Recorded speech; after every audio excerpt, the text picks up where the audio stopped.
Good afternoon, everybody. We are playing some Pokemon.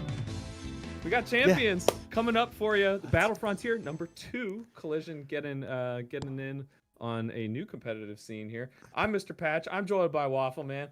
How's your weekend so far, my friend?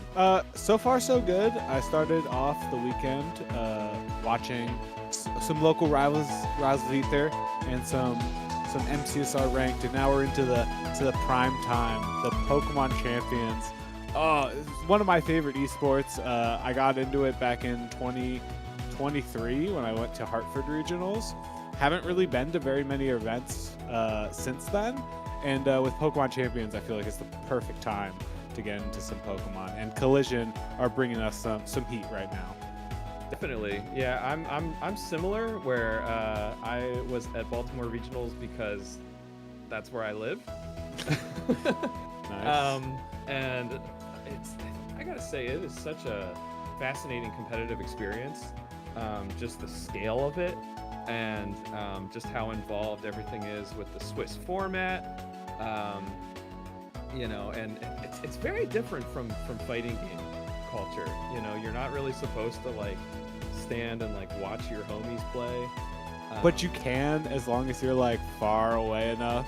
Yeah. If they're on the end of the table, it's well, I'm gonna watch. Or if they're the last game, because sometimes if the last game is playing, it's everyone is kind of crowded around. Yeah, but what's going on here?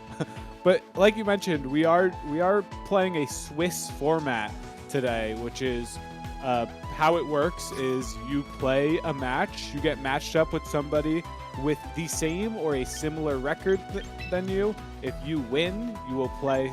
So for example, if you were to win this round, you'll play somebody who won their last round, and it keeps going. until we go to a top cut. I believe it's top 4 for this event today.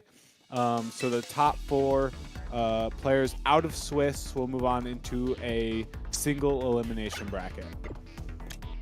Yeah, it's really exciting. I mean, I guess it's pretty similar to, how things are set up with, fighting game bracket once we get to top cut. But yeah, the Swiss format I think is really interesting. And frankly, I've definitely heard some conversations about like we should actually do it that way for like Smash tournaments and things like that. But there's always that one TO who like loves Swiss and is like, why are we not running Swiss? What are we doing, guys? Yeah. And then, but I don't know. There's more to it logistically, for sure.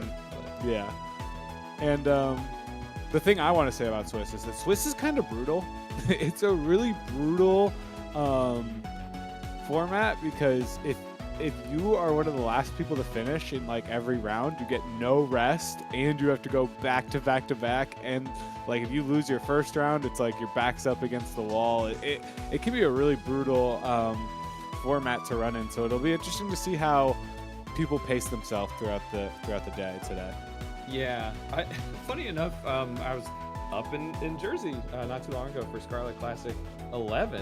Had, gosh, I think like 95 people playing champions, and for the first 3 rounds, I'm pretty sure at least 2 of those rounds I was the last set to finish. Like, yeah, isn't that suck? Every single thing went game 3, like, late into the game. So it was definitely kind of a lot to just go back to back. Granted, being able to have the sort of like MMR in a way of, if you lose, you're going to play somebody who also lost is somewhat reassuring, that you can kind of like, you're not going to have to go from, like playing a top seed round 1 into playing, another good player who just, got upset or something like that, and have a rough 0-2. So you at least get to keep playing moving forward. So. Yeah, and I think what I'm especially interested in watching today is what Pokemon we are going to be seeing, and we're getting the first look at these teams. It looks like we have a Mega Frostlass team on the left versus. Is this a Mega Glamora team? I feel like it could be Mega Garchomp, but it could be anything on the right-hand side. Could be no Mega, but yeah, that's all we got. And I was gonna say it looks like a Reuniclus on there as well, which is very interesting because this doesn't really look like a Trick Room team at all. A lot of speed. I'm kind of curious what the Reuniclus is bringing to the table there. Yeah, it could be. Trick Room. It'll be interesting to see what they bring to the table with the Reuniclus, but the Jolteon is definitely something that pops out at me. There aren't a lot of great electric type Pokemon in the format, and choosing to use Jolteon is a really interesting choice. We're gonna see if that Pokemon comes into play, but we're gonna see what the leads are in game number 1. Yeah, I'm excited because we do definitely have some like meta threats, of course. We've got here, the Garchomp and Sneasler for sure. That lead makes a ton of sense. But on the other hand, we don't see a lot of Tinkaton, and we definitely don't see a lot of the Reuniclus. I don't think Mold Breaker is going to really matter here. But it is really interesting that Tinkaton is able to fake out Farigiraf. Yeah, because of Mold Breaker. That is cool. It won't come into play in this set, but maybe in another set later. But what I'm interested here is Reuniclus, I feel like, is in a pretty decent spot right now. If it is trained physically bulky, it's going to be really hard for this Sneasler and this Garchomp to take it off the field, and it can threaten a one-hit KO on that Sneasler. So definitely not surprised to see the fake out go into the Reuniclus on turn number 1. Oh, unfortunate. The slower fake out for the Tinkaton. If you go into the Garchomp there, at least it's basically a nothing turn for both sides, but that Stomping Tantrum is gonna do a lot. Leftovers on the Tinkaton is an interesting item there as well. I'm interested to see why the leftovers, but yeah, we are in somewhat of a weird game state here for the right-hand side for Antaria. because the Tinkaton is basically one hit away from death with both the Sneasler and Garchomp pretty healthy right now. Yeah, I mean, we probably do see doubling into the Uniclip. I actually would have expected Protect from Tinkaton. Oh, Rock Slide just barely not picking up the KO. Well, there's your leftovers value right there. Oh my god, leftovers coming into play. The play rough, not going to get the one hit KO. Might die from rough skin damage if we have that ability. Yup. And will Uniclip be able to take the one hit KO on Sneasler and completely trade 1-for-1 on this turn? I think it might, unless there's a Focus Sash. No Focus Sash, and that Sneasler is dead. We just traded 1-for-1. Neither player having their Mega out yet, but it is already a juicy start to this game, number 1. That is so huge. I think it's unable to like put that damage down. As far as what's in the back, I think we've got Garchomp. I was gonna say you probably want Ninetales more than anything.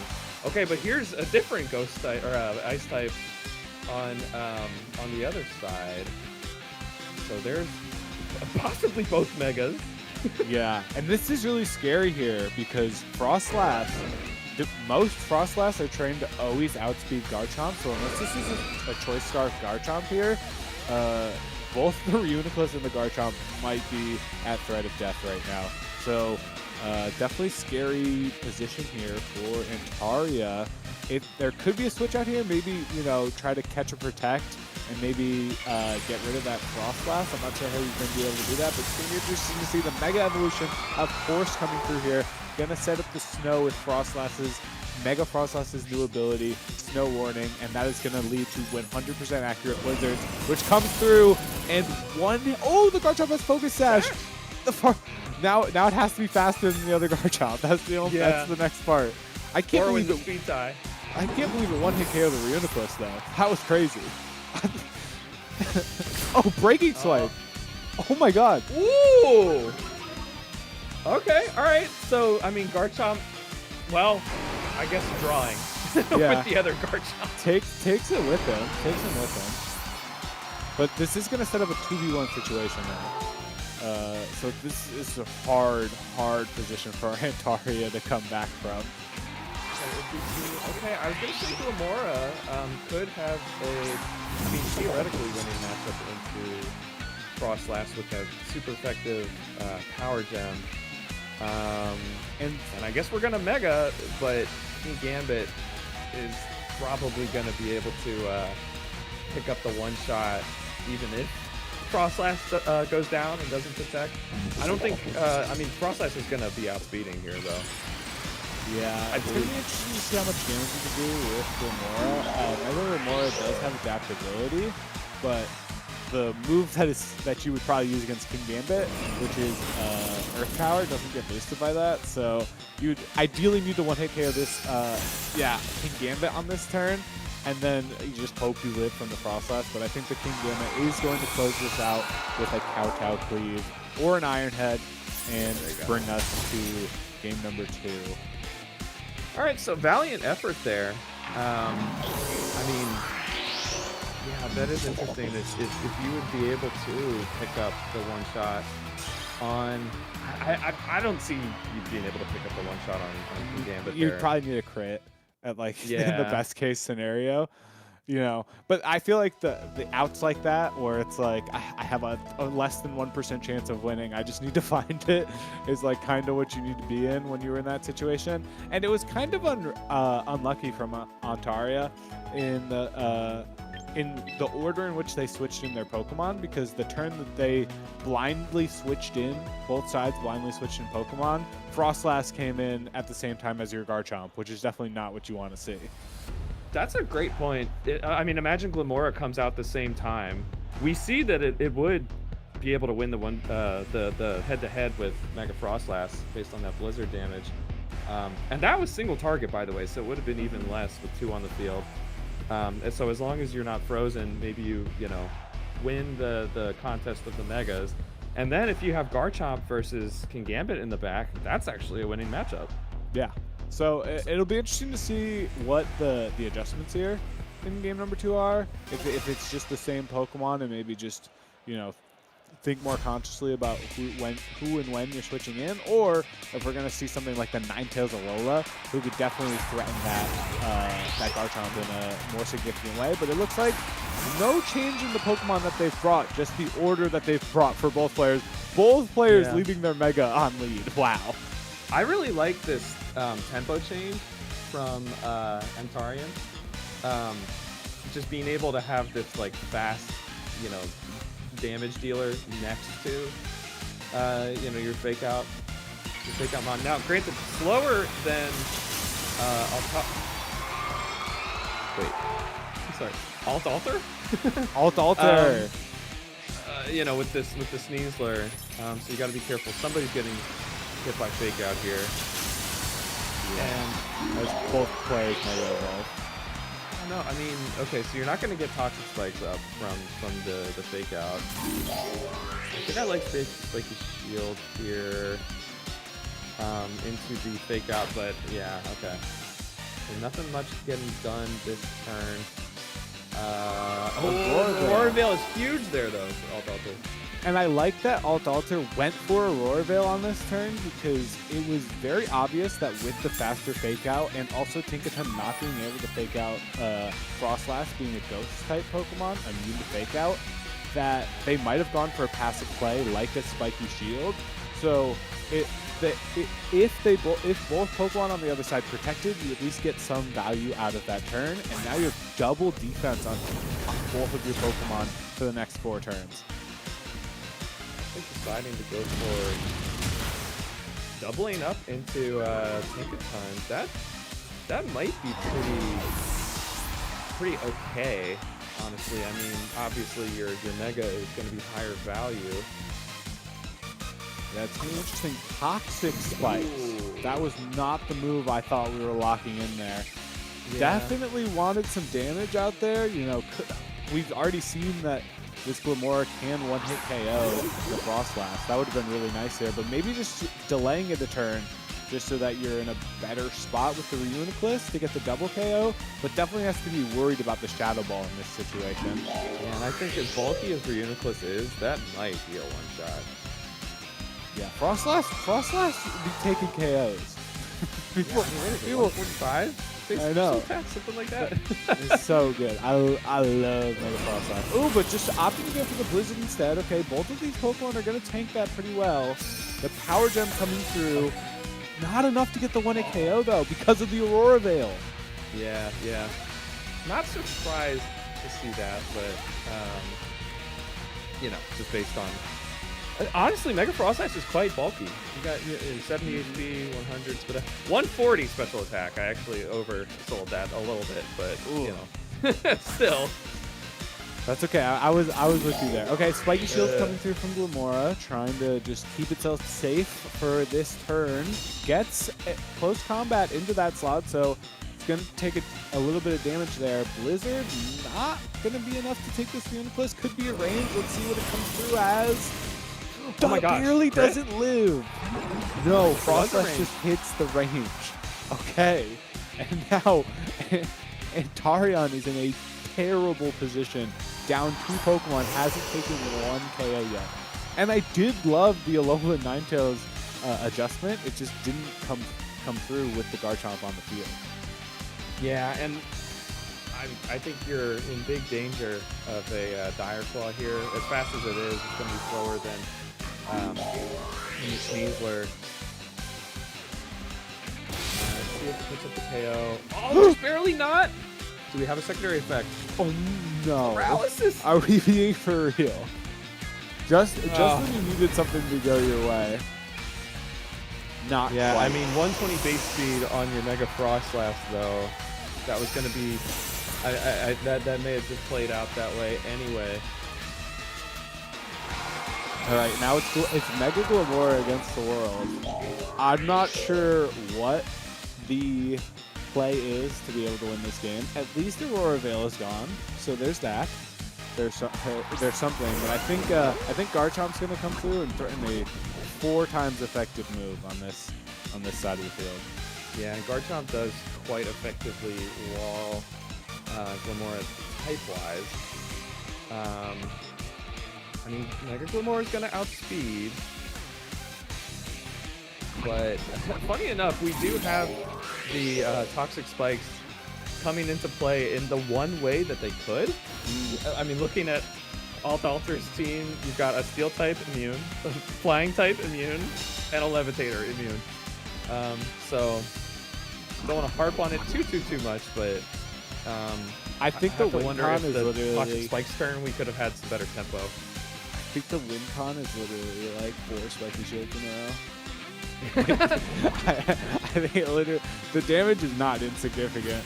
But yeah, it's gonna come through with the close combat from Sneasler. Gonna live on 1 HP. Okay. And that's not focus sash. Oh, obviously that's just raw.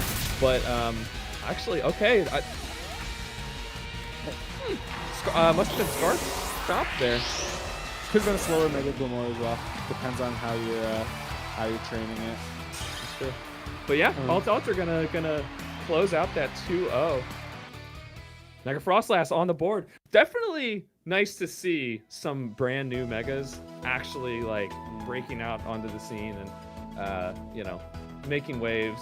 Not quite the same way as you know, Mega Charizard Y, but yeah. I mean, back in the day when we originally had mega formats, it was really just Kangaskhan, Zard Y, and Gengar from what I hear. So I do think there are a lot of megas that can get work done, even if they're a little less prevalent. Yeah, and we're just getting into the replays. The Tinkaton living on 2 HP, almost swinging the game in that in Arion's favor, but quite not going to live up to the hype with King Gambit closing it out in that game number 1. And then game number 2 was a little bit more of a solid win for Alter, as we're gonna say. I do think Tinkaton like has pretty good value in this format. Again, especially on Farigiraf teams. But when it's opposite Sneasler, it kind of just gets directly outclassed. It's like, I've got Fake Out but faster. I do more damage. You know, I mean, Tinkaton can run good support moves like Thunder Wave. Imagine you get Thunder Wave off on a Sneasler. You know, total game changer there. Yeah, Thunder Wave. I mean, Thunder Wave a little bit nerfed in Pokemon Champions, but Thunder Wave is one of those moves where it's like, all right, we nerfed their speed and we get a chance at like just straight gambling. I'm down. I love gambling in my Pokemon game. Speaking of gambling, the Dire Claw. The Dire Claw paralysis was so unfortunate. I don't think it made very much of a difference, but it was like any hope of a comeback was just all lost there. Yeah, I mean, just going off of base speed, like Mega Frostlass is going to be faster there anyway. And I don't believe that Encore was on the table there. I believe Mega Frostlass had attacked the previous turn.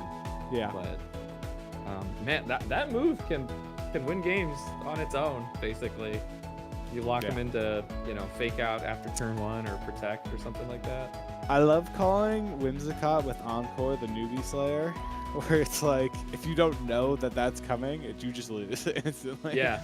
It's so powerful, and yeah, I mean, the first set of the day was a quick one. You know, Pokemon Champions moves a lot faster than every other Pokemon game before it, and I feel like if you've watched a Pokemon stream before, you're like, whoa, that was fast. Like that felt fast. We're only like, what, 20 minutes into the stream? Like that was quick. For sure. Yeah, this is not Gen 4 close combat into Blissey. Oh my God. You know, take a break and come back and maybe it'll fade. Don't get me started on my guilty pleasure Pokemon game, man. Everyone hates those games. I love those games. I grew up on those games, man. Yeah. No, it's fun games, especially fun. If only they figured out the freaking health bar, man. They're a perfect game. I mean, it's kind of charming in a way, you know. It's charming in a way. I don't know. I mean, I just think it's funny. You're the first person to ever say that. like it's annoying, but Yeah, for sure. yeah, like I say, it's just like, all right, I'm gonna go grab a snack while this Blissey dies. I'll be right back. And we are gonna be right back in just 5 or so minutes once we get onto round 2 of Swiss. So go grab a snack of your own and be right back.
What is up, Pokemon trainers? We are here back for round 2 of the Battle Frontier.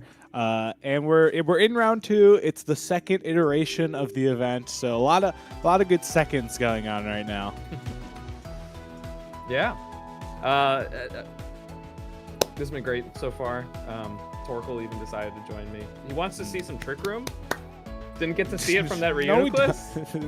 Okay, Torkoal wants to see Trick Room. That's fine. I'll just stay politically in the center here, saying I will not say what I do and do not want to see from the Pokemon movesets in this next round. What I will say is that it is interesting that Trick Room is a little bit worse since Pokemon Champions for a few reasons.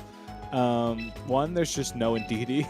Indeedee is so freaking good at empowering Trick Room teams. And the other thing is just no IVs, so no ability to make your Pokemon even slower.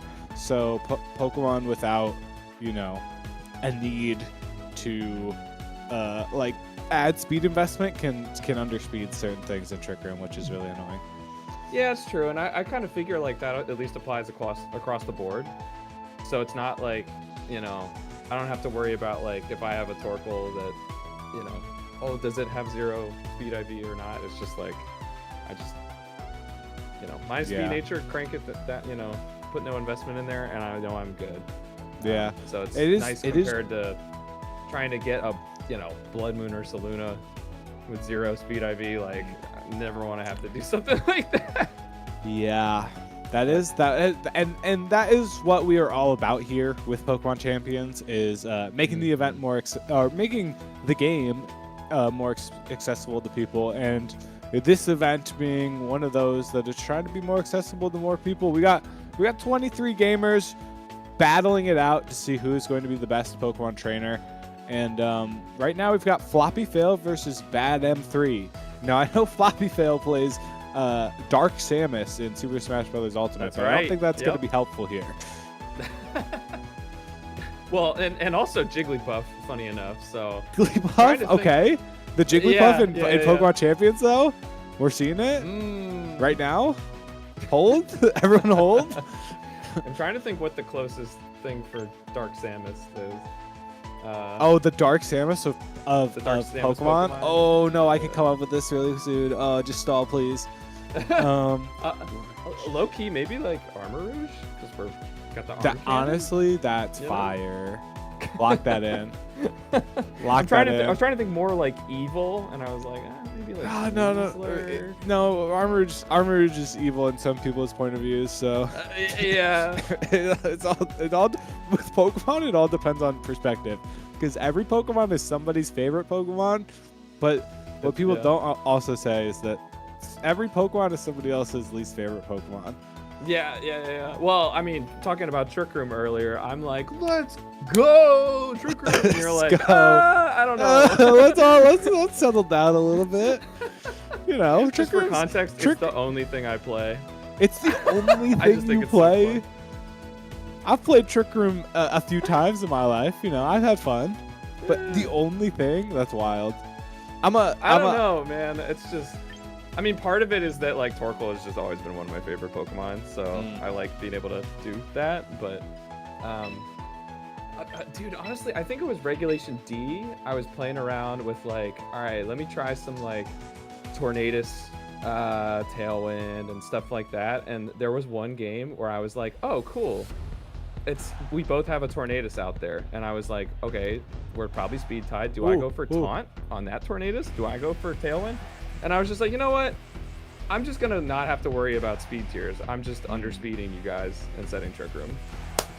And we're not going to see that this game. We are going to see some Tailwind, it looks like. So this matchup is really interesting for me for a few reasons. One, it looks like it's going to be Sun versus Sand, which is always going to be a heated battle between those two weathers. But the other thing that I want to talk about is the fact that we have Meganium on a Sand team, meaning that it can take advantage of sun-boosted moves without having to be in the sun, which is pretty cool. Very cool, unique ability. Mega Embor is seething in the corner. Why can't I get a unique ability? Mhm. Oh well. But yeah, no, I mean it does open up a lot of things, especially on rain teams. You know, the fact that you can still fire off solar beams into, you know, water types. But yeah, we do see sand right away. Do we see double rock slide? I mean, we're gonna have fake out. I mean, as fast as Aerodactyl is, I think it's probably flinching here. Yeah, and Basculegion's in a really good spot here right now just because of the water typing.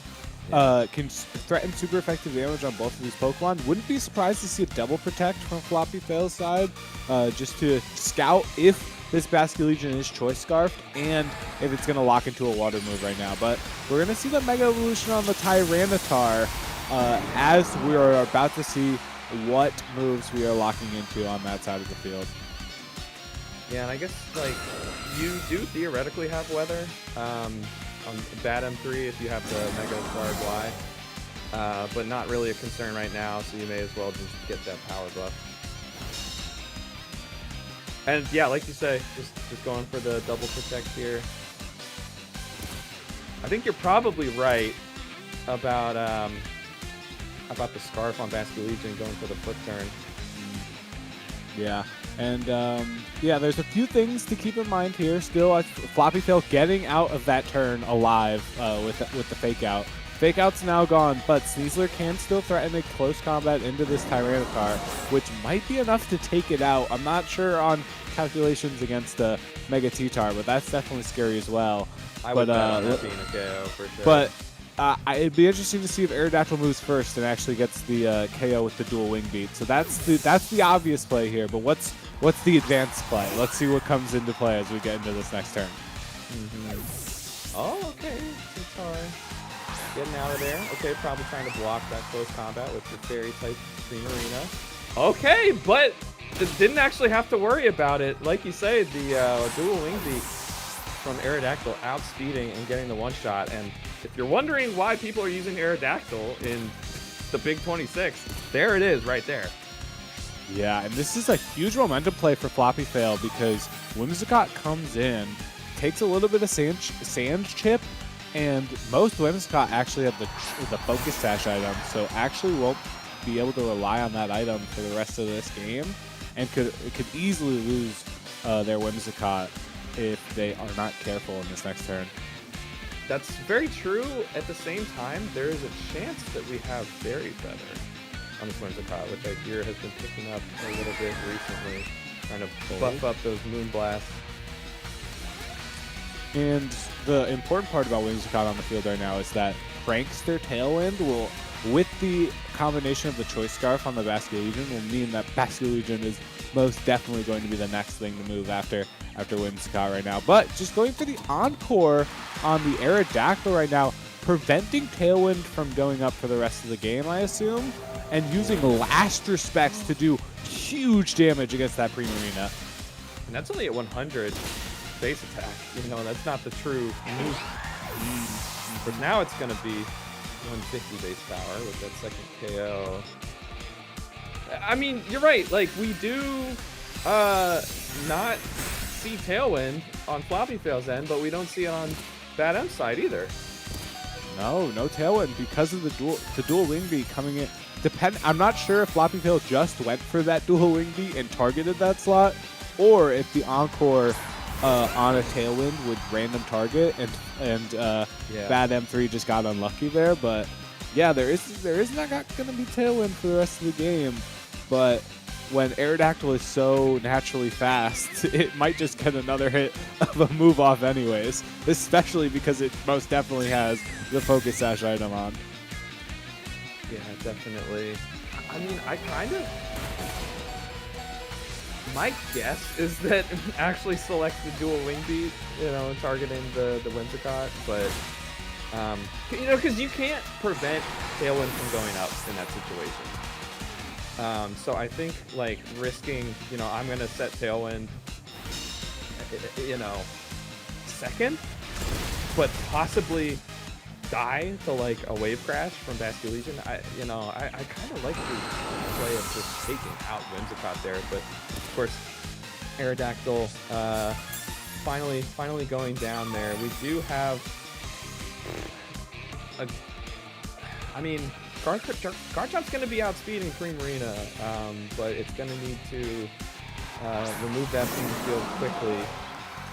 Garchomp fastest on the field right now. Do we just send an Earthquake? Yeah, it depends on what this Garchomp's moveset is. Might just need one flinch, you know, but we're going to send the Earthquake. Like you said, it's going to deal more than half. So it depends on how much this Tyranitar can deal back on if Floppy Tail's going to take this game number 1. Okay. Huge damage from the Good knockoff. damage. And gets rid of the Citrus Berry. Citrus Berry, not an item you see on Garchomp very often. So that's a really interesting choice from Bad M3. Oh my goodness. Do we see? I don't think Shadow Sneak kills here necessarily, but it might be worth considering in Slash. And I like this Protect to possibly bait out the shield form, get Aegislash into the blade form, and potentially deal even more damage with the Earthquake. Going for the Shadow Sneak, so like you said, we're not sure if that's going to be enough to take the KO, but Floppy Tail definitely feels more confident in that move than without it. Venom is actually like in a pretty good spot here because I think the Aegislash has to go for King Shield or just attack again. Not a knockout. I think this is gonna be a win for Bad M. Yeah, and the Earthquake takes the double KO, and Bad M against the wall. All you need is one Garchomp in a dream, apparently, takes it. And really, it was a really smart play for that Protect to bait out the stance change from Floppy Fail. Aegislash no longer able to live any move, and if it protected on the next turn, then it left Tyranitar open to a death and then would be subject to single target Earthquake damage, so it might have just died anyways. So it literally just pinned Floppy Fail in a bad spot there. Perfectly well played to find his out in order to move on into a 1-0 set lead. That's so huge because, I mean, Earthquake doesn't even make contact, so you're not even risking hitting into King's Shield and getting your attack lowered, which of course could be a lose con there. So yeah, the Protect, same turn as the Mega T-Tar, coming through and clutching that game for Bad M. Going into game 2, I wonder if we see any change in the leads. I have a feeling, it's just a feeling, but like, do we bring Megazard here? I'm not sure. It was interesting that Bad M decided to leave that Pokemon behind in that game. It makes a lot of sense against sand teams because you're just dead to any hit of a rock move. And it worked in game number 1, so I don't think that is the adjustment for game number 2. But if this set does go all the way to game 3, I could see that adjustment coming through. Yeah, it's interesting, you know, philosophical question of like, okay, I won, but just barely. Do I mix it up? You know, do I mix it up in game 2 when I have some flexibility that if the mix-up doesn't work, I can always, you know, reevaluate for game 3.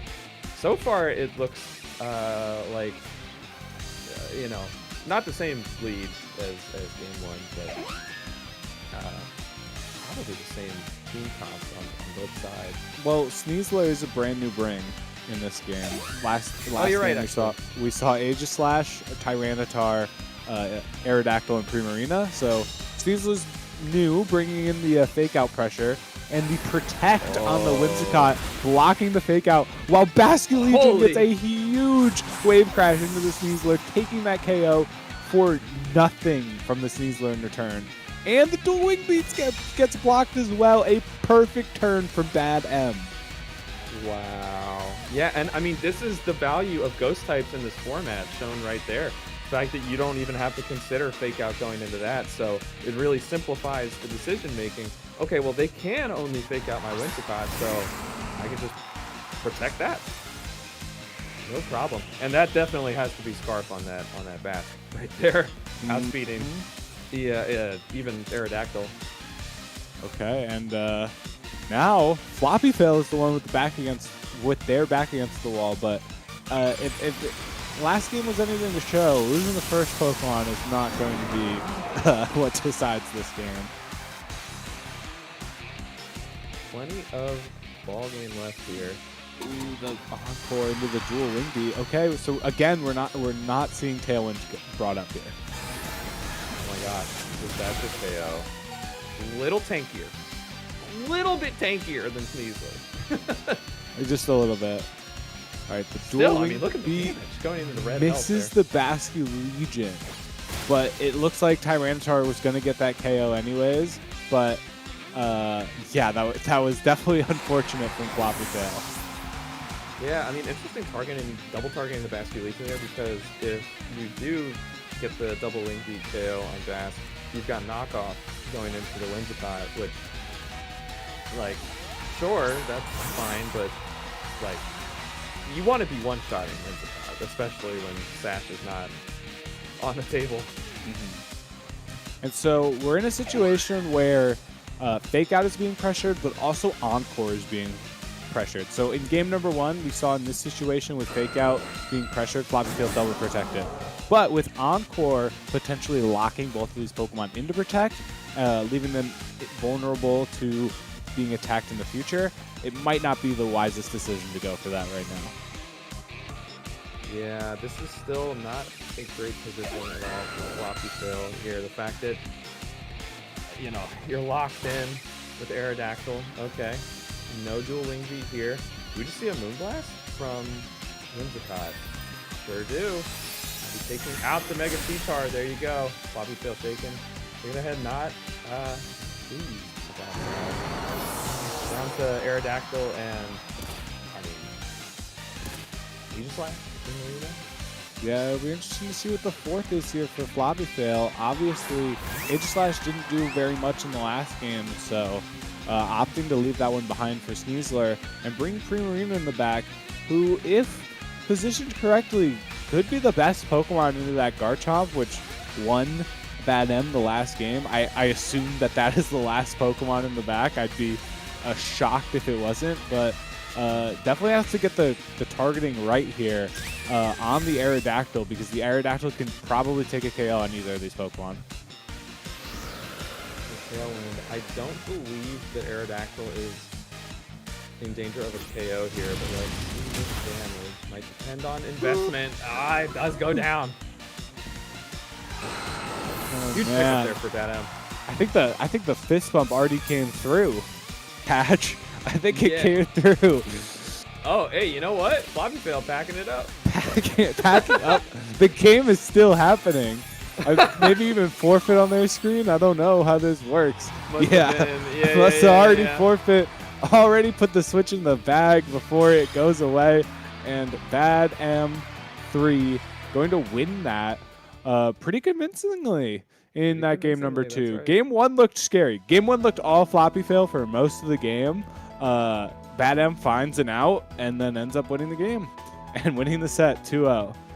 Yeah, Floppytail's got places to be. He's ready for round 3. He's already on the YouTube stream watching the VOD over. Yeah, right. He's like, I gotta see what went wrong in that first game. And I mean, think unironically, like you brought this up earlier, but you know, if you go to like a long game 3 set, you don't have time to, you know, adapt and kind of mentally reset before the next round. So I mean, Floppytail does have the opportunity to kind of refresh before next round. Still sitting at 1-1. Yeah, so not too bad at all. Not too bad at all, especially like against a good opponent. Like I thought Bad M was incredible to find that game 1 victory, and I feel like that is a trait that only some of the best players in the world can find when you're down, I think 3 Pokemon to 1 in that situation where you're like, hey, I know exactly what I need to do. I need to find that Protect.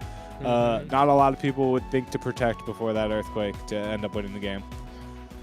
I've been inconsistent about VGC streams, but I've had a long running bit on my stream that I'm the founding president of the Never Forfeit gang. Okay. And like, to be clear, you do forfeit sometimes. Sometimes it is the correct play, but generally it's like there are definitely situations where you can find an out, and even if you have to get lucky or make one correct call, you can get out of things. Oh, for sure. And I think my favorite thing is like doing the calculations in my head, where it's like I'm in like the worst position ever. And it's like, okay, I just need like a triple protect into like a crit into a flinch. And then I also need to hit a 90% accurate move. And then it's like, okay, what do I have to do to win the game? And then you play for it, and then you don't get the double protect, and you're like, oh well. Yeah, I mean, what are you gonna do? all it comes down to is like making the right protect call, getting a heat wave burn, getting a dire claw sleep, whatever it is. You never know.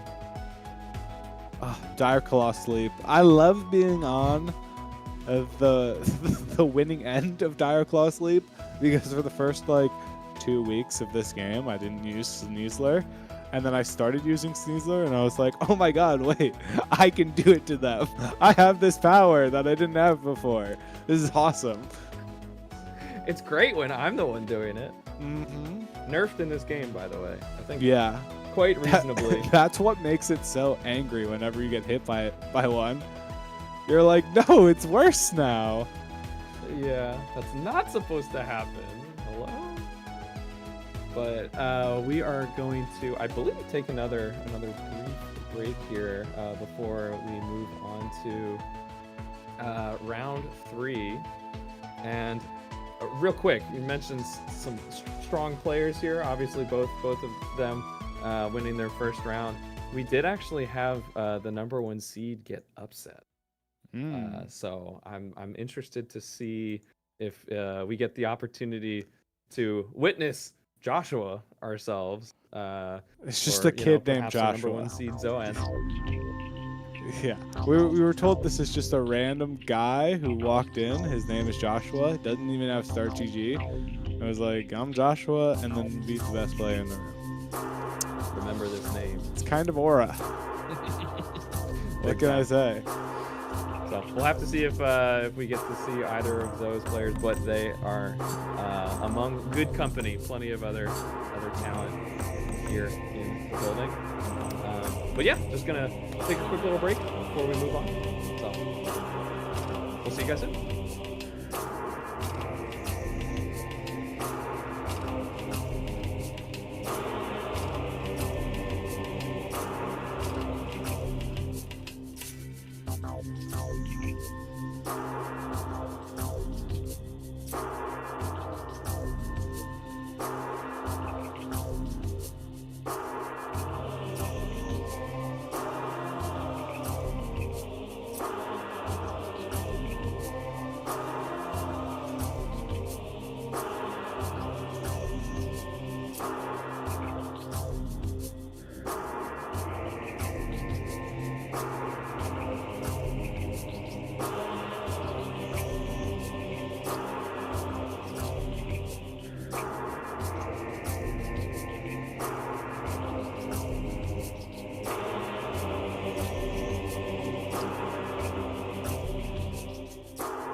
Well, Sneasler's Legion Holy. gets a huge wave crash into the Sneasler. I think this is.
Welcome back, Collision viewers. We're moving on to round 3. We're about to cross the halfway point of our 5 rounds of Swiss. Once again, that's Mr. Patch. That's Waffleman.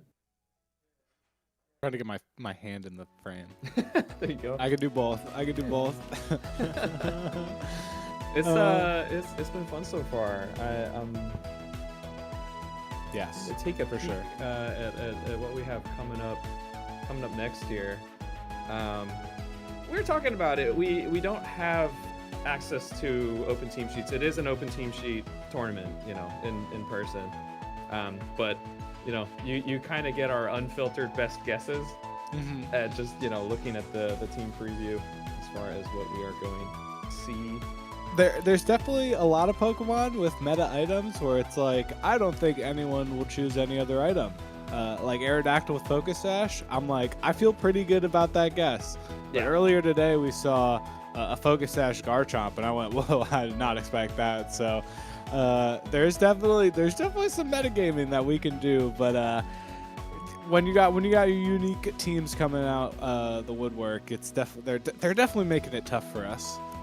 Yeah, I mean, you do have cases where I think most Sneaslers are running White Herb at this point, but that's also a potential Focus Sash holder. You know, Exactly. So could go either way there. Then you can also have Tinkaton with leftovers. You know, where we go, oh, okay. And it lives. And it didn't matter. And it lives because of it. So I think we're just a little bit too early to the leftover Tinkaton strat. In a few years, everyone will be like, oh yeah, that makes 100% sense. That's the way. But it looks like we got our next two competitors up here. We got our 4th seed Detect Kev going up against G Flows. Now we're gonna see what Pokemon they've brought to the table. I'm trying to squint really close to my screen to look at their screen so that I can see. But like you said, we don't have the team sheet, so we'll just have to wait and see. I do recognize G Flows from Smash. We have a lot of people actually crossing over from the Smash community to Champions specifically. I mean, I think there always has been some overlap with VGC, but Champions, of course, making it easy. Just, you know, get a free account, start studying. A similarly strategic game, but very different, turn-based nature. It's just interesting to me how, you know, it's kind of attracting, competitors in similar ways, even though the games could not be more different, really. Yeah, and I think it being different and also accessible and also on the same system that you play Smash makes it a lot better, because I feel like there's not a lot of crossover within platform fighters. You know, it's like you kind of choose your one and then you're done with that, and then if you want, you know, more fulfillment in other ways, you could find Pokemon. And one Pokemon that I'm hoping to see today is Mega Venusaur. Now G-Flows has a Venusaur on his sweatshirt. Is he gonna be the one to pick Mega Venusaur? That's the narrative I'm swinging. Please, I'm hoping. I'm down. I mean, we got the official Puma merch. Like, yo, you got the Pokemon number 3. Got some Japanese characters. You got the typing logos. We got to see Venusaur here, right? Like, I think we're in, and we do not see No, Venusaur. we have Chestnut. I'm pissed. Is that okay? So it's most likely a Mega Chestnut team, which is really interesting, going up against, I believe, a Mega Starmie team. So grass this versus is heat, actually. Okay, both of these Pokemon can super effectively affect each other, like these Mega Evolutions. Dude, I have which so is much kind of crazy. I have so much to analyze here. We've got like 3 potential Megas. I'm into Mega Drampa. Actually, I mean, Sinistcha can have Trick Room. So it might be kind of a soft Trick Room mode. Mega Alakazam, I mean, I don't know that we're seeing regular Alakazam do a whole lot. So that'll be interesting to see. We got Serena on the other side. We got Heliolisk, which does actually have some really relevant immunities. It does completely wall Basculegion with dry skin. Total immunity. So, I mean, even that on Team Preview, we have to discuss whether G-Flows is just not going to bring Basculegion just based off that threat alone. But it looks like we don't have enough time to look at it for Team Previews, because Game 1 is already starting, and the Alakazam is paired up with the Drampa versus the Heliolisk and the Serena. So already Detect Kev showing his hand with the Heliolisk, saying, hey, I was trying to threaten that Pelipper, and I was also trying to just invalidate your Basculegion, but G-Flow's not bringing either of those 2 Pokemon in the lead. So right now, that Heliolisk is kind of in a bad spot right now. Yeah, and I mean, if you do have Mega Chestnut in the... Actually, probably not. I mean, we have 2 potential Megas here. Mega Drampa going for it. Do we see, like, skill swap? Does Alakazam want to skill swap something? Speed swap? Oh! Is this the... Is this right. the Wolfie team? I know Wolfie did a team that was sort of like that. The Electro Web coming in, that is actually Choice Scarfed Heliolisk. which with the speed control, which is really nice. But the Alakazam just going to go for Psychic on this turn, getting a little bit of chip on the Serena, while the Serena is not able to hit the triple axle into the protect of the Drampa. This is fascinating. I mean, that Serena ate up that Psychic. Like, it was nothing. Yeah, that was unexpected. And going into this next turn, we're going to be interested to see how G-Flows deals with the pressure of the triple axle coming into that slot. We already kind of knew that Serena was the threat with that move because we were going for Psychic into that slot, hoping to maybe 2-hit KO it. But because of that damage being so like underwhelming, it's actually going to be really bad for G-Flows right now. Forcing, because of the triple axle pressure, forcing to switch in Pelipper and eating a huge Electro Web, bringing it down to Focus Sash. Oh, okay, big miss. G-Flows has needed something to go right here. I'm not sure if this Alakazam does actually have the speed swap, which low-key could be really, could maybe at least have been impactful here. You know, since like you have -2 speed. Like, yeah. If you swap that speed stat with the choice the choice scarf user, that may have been a big swing. But instead, this is a really terrible position, to be honest. Yeah, the power whip miss though does give another turn chance at the Alakazam moving this turn. Sinistcha coming in might have been exactly what you needed here. Resist both the Serena and the Heliolisk same type of attack bonus moves. Is it going to be enough to save the Alakazam from this power whip though? Critical hit crucially coming through. This Heliolisk with the speed control has been devastating for G-Flows in this game number 1, and it's showcasing with that Alakazam being underspeeding the Serena, who is normally slower than the Alakazam. That Electro Web has been huge throughout this entire game.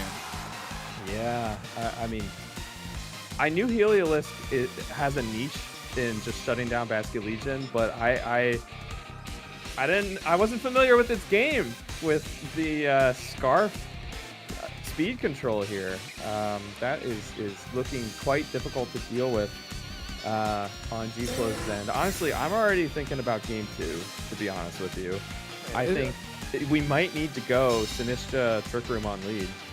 And, well, I mean, if Tech Kev is able to suss that out, like, you maybe lead with a Hurricane from Pelipper. I mean, I think you maybe have Triple Axle. Oh my gosh, a taunt. You can just lead with that. There you go, no Trick Room. Can't even get the Trick Room up.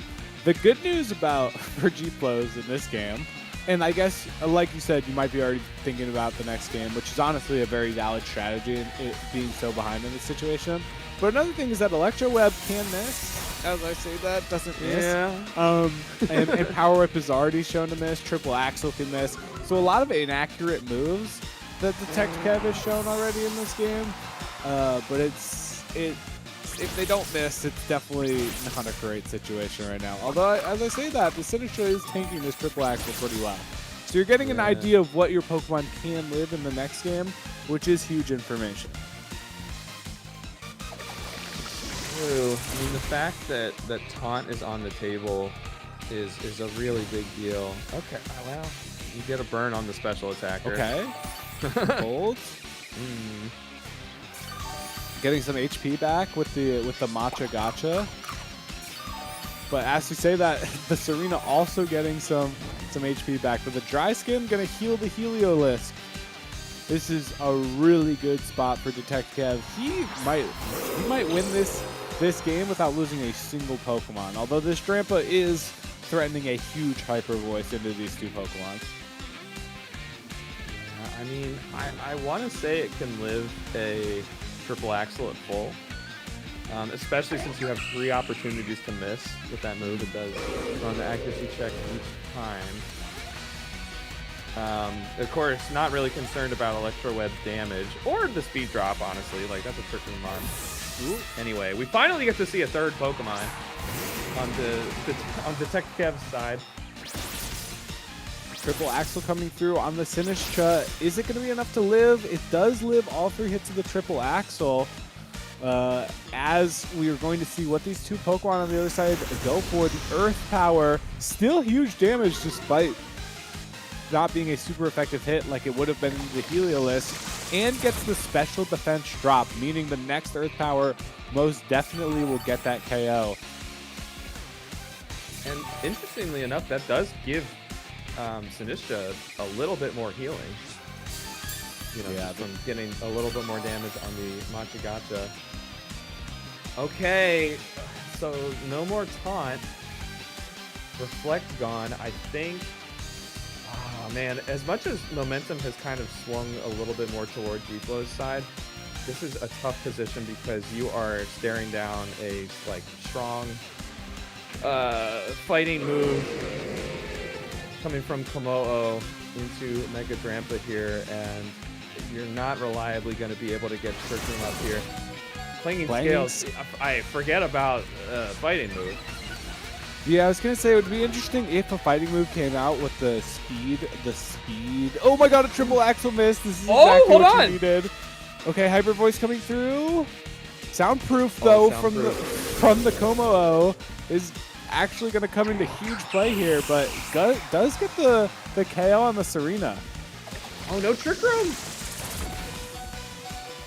Oh my gosh. A burn would be huge here. No burn.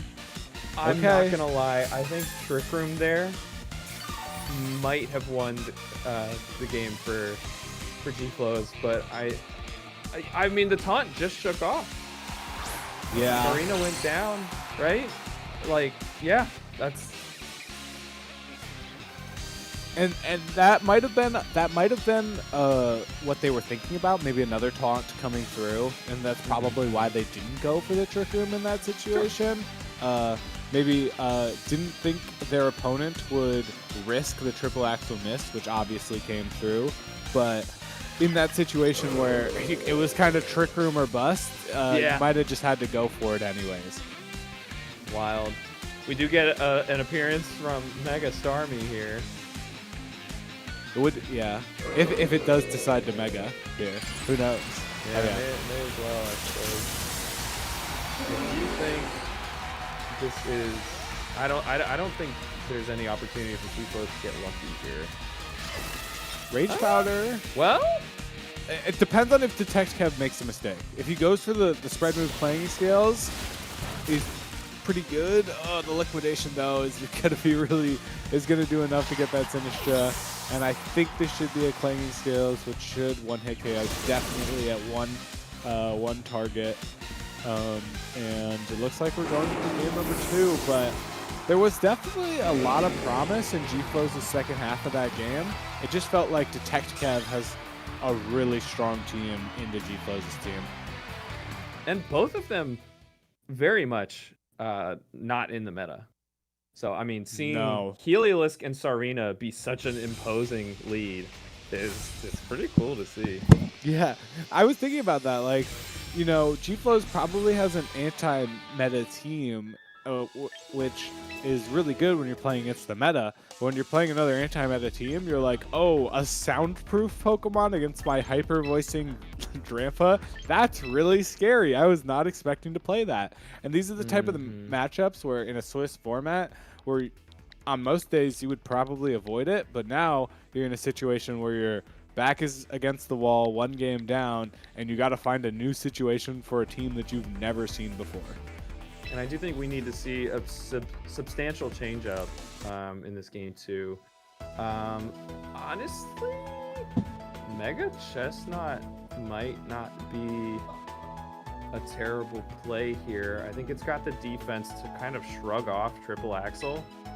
I mean, the fact that, I don't know, like Drampa having to hesitate about Hyper Voice into, you know, your soundproof Komo'o, like that's not the biggest deal. I'm just thinking more, Mega Drampa needs Trick Room. And like Sinistcha is gonna have a real hard time getting Trick Room up if Sarina is in play. Maybe you still go for it, but I think I'd rather see Mega Chestnut in Trick Room. Yeah, they locked in the teams pretty quickly here. It's going to be interesting to see what the leads are for game number 2. Pelipper and Basket Legion versus the Heliolisk and the Serena. No changes from Detect Kev, but 2 big changes from G-Flows. Very interesting with the Heliolisk on the field right now. Yeah, I mean, this is what we were talking about, team preview before game 1 is Heliolisk being potentially a bluff on team preview of just like, hey, maybe you don't bring Basket Legion actually. Yeah. So let's see. I believe Basket Legion should be able to live this. Will it outspeed the Serena after the drop though? That's the question. With dynamic speed, it's going to, but actually doesn't know about the dry skin ability. For those of you at home just seeing Pokemon for the first time, dry skin is an ability that heals you whenever a water move hits into you, or the rain, and actually does more damage whenever you get hit by a fire move or deals damage in the sun. So it's a really cool ability that makes you immune to water, and because of Heliolisk's typing is also immune to Ghost, so Basket Legion is completely walled by it. G-Flow's learning today about that ability. Yeah, it's a bummer seeing somebody like, learn about a mechanic. Obviously, there's just infinite mechanics to know in Pokemon. Yeah. Live on stream, but hey, it'd be nice. It'd be nice to G-Flow's chat. It's we've all been there before. Okay, only 1 hit on Triple Axel, getting a miss on the 2nd hit. I do like seeing the Mega Chestnut, like I was teasing before. I think this is actually a pretty solid position. Yeah, and if you're able to clear this Heliolisk, Basket Legion and Pelipper in the back are going to be huge. So I think Detect Kev's got to be really careful with that Pokemon right now. Yeah, no, we do have a potential fighting immunity and 2 fighting resists in the back, which we might be seeing switched in here. We do not. So, I mean, I'm just thinking of body press. Looking at Chestnut. Let's see what this Chestnut goes for, because it can lock into Iron Defense to boost up its defensive stat, or it could just go for straight damage here. The taunt again into the Sinistra. Is Sinistra going to go for a taunting move? No, it is going to go for Machagacha again. Just getting that damage through, doing a little bit of chip damage on the Como, but definitely not anything significant right there. It's unfortunate to get a miss on the Serena, because if you get a burn on that, that's influential. Yeah. Now, I mean, you had an opportunity to Rage Powder that turn, but it wouldn't have done anything. I think G-Flow is just acknowledging I'm not going to be able to go for Trick Room here with the taunt on the other side. We do have a +2 defense. Mega Chestnut here, of course. Komodo going to be able to threaten special damage, damaging itself there. That's actually really greedy. Another one-hit triple. Unlucky. Another one. That is really unfortunate there. The body press coming into the Como here might be enough to take the KO at +2. Let's see what the targeting is. Oh! Big burn there. Yeah, the bird coming through on the Serena, like you said, has a huge impact. And the body press into the Como is enough to take it out. And this game is completely shifted into G-Flow's favor. I'm not going to lie. The body press at +2 might have been able to KO at full health. Yeah, well, it's a foregone conclusion. Yeah, it was just the fact that because Como boosted their +1 defense, Detect Kev probably thought they had a good chance of living that turn, but didn't have their calculations correct, and it looks like that Pokemon's going to go down. But now Starmie can come in and threaten some super effective Psychic type damage onto this Chestnut, but with its huge base defense, I don't know how much damage this is going to be doing. And it misses! Oh my god. Oh, into Sinistra. Okay. That's interesting to me, because honestly, I think Sinistra is, okay, now it's starting super effective damage on Starmie. But it's generally, not at full strength here. Yeah, Machagacha coming through, gonna deal, like you said, huge damage into this Starmie. And it's gonna be interesting to see where this Chestnut decides to target here. If it is into the Serena, then this Sinistra has it cannot be threatened by super effective damage for the rest of the game, which it is. And now it is going to be a 2v4 for Detect Kev. And I think we've seen a lot of unfortunate situations in this game number 2 for Detect Kev, missing a Zen Headbutt, only getting one hit on triple axel twice. I feel like those are the type of situations that you really got to shrug off, especially in a Pokemon tournament where it's a really long day and you can't focus too much on the bad situations that happen. Yeah, and I think the triple axel misses are not the biggest deal, just because it's like, I don't think they were going to be KOing unless you get a crit or two. The Zen Headbutt miss is horrendous. Okay, just going for some solid special damage, specifically with the Mega Chestnut. Okay, Zen Headbutt. Wow. Oh my gosh. And Mega Chestnut looks unbeatable right now, taking 3 KOs with 3 hits. All it takes is 1 iron defense, Patch.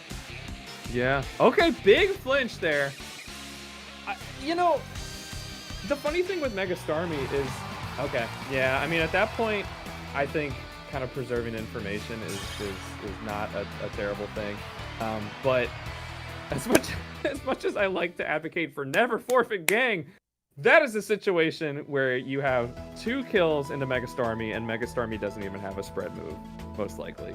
So, yeah. like, you're getting KO'd by, either Chestnut or the Machagacha. So I don't disagree with that one. And I do think the Clanger Soul there was probably the turning point for Detect Kev, in terms of, we don't know for sure if it would have gone down to a body press at full, but you really needed to put some special damage onto Mega Chestnut, because guess what? You're not doing enough damage with the rest of the team. Yes, you have a super effective move from Mega Starmie, and as much as you have, like 200 base attack with huge power, plus 2 defense, Mega Chestnut does not care. Yeah, and special damage that Detect Kev can bring into this next game is actually Pelipper. Pelipper matches really nicely with super effective Hurricanes into Mega Chestnut. So getting basically 4-0'd by Mega Chestnut in that last game, might consider bringing Pelipper in this next one. But then it's a question of who do you have to drop in order to do that, and can G-Flows predict that and also prepare for that adjustment as well. So it's going to be interesting to see how that comes to play in this next game. Both of these players, or at least one of these players, taking a long time to think about their selection. With only 16 seconds left, both of these players locking into their teams. Let's see what the leads are for game number 3. I think Detect Kev has to really pay attention to what am I doing about Sinistro, because it kind of clowned on him that game. There you go. You do see the Pelipper. Very, very good call there. I like the nickname Rain Man. Yeah, that's awesome. All right, and I like just all-out rain offense going into this grass type. Could be really threatening with Hurricane, Zen Headbutt. Both of those moves are going to be big considerations right now. What does G-Flows have in the bag in order to stop those moves? Is it a switch? Is it a protect? What is the answer? We are going to find out in just a moment. Yeah, and we don't even know if it has protect. Maybe not with the switch there. Okay, it's a Pelipper Ditto. Different skin, though. Yeah, different skin coming through. Mega Evolution from Starmie is going to have the huge power now. Physical attacker for Starmie. What is the move of choice, though? Psychic coming into the Pelipper, breaking the potential Focus Sash, and then Liquidation into the Alakazam. Going to just take the KO. What is Alakazam's held item? We'll never know. We'll never know. I was really expecting the Focus Sash there. That would have been a pretty good position for G-Flows, just being able to take out the Pelipper next turn, potentially. The confusion on developer is rough there. Yeah, that's definitely rough. The Sinistra coming in. Sinistra has to be careful here because, again, it is threatened by the super effective hurricanes coming through from this Pelipper. And it is kind of a sitting duck here. So can it live this double up between Zen Headbutt and Hurricane? It does have the Citrus Berry to be able to live a little bit better. Could it even outspeed Pelipper? Oh my god. Oh. Ow. Hurricane coming through. Oh my gosh. Got a lot of bulk, but not enough. Oh, unlucky for G-Flows. I mean, the confusion, the immediate self-hit. And there was a you don't even have an opportunity to go for like Rage Powder there to, do something useful on the way out. This is looking like exactly the adjustment that Detect Kev needed, and you had it, Waffle Man. You said, I think I want Pelipper here. Pelipper just looked so good there. I mean, yeah. G-Flow's learning about Heliolisk's ability. It's less good when you know what it does. Getting a little bit of luck there in that situation because G-Flow's Pelipper did move first. However, it did get confused the turn before and hurt itself in confusion. There's a chance that it actually got the KO before Detect Kev's Pelipper could even move, which would have been nice, but we didn't see that situation there, and it looks like Detect Kev is going to potentially get a one-hit KO on this Chestnut right now. Huge damage, and Pelipper getting the KO. Sign of respect there between these two competitors, and looks like Detect Kev's going to move on. Dude, can I just say I love Pelipper. I love the Pelipper's unironically very good. I can't believe Pelipper was just terrible forever, and then just perfectly in Scarlet and Violet was just like the perfect Pokemon with the water and grass coverage, and then in Pokemon Champions it just continued to keep that momentum going. It just feels so deserved when you have like terrible Pokemon get buffs that actually let them be threats. It's like it's reverse power creep. Like if Pelipper came out in this condition today, I think people would be much more against it. But I enjoy my silly Scrimblow Pokemon, and when they're actually good, it's just fun. Those Hurricanes hit, man. Yeah, those Hurricane is such a it's like such a broken, like when it's in the rain it's such a like devastatingly good move, but when it's out of the rain it's like just okay. You know what I mean? Yeah. It's like, oh, we gotta hit a 70% chance here.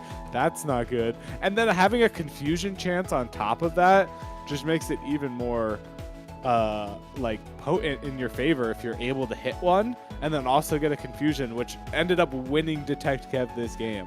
So all around good stuff from Detect Kev, who's going to be moving on with a 3-0 record.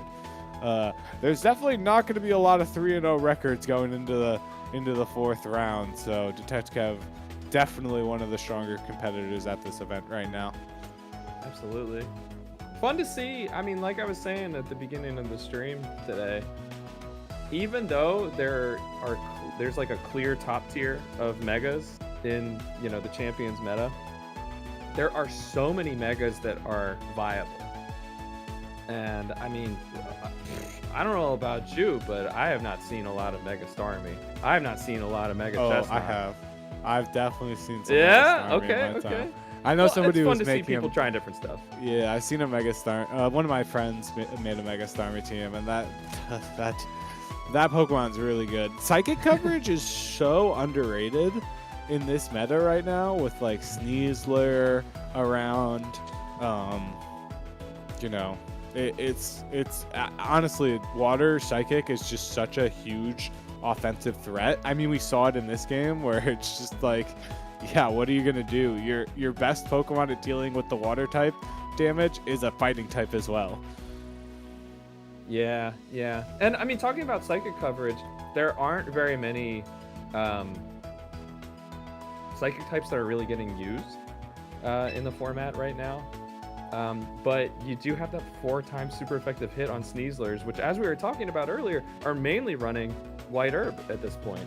So, I mean, you can have a Farigiraf without special attack investment, one-shotting Sneasler with Psychic Noise. Like, that's huge to be able to do. And that's a Pokemon that I think is actually like very passive right now. Not having access to Throat Spray and, you know, Nasty Plot being kind of a reach. But yeah, I mean, if you can one-shot Sneasler, like, that's valuable. That is, it's so huge to be able to do that. And wouldn't even see a Sneasler in this game, but Starmie coming to play in that third game didn't really do very much in the first two games. Wasn't needed in the first game. Second game, it came in at a bad time and then missed the Zen Headbutt. And then in the third game was just the perfect partner with Pelipper, which was the right call in the end by Detect Kev to be able to win the game. And it was really, really strong play. I love a game 3 thriller where somebody's forced into making an adjustment. It's like, okay, my back's up against the wall. I really need to bring up another Pokemon here because my game 1 and 2 game plan did not work. What am I going to do? I'm going to bring in Pelipper and I'm just going to kill everything. And it was really well played. And I feel like the Heliolisk Sarina lead, very unexpected, just generally. But it's not the most oppressive lead, just in terms of like, okay, these guys can do solid damage. But like, I feel like they're both mainly playing support roles. Like, you're running Sarina because of the ability, Queenly Majesty blocking priority. You know, it's got plenty of solid coverage, but it's not like we're seeing, you know, Sneasler Zardwide. So having a lead like Mega Starmie in the rain, like, I mean, Pelipper, people talking about Pelipper being a restricted Pokemon in like Regulation G, you know, just that its damage output is so insane. And it's just a super smart adjustment, a huge tempo swing, just threatening tons and tons of damage from turn 1.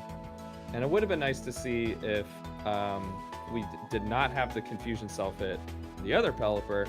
I think a Hurricane would have been able to KO, you know, Pelipper, and okay, maybe you have a totally different story now. But yeah, I agree. And luckily for us, we actually got a game 3 on stream. So yeah, we're not breaking. We're not breaking today.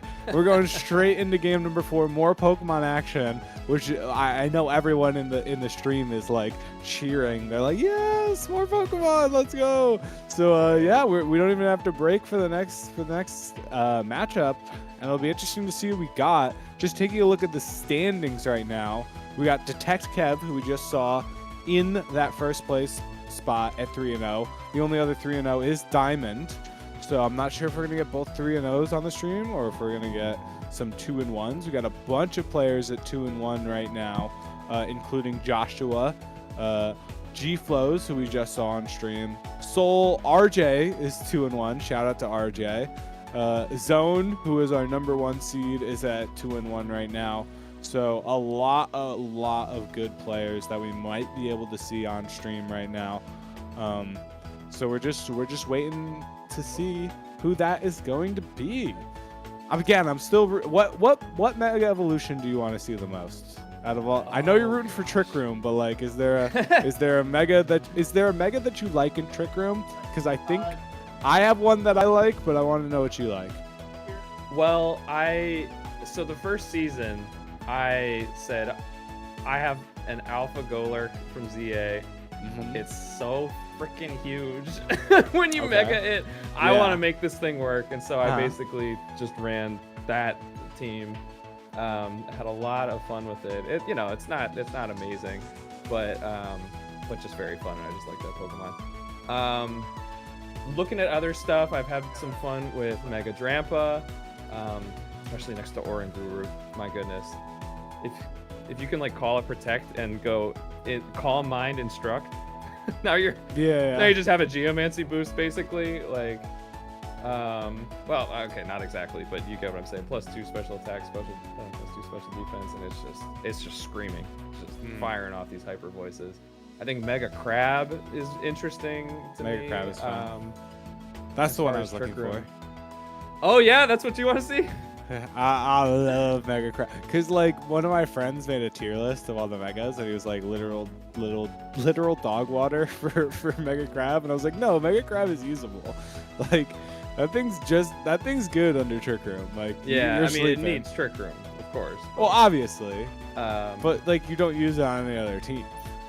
yeah, honestly, you know, at least as far as megas go, like I'm not solely focused on Trick Room ones. I think Mega Delphox is really cool, and I think the fact that it's kind of just outclassed by Mega Zard Y, it gives sort of the like underdog feeling, which of course you Okay. look at that thing on paper and it's like that is no underdog, but it's not being used, so I kind of want to see it.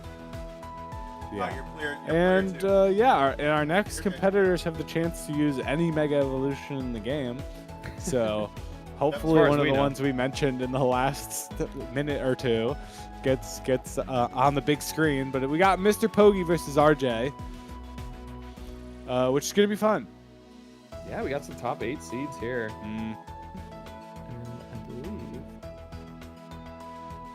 Check the And we're records and real we're and we're quick. waiting patiently for both of these players to get into the room to see what Pokemon they've got. I mean, maybe I'm a little bit more impatient than others, but Hey, definitely just ready for some the- action. it's They both are at 2-1 here, so evenly matched. And like you say, we've only got, well, actually only 3 competitors still at 3-0. So I'm sure we'll see some more of them later. Yeah, and we got the new Switch 2 for RJ here. It looks like it's clean. I haven't seen a Switch 2 in person, so I'm like, every time I see it, I'm like, oh yeah, this thing is sick. I gotta say, it's very comfy. Like, they made this one for adult hands, and I appreciate that. yeah, Like, yeah. The first one definitely was not made ergonomically. it's just the Joy-Cons, like they actually feel solid. And That's cool. At least mine have not drifted. I like yet, that. so. I'm hearing some clickety clacketing in my ear. That's right. Are we getting in? Are we moving Oh, on? All here right, we let's go. see the team. So on the left, we got Aeon with the Manectric, the Arcaludon Rain team with Pelipper supporting the Rain, Sinistcha, Basculegion, and Sneasler. And on the right, we got RJ rocking the Scovillain, potential Mega Scovillain as well. Gotta be. Tyranitar bringing in the Sand, Aegislash, Azumarill, who is my goat, Garchomp, and Lucario. 4 potential Mega Evolutions on the right side, Patch. Yeah, I mean, I definitely would not expect Garchomp to be holding that Mega Stone, but I think the other 3 probably are. It would be interesting if we had like Choppleberry T-Tar, maybe. Could be. I You like. know, I I mean, like. that no- mon is good without Mega. It could be. you It know. could be Choice Scarf as well. Choice Scarf T-Tar is one of my favorite iterations of that devious. of the non-Mega T-Tars.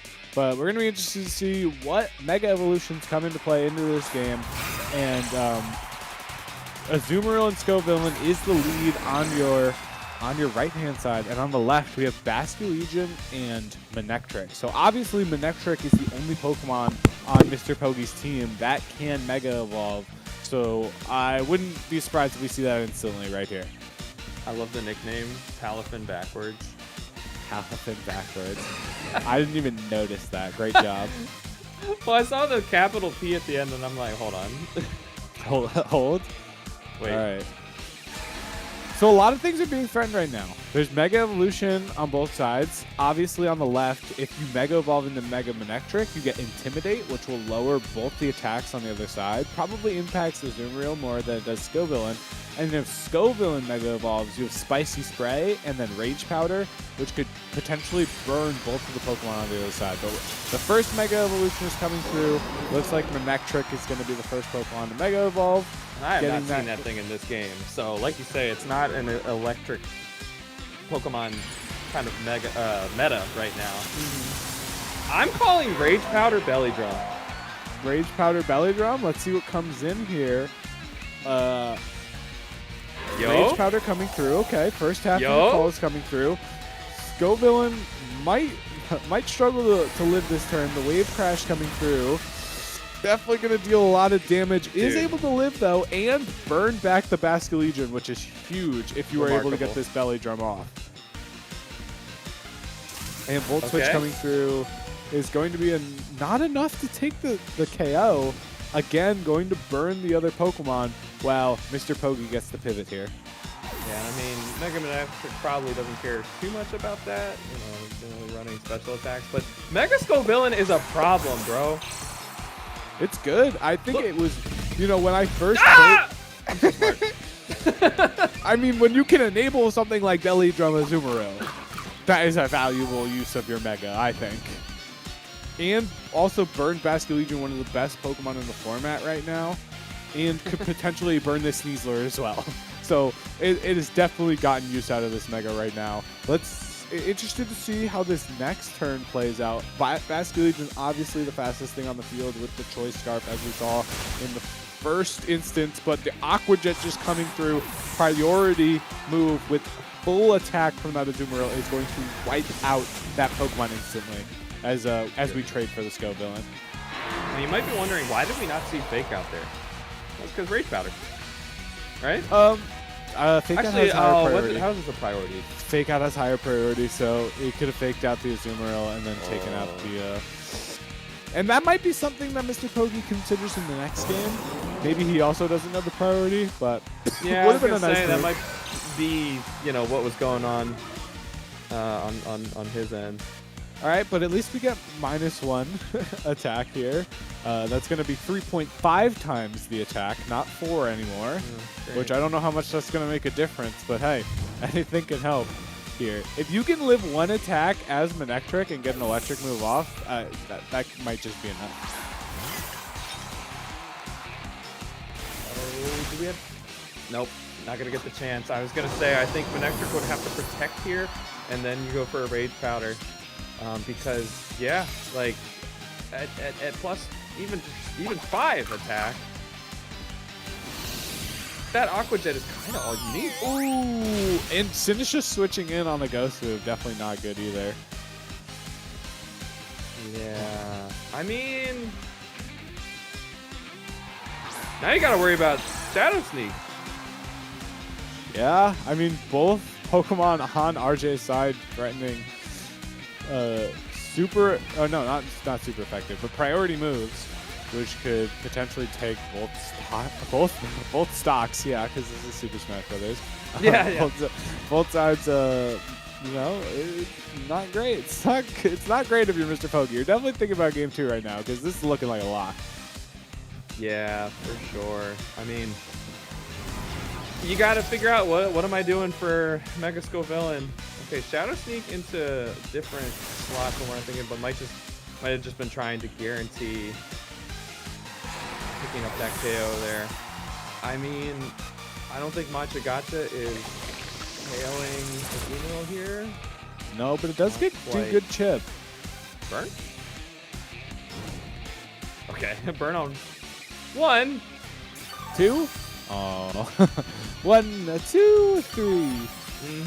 And so game 2, we definitely need an adjustment for Mr. Pogi, or else we're gonna lead to another swift loss. What I'm interested in, I'm interested in a few things. One, what is Arcaludon's ability? Because if it has Stalwart, that's the perfect Pokemon to go into the lead that RJ led in that game. I'd assume that if it has Stalwart, that is exactly what Mr. Pogi wants to lead right now. If not, then you might have to choose something else. But I like the Pelipper as well. The Pelipper might be able to do a little bit more damage to the Skull Villain, get it off the field faster, and then allow you to get rid of the Azumarill.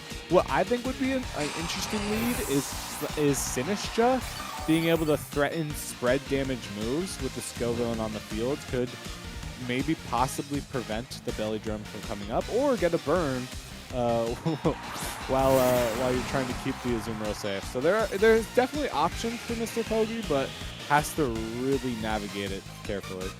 Definitely. This, I mean, it definitely comes down to is like if you outspeed the T-Tar here, you can actually get like huge healing. Potentially burn, but not gonna have that chance. So RJ, you know, kind of got backed up closer to the wall than you know, than it looked like a little bit earlier. But still pretty comfortable taking that game 1. Yeah, and the Azumarill looking like a huge threat here. I would be very surprised to see RJ lead differently here, but it would really be a power play to completely read what you think Mr. Pogi's going to go for in this next game and then completely counter it. That would be aura. The real reason I say Mega Scovillain is a problem is because it requires specific checks on your team. Mm-hmm. Like looking at this left side here, you really have exactly 2 Pokemon that can like deal with it. Yeah, which is definitely not where you want to be. Also, another thing that could be powerful for Mr. Pogi on the left-hand side is leading your fake out. Just fake outing the Azumarill on turn 1 just to give you enough time to clear that Scovillain, and then it's a sitting duck on the next turn. That is something else to consider as well. Yeah, but both players just carefully considering what they're going to lead here. RJ had a really strong strategy in game number 1. Might be incentivized to lead it here again, but could always switch it up. And as we get into game number 2, we're going to see if anything is switched up. Yeah, that's a great point about the Sneasler having a role against the Mega Scovillain, which, yeah, we do see the same leads. You got the fake out into Azumarill. Okay, we see the Pelip, different leads. I guess we did have more options on the table on Mr. Pogi's side. But, I mean, think about the Sneasler being able to Dire Claw the Mega Scovillain as well. That's definitely not going to one-shot, and it's probably not worth it just because you get your Sneasler burn. Yeah. But, yeah, I mean, we kind of knew this was the big test. It's just, this is a really strong lead. You need to have specific stuff for it. I think we see Pelipper Hurricane into... Okay. Getting the Archaludon in, withdrawing the Azumarill. Very surprised by that. Just to get rid of the rain. And now Hurricane is no longer 100% accurate, which means that this Scovillain could potentially live longer than we thought. However, Weather Ball is now a rock move, which on the next turn, if Hurricane hits, oh my god, getting rid of the water to get a super, like a huge overheat into Archaludon. This is an incredible game, and we're seeing the stamina proc, which means that there's no stalwart on this Archaludon. Very, very important if this goes to game 3. Smart Tailwind there. Although I believe Archaludon would have been the fastest thing on the field anyway. Not the Pelipper though. That's a smart call about the rock type Weather Ball. I mean, that's 100. I would love to see it right now. Like, super effective hit. Probably a solid 2-shot. Could be. I think that more importantly here, Mr. Pogi might be thinking about resetting the weather, switching that out. And then if Sinister switches in here, it's actually really nice because you get the healing on the Archaludon as well. But you got to be careful with Tyranitar because Tyranitar could always cover for that with the knockoff into that slot as well. Yeah, so I mean, do you try and bank on... I mean, you can't bank on, like, Flash Cannon KOing Tyranitar because you're just gonna... Or a Sphere. Get redirected. Or a Sphere hold. Dragon Pulse coming through. Or imagine, though. Oh my goodness. That's not amazing damage. Yeah, I mean, a +1 defense, and now +2, it's going to be doing even less. You're at -2 special attack. You're living that as well. We've got Tailwind up, so we might be able to see, like, a Life Dew. I don't know if that's quite enough healing. The Dragon Pulse is such a shame because I kind of wonder if Mr. Pogi was expecting that to get redirected and just, like, well, let me go for more damage on Scovillain.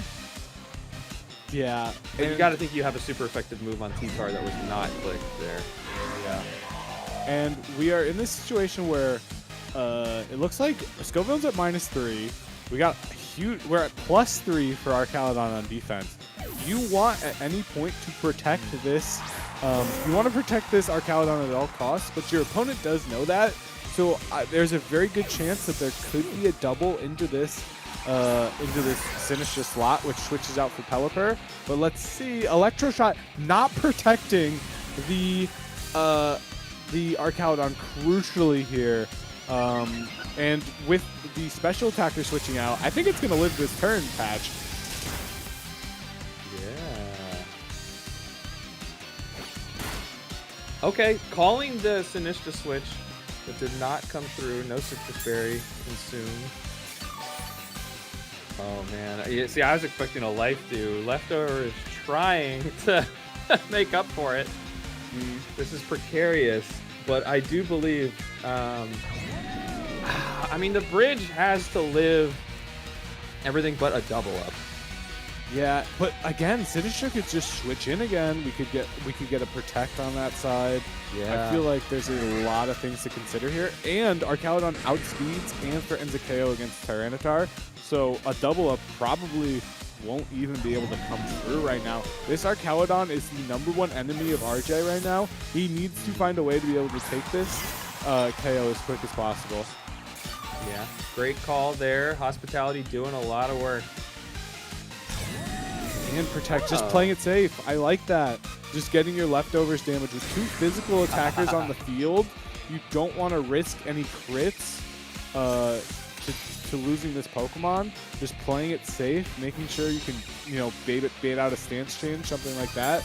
Getting protect into the move that Aegislash chose. I think it was Sacred Sword. Was it Sacred Sword? It was, which of course does ignore any defense boost. So that is absolutely essential for RJ being able to win this game too, I think.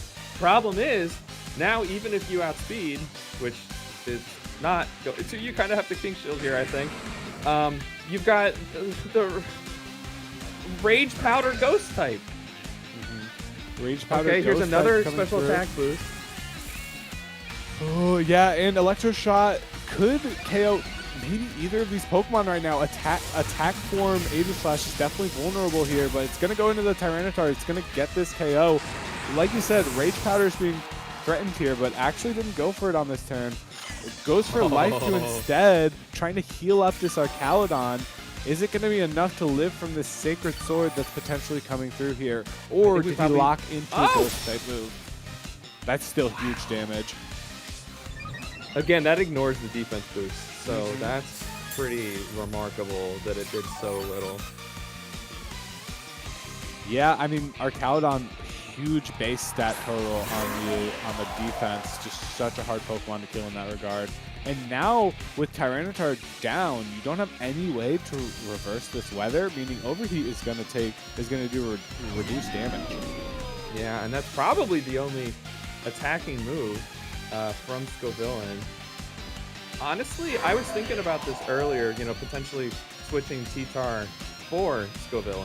If you can get Arcalodon burned, yes, that doesn't matter for cutting its offensive output, but it would at least nullify the leftovers. And this thing has had quite a bit of sustain. It has stayed on the field way too long.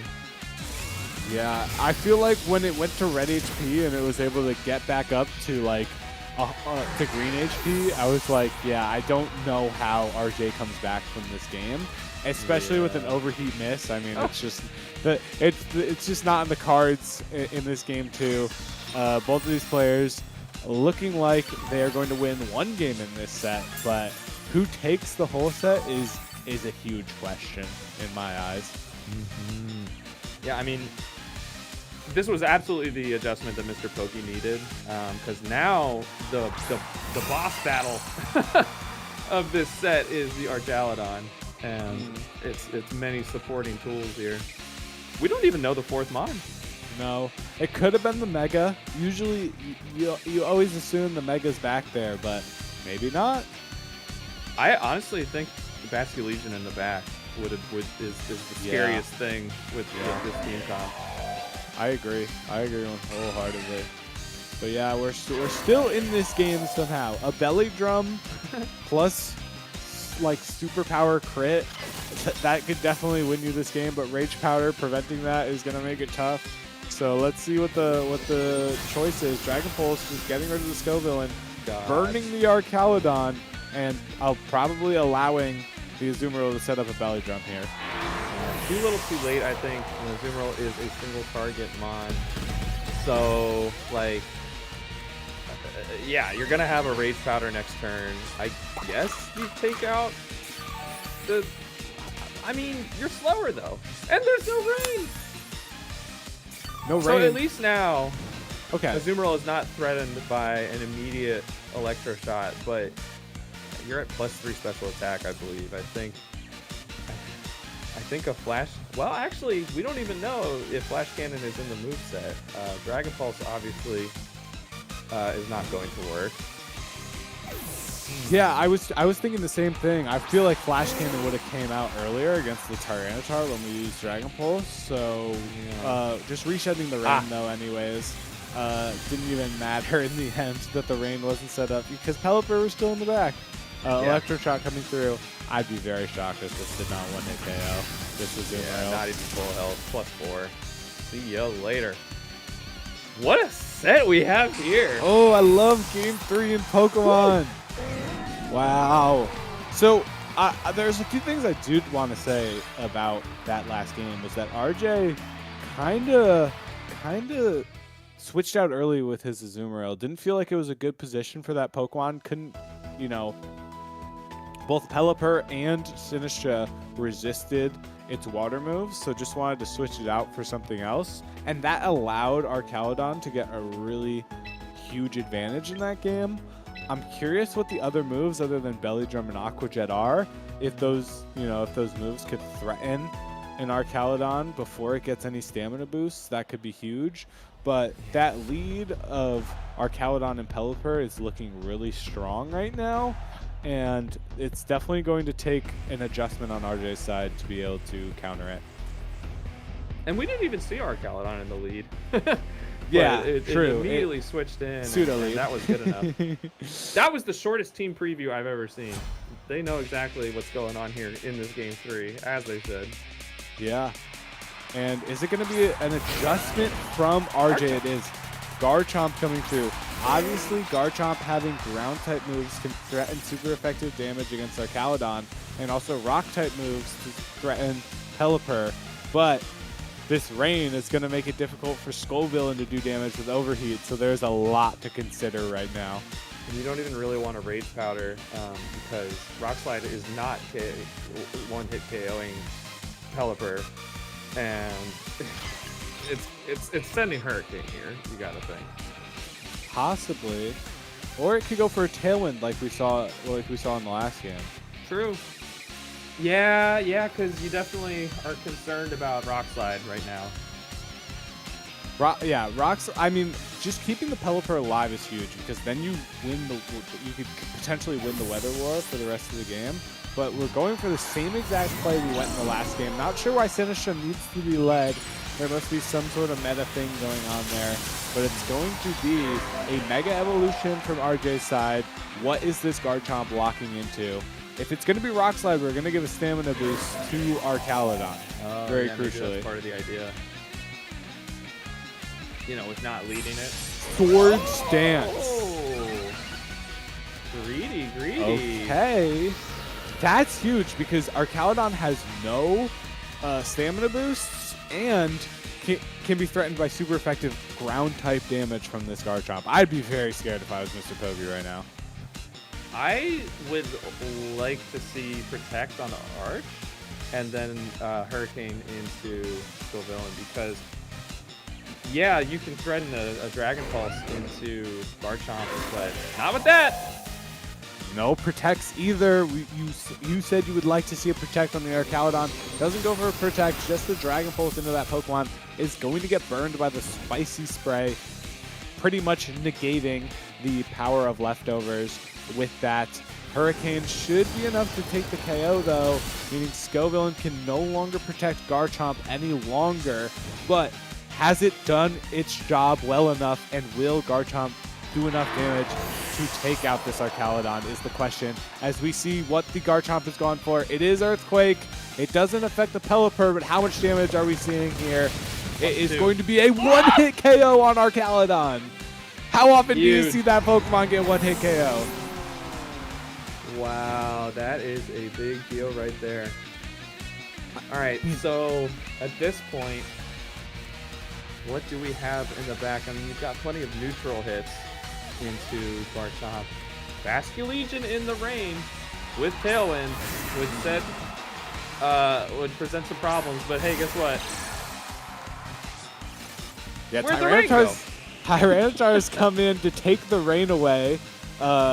Rain, go away. Come again another day, RJ says. And Garchomp's in an amazing position here, but Basculegion does huge damage and is most likely Choice Scarfed with the Tailwind up, so it could definitely threaten this Tyranitar's life for sure, and possibly the Garchomp as well, but just going for the flip turn, trying to get the rain set up as swiftly as possible. I like that, so that in the future, this Basculegion could potentially sweep. Yeah, great call on the flip turn there. I think even if you're eating a Rock Slide here, or two, but that might actually be good if Pelipper goes down here. Ooh, wow. Instantly goes down too. Yeah, and I think RJ correctly recognized that Basculegion was the threat there and tried to get it with a Dragon Claw there, possibly doubled into it with the knockoff as well. And because of the pivoting by Mr. Pogi, actually doesn't deal any other damage than rough skin damage there. And now Basculegion again is in a spot where it could potentially take a one-hit KO on, or a KO on either of these Pokemon, while Sinistcha can Rage Powder potentially, or use a Machagacha itself to deal damage. Yeah, I mean, the Machagacha is definitely extremely threatening here. I think that's probably the play, considering you're in red health, and that is going to allow you to stay in the game. Knockoff is not going to do the same amount of damage now that the held item has been knocked off. Okay. Yeah, Protect was the big X factor here. Gonna have to wait another turn. I'm surprised though that they went to go for both Protects in that situation. I feel like you wanted to try to predict which Pokemon the Basculegion was going to hit into, because then you allow something like the Life Dew to come through from Mr. Pogi's side. It's questionable to see how much that is going to have an impact, but definitely don't want to give any ground in any situation right there. But RJ at least stalls out the Tailwind with that move, so that might come into play later. You didn't have to worry about getting outsped with Machagacha. Okay, but I mean, no Protect on the table that turn, so Mr. Pogi intends to finally take out that +2 attack Garchomp. And knockoff is enough to take it out. This Machagacha is going to have to do the most damage I've ever seen from that move in order for Mr. Pogi to have a chance here. Single target and could burn. Oh my god, that did a lot of damage. Yeah. And that's going to heal him all the way back up to like 75% there. That lives a knockoff. Yeah. Without a held item. Without a held item for sure. Oh. Definitely isn't something you want to see unless you got Shadow Ball on that Sinistcha. Yeah, I mean, probably getting. You could get hit by Shadow Sneak as well. Could also use Wide Guard.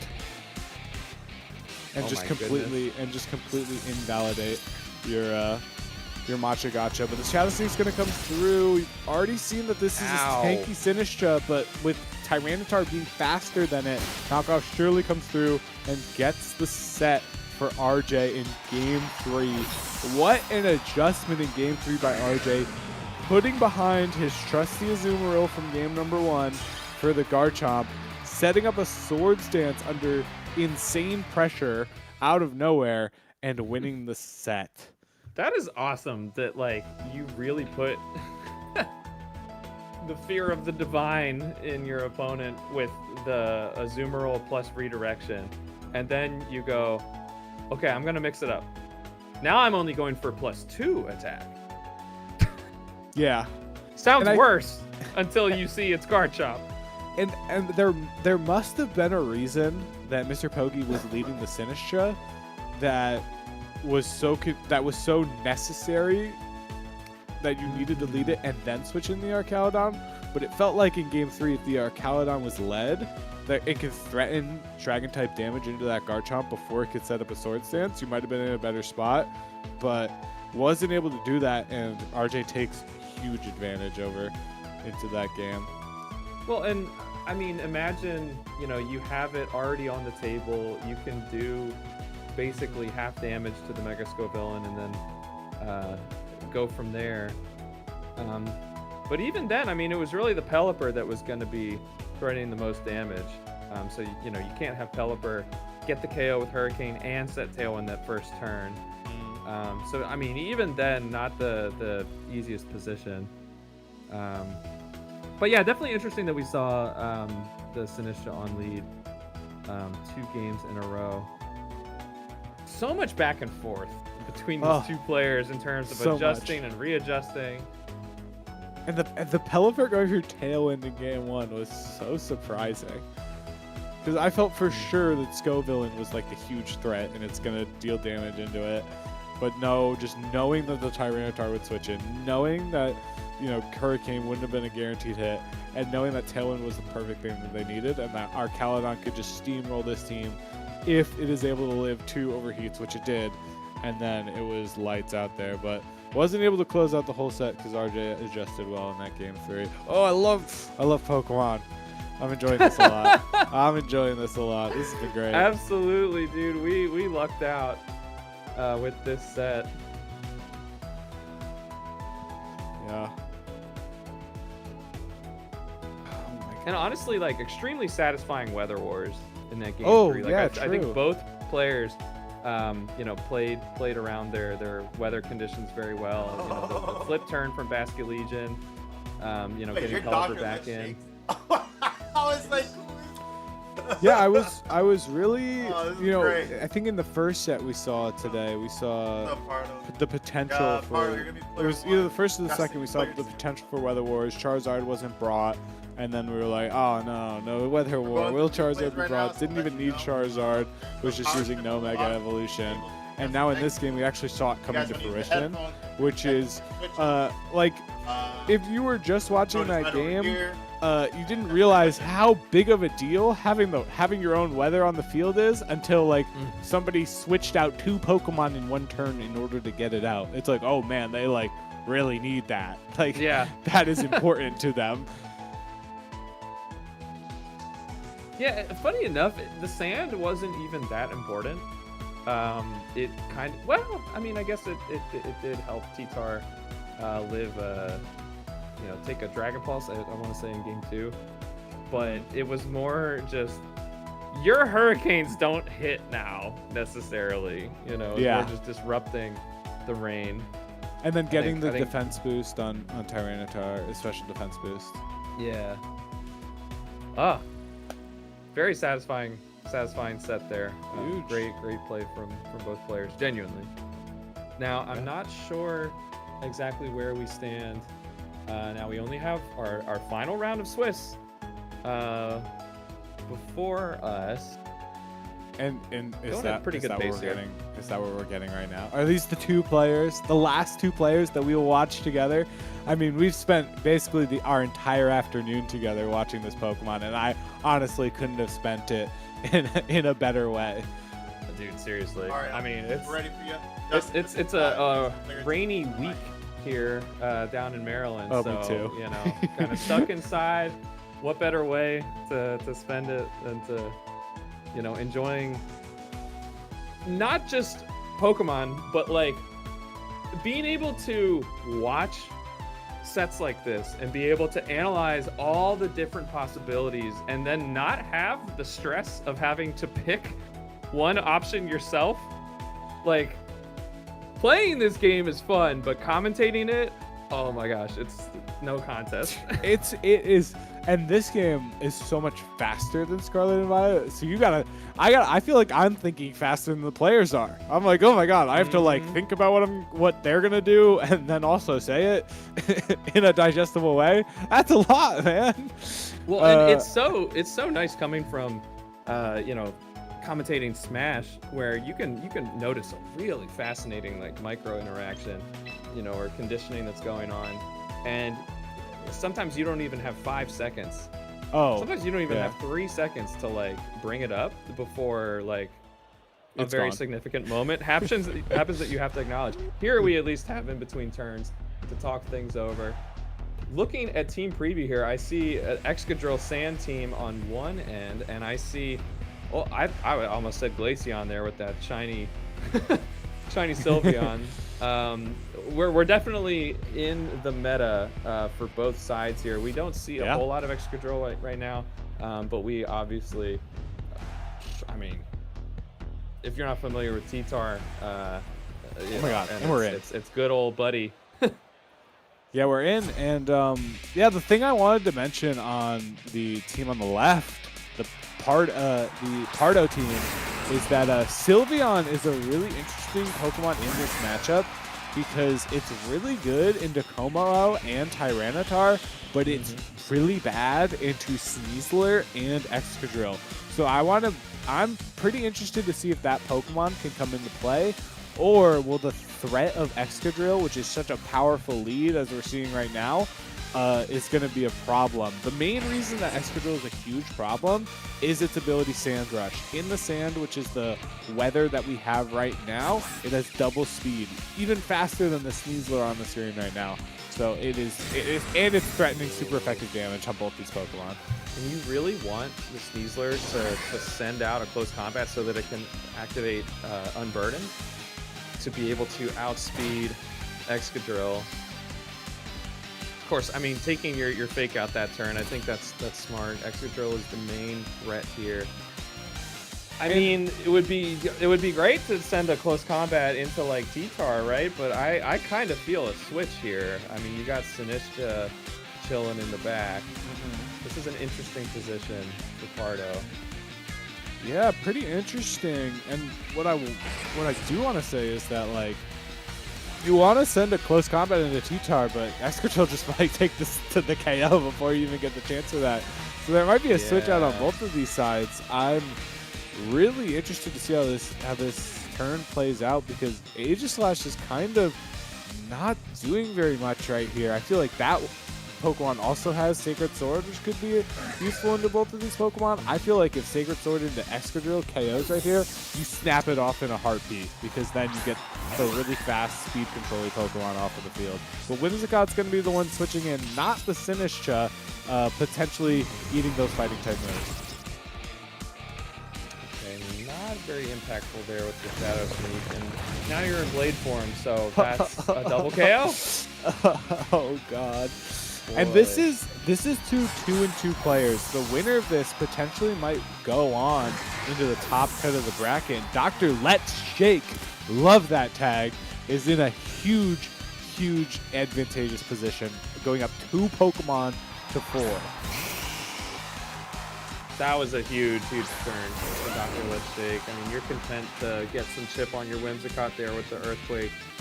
I honestly would have loved to see if Shield form Aegislash lives that Earthquake. I'm confident that it does. Being able to send, like you say, a Sacred Sword potentially into Excadrill. Not even sure if that would kill, but I think the Shadow Sneak may have been an attempt to call the Sinistcha switching in. I did expect that to be the switch in, but of course, no, and that wasn't a bad either. bad idea at all because we were all thinking it.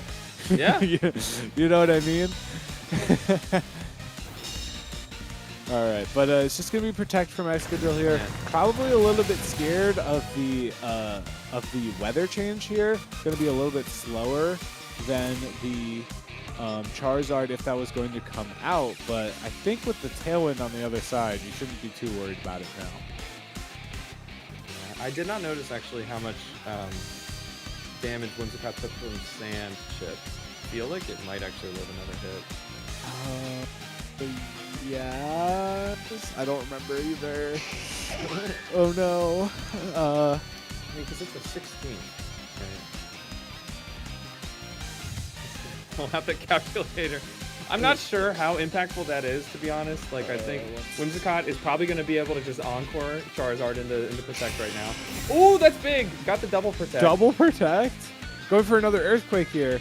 Yeah. Trying to encore. Wow. And we just see Earthquake. Okay. I mean, Everybody Earthquake. yeah. That's still really big damage from the Excadrill here. But I think Pardo might get the KO back with his own Earthquake. Especially single target damage. Oh, actually, I guess it's not single target damage. You have Charizard. Okay. All right. I mean,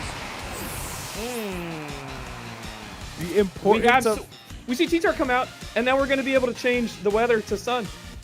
wins the weather war for the rest of the game. Huge right now. But I believe Tailwind is on the field, so that's not a good thing, especially with Fake Out being threatened here. I feel like Tyranitar might be able to get this Charizard. Surely you don't go for a triple. Surely not. Surely not. Surely not, especially with it being nerfed. We did also see T-Tar Protect, so I think T-Tar Protects here, to bait out the Mega Zard Y this turn, and then you Mega T-Tar and then you Mega the the next next turn. turn. Oh, I didn't even think about Mega T-Tar. There's so much going on right now, but so you much can't going on. let Garchomp get going here, because it can threaten super effective damage on both these Pokemon. And the more you stall your own Tailwind, you can let them back in, but it is going to be the Mega Evolution here from Pardo. Let's see if that Protect play comes into play for Dr. Let's Shake, or is he just going to go on the offensive here? Yep. Okay, so who's getting hit with Fake Out here? Oh! I like Nobody. that. Garchomp is the big threat, and it's enough to take it out. Oh my gosh. I think Dr. Let's Shake is one of the Potentially here. You're going to be able to Mega T-Tar, send Rock Slide. A Tailwind will still be up, I believe. Okay, a burn on Heat Wave? Or... maybe that KOs. Just barely not. Perfectly trained Pokemon. Hold on. Okay, so do we protect Charizard, calling the Sandstorm going up, which would KO Oh, wow. Sneasler? And yeah. That is definitely, I feel like that definitely has to come through here. And then it's a 1v1, and then you just have to get missed by Rock Slide a few times. Like, how hard could it be? Like, that is definitely your out. And we do see. I was gonna say maybe you hold the Mega Evolution. Like regular T-Tar is bulky enough, but I think just need to invest in that 1v1. I think Dr. Let's Shake. Ooh, yeah, no Protect coming out here. Dive Whoa! is Hold a on. lot of damage. And because Nothing. Okay. Wow, what a game. Yeah. I think. Wow. I think, like you said, the Protect play could have been cute there, but because you have Tyranitar against Charizard, you just kind of back that Pokemon to win in most situations. And even like with Rock Slide potentially missing, I feel like you could just kill with Knockoff in that situation, because Tyranitar is so specially bulky, you can't even use Solar Beam. Like, eventually Tyranitar just wins out there every time. But Pardo definitely did a good job of fighting back after being down 2-0 after the second turn, I believe it was. That Earthquake was huge from the Excadrill, and it's definitely going to be an adjustment. Aerodactyl would be an interesting one, because not only is it immune to the Earthquake, but it could also put up a Tailwind, which Pardo did not have access to in the entirety of the last game. But Excadrill just looks amazing into this matchup. Yeah. I do think Aegislash probably takes a seat here. I like your idea about the Aerodactyl. I honestly wonder about Megazard Y on lead. Even just so that you can Mega and then like be able to like switch it in and out to, activate Drought. That would be nice. But, ooh, no Sandstorm on lead here. And exactly what you called Mega Charizard Y on the lead. Now, very importantly, if Tyranitar is switched in on this turn and Mega Evolution is happening on the same turn, the Sandstorm will instantly get wiped away. Fake Out is also being threatened on the right-hand side with Dr. Let's Shake. So it might be a situation of just double protecting, trying to get, trying to get some tempo, but also could lead to Tyranitar coming in and getting the advantage in the Weather War. Honestly, I think you can just send Earthquake and Mega Heatwave. Like, both of those threaten, like, regardless of who gets hit by Fake Out there, the other is doing massive damage and potentially even getting a double KO. Okay. That's definitely the bigger issue for sure. Yeah, we did not see Mega Evolution, by the way. Yeah, I like that. Just keeping your cards close to your chest. You know, you want to win the Weather War, and Tyranitar could switch in at any point. And just playing it safe. I like that. And now a huge call has to be made on Dr. Let's Shake's side, because now you no longer have Fake Out. You cannot stop this Garchomp from doing a super effective move into Tyranitar if it switches in, into Excadrill, and into Sneasler. This is the public enemy #1 on this team. Yeah, and I don't buy that Dr. Let's Shake has a KO on Garchomp here.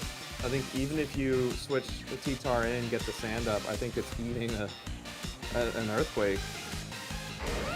And I mean, if we send the preserving. Okay, all right, we're preserving our sand mode for later. Okay. Still no Mega on Charizard. Garchomp is faster than the Sneasler here. This is this Choice Scarf Garchomp? I guess it's gotta be. Right? Wow. And Heatwave coming through actually misses the Whimsicott. That might have been game. And now, because of that, Dr. Let's Shake gets to set up Tailwind, crucially. Yeah.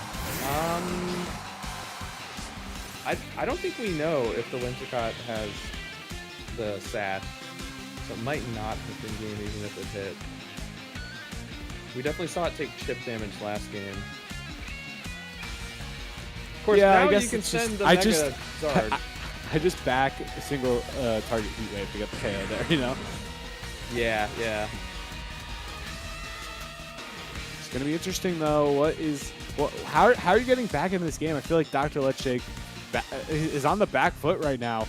No Mega Evolution has been used as Charizard right now, but obviously Dr. Let's Shake could also Mega Evolve his own Tyranitar, and if that happens on the same turn, I believe Tyranitar will come out on top there. So just switching out the Garchomp, realizing that's the big threat here, doesn't want to eat a Moonblast, then switching in the Aegislash.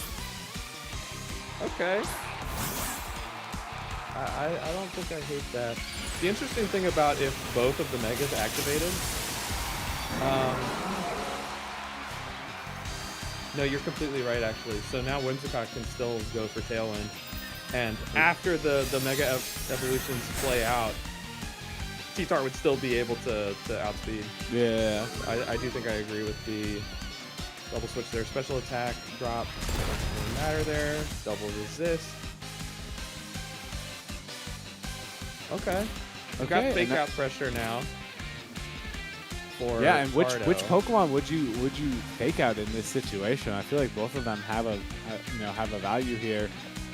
I think you don't want Tailwind from Whimsicott. I'm kind of feeling Fake Out Whimsicott. If you have...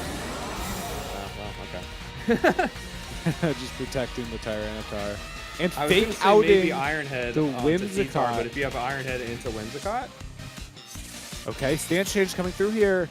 What is the option? Sacred Sword into the T-Tar. Okay, so Whimsicott will live, has Prankster lined up, and could potentially Encore Fake Out as well. Yeah, that's the tough thing. I think it I mean, hindsight is 20/20, but if you Fake Out Whimsicott there, you kind of need to KO at that turn. Yeah, I agree. I agree with you 100%. Doesn't actually take advantage of the Fake Out to get specifically to get the KO. Actually got the targeting wrong with the Sacred Sword into the Protect. And now we're in a situation where Aegislash is in attack form and could possibly get one-hit KO by this Tyranitar if Tailwind is set up. Yeah. And I don't think Shadow Sneak is taking out Whimsy with that HP. All right, what is the option here? Going for the defensive play here. King's Shield, very scary with Whimsicott on the field here. If Encore goes into the Sneasler, that could have been game-ending, but just going safe with the Tailwind. I like that from Dr. Letshake. Knockoff into the Sneasler is actually enough to take it out, despite the fact that it was not very effective. And now Whimsicott gets free reign to Encore the Aegislash on the next turn. That is a really big deal. Pardo was in, it looked like a really great position earlier on. Now Dr. Letshake does have the option to switch Cheetar out to try and like preserve, you know, the weather situation. But if we just go, okay, yes, you can Encore King Shield, but you can also Tailwind and Rock Slide here. Well, it's all Tailwind's already up. Oh my god. Tailwind was just set up on the gosh, last turn. So oh my gosh, so, even better position. Yeah, this is really strong for Dr. Letshake. I mean, a rock slide could come through here, KO the Charizard potentially. I think Tyranitar is faster here. I think that a rock slide plus Encore play might just win the game. But helping hand rock slide is potentially trying to get this. We're trying to take a KO here, no matter what it is. All right, Protect from the Charizard though. Do we see Shadow Sneak? Yes. Trying to KO Whimsicott. I mean, we've had some sand shifts. Wow. That's not going to be enough. That was not close. The Rock Slide coming through here, keeping Charizard safe with the Protect, and dealing still a huge amount of damage despite the not very effective text. This Tyranitar is going crazy this game. Absolutely. I mean, okay, Aegislash is in a position to be able to Shadow Sneak as well, but Whimsicott can still move first with priority, so I kind of think you have to switch to Chomp here or go for double Protect. Oh, and we are that's seeing what the we switch see. to Chomp. Is it Shadow Sneak again, though? Whimsicott going for the Encore into the Protect here, completely read by Pardo, who is going to take out the Whimsicott, and now Garchomp is in on the Tyranitar. If it's Rock Slide, it's a resisted hit. That does nothing into Garchomp and gives a free switch in to the Charizard on the next turn, gaining the Weather War advantage. Yo, did I call that or did I call that? Yeah, that was a good call. That was a good call. Oh my gosh. But an even better call by Pardo. He actually had the gutso to do it. Yeah, man. I don't know if I would have had it in me if I'm in that chair. Okay, all right. So Pardo wins the Weather War. No reason not to hit the Mega button at this point, even if you're protecting. Yeah, I feel like you want to use the Mega to get the Sun out as soon as possible, especially because Tailwind is still up. You might want to protect as well, but you could also go aggressive here if you want to. Just protecting, no Mega Evolution. Tyranitar into Garchomp here. Who wins this out? Of course, this is Choice Scarf Garchomp with the Earthquake. And this is going to do good damage against Tyranitar, but Tyranitar is a little bulky, so not that much. Very bulky. Okay. Oh, wow. Garchomp just barely living there. But no more Choice Scarf. Tailwind's gone. Speed tiers are going to be interesting here. Excadrill could be trained really fast, but I don't know if it can be faster than Garchomp or Charizard. I want to say there's bulk investment on that Chomp, the way it took that knockoff. Yeah, this is going to be interesting. Charizard probably will be the first thing to move, but I believe Excadrill will probably have a Focus Sash, so I don't know if it can take any KOs being the first to move. Wow, this is really tight Although, here. Of course, no Protect on the Garchomp with it being, choice item. Yeah. I mean, I guess they could have it, but like... They could. They could always have it. Oh my god. And we've finally locked in our moves. We finally see Mega Evolution from Charizard on potentially the last turn of the entire set. What is the move they're going to lock into? Drought coming through, Sun setting, Protect from the T-Tar. I don't like that Protect. I don't know what the idea is there, but the Earthquake coming through really fast. Garchomp. Is this going to be enough to take out the Excadrill? Let's find out. Lives. Oh my gosh. No Focus Sash, which means that we are probably going to a Game 3. Wow. Okay, well, okay. Knowing that there was no Sash on the Excadrill, was the T-Tar Protect okay there? I mean, you did need to protect on the it might have been one of those situations that was checkmate no matter what, and you're just giving Honestly, yourself more so. and you're giving yourself more time to think about Game 3. I think that's the big thing there. But yeah, Steel Target Earthquake takes the stock, takes the KO. We are one game away from the end of this Swiss part of the bracket. And if I'm not mistaken, this is round 5. So like one of these players might be moving on into the top 8 if they're able to win this.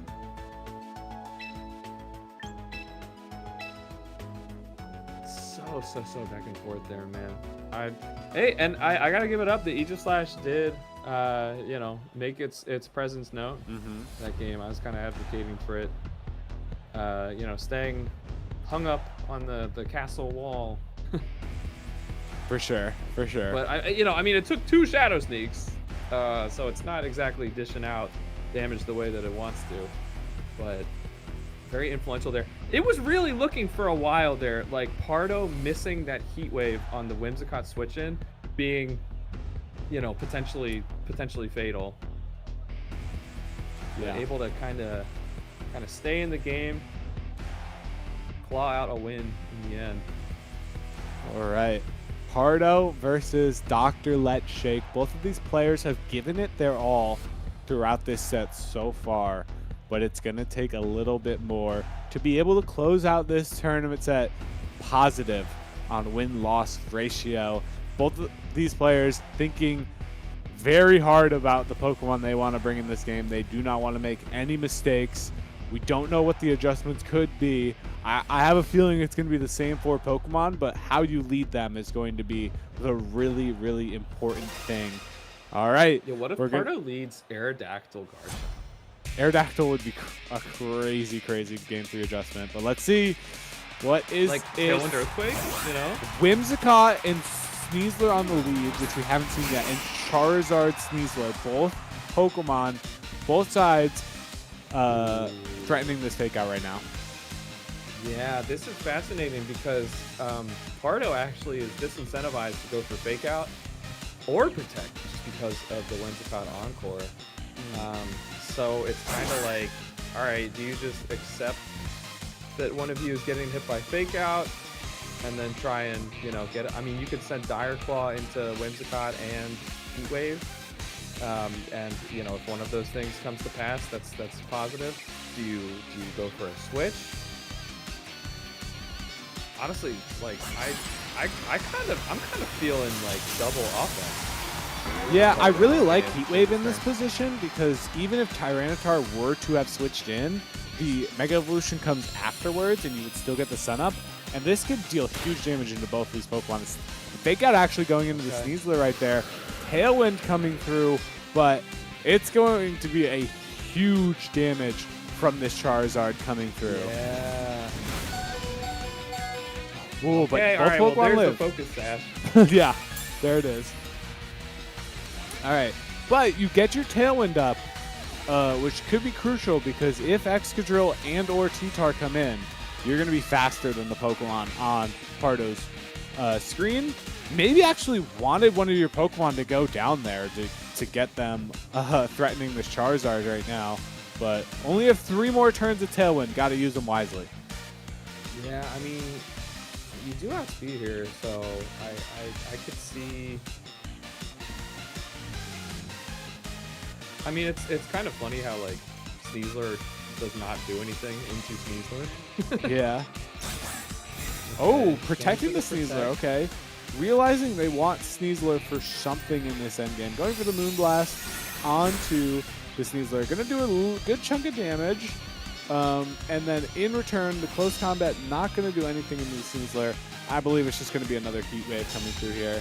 If it misses the Whimsicott, that could be weird, but it doesn't. And Dr. Letshake is going to have the opportunity to switch in another Pokemon.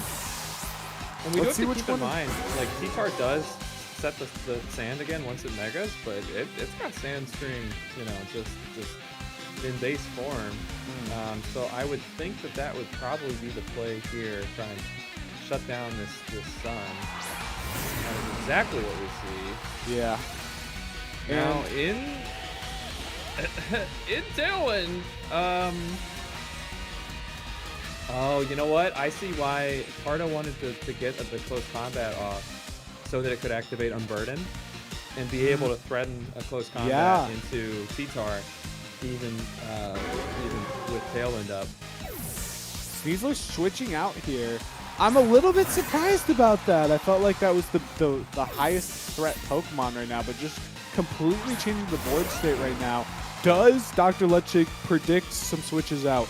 Close combat did not predict into that slot. And the Rock Slide coming through. Both of these Pokemon are going to be able to tank that pretty well, leaving Dr. Letshake in a somewhat precarious position here with the Choice Scarf Garchomp looking to Earthquake its way to a victory here. Yeah, very smart. Switching there for Pardo. And mean, if this is the turn, pick up the KO with Shadow Sneak.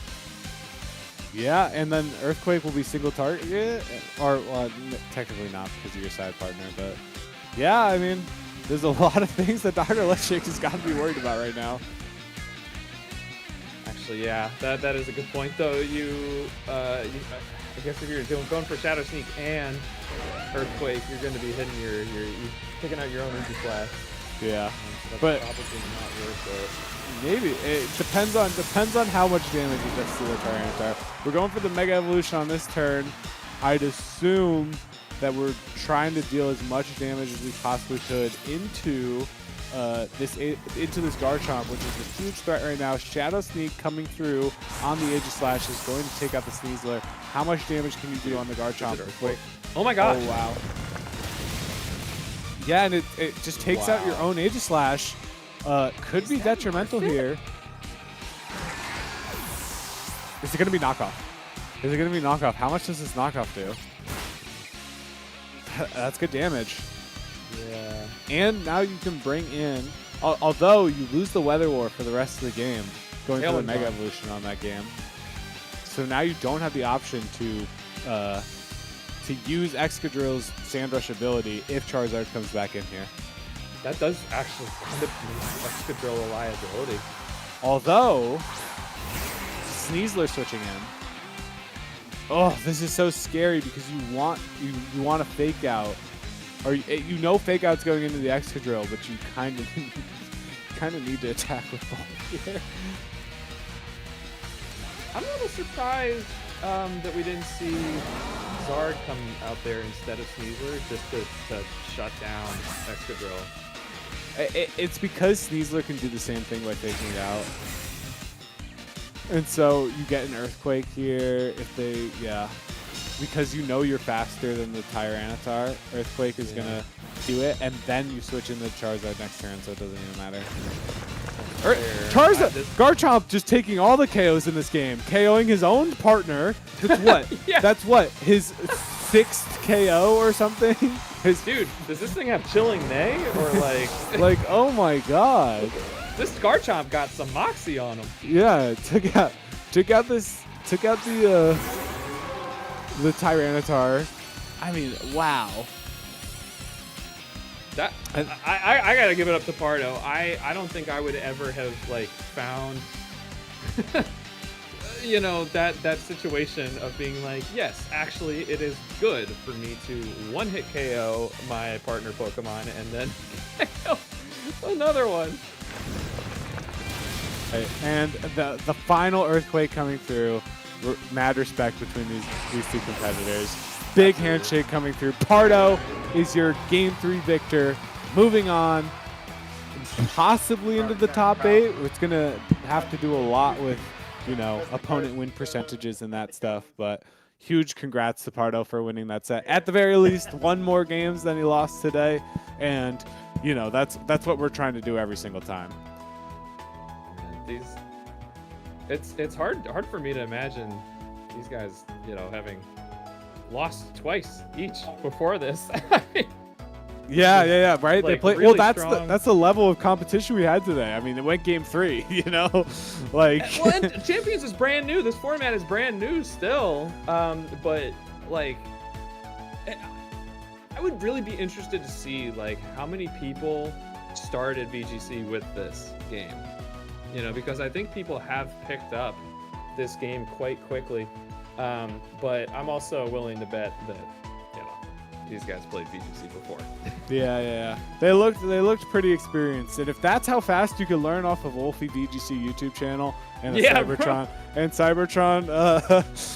putting out their content every day in the month this game came out, then I'm scared for the future of this game because there's going to be a lot of good players on the field. Dude, people just pick this stuff up so fast. It's so impressive. But at the same time, this is not a call out, I swear, but seeing a wave crash into a dry skin mod, that might just be consequence of I just picked this up a month ago. Yeah, it could be. And that's not to say like that's coming from a player who has a strong team and was making good decisions. But there's just so much niche stuff to know. Yeah, and there's a lot more Pokemon Champions action today that we're going to be watching. That was just the Swiss bracket. We got our first 5 rounds in and out pretty quickly. I mean, Pokemon Champions, that went a lot faster than 5 rounds of Swiss in Scarlet and Violet. That's all I'll say. Sure. So we're already got 5 rounds of Swiss done. We've got a top 8 bracket for you guys next, featuring some amazing players, most of which who we have not even seen yet. Detect Kev, who went 5-0, is the big name that we saw on stream. But we're seeing a lot of new players in this bracket showing up, which is exactly what you want to see. As we finish the replays here, we're going to see that earthquake come through. I think this was game 2 when Pardo just barely won. I mean, what a moment to win this game in that fashion. Man, that pairing right there of Megazard Y and Garchomp, especially Scarf, is just so imposing. Those guys are best buds. Like you best have Wide Guard on your side if you're facing down against that. Yeah, Wide Guard is so freaking underrated. Oh my god, shout out to Araquanid. Araquanid would own these two folks. Oh my gosh, you're right. Araquanid. Dude, I've had a lot of fun with Gallade. Oh, Gallade's really fun as well. Yeah, in part because of Wide Guard, but I mean, hey, Pelipper's right there. Would have been a welcome sight, against Zard Y as well.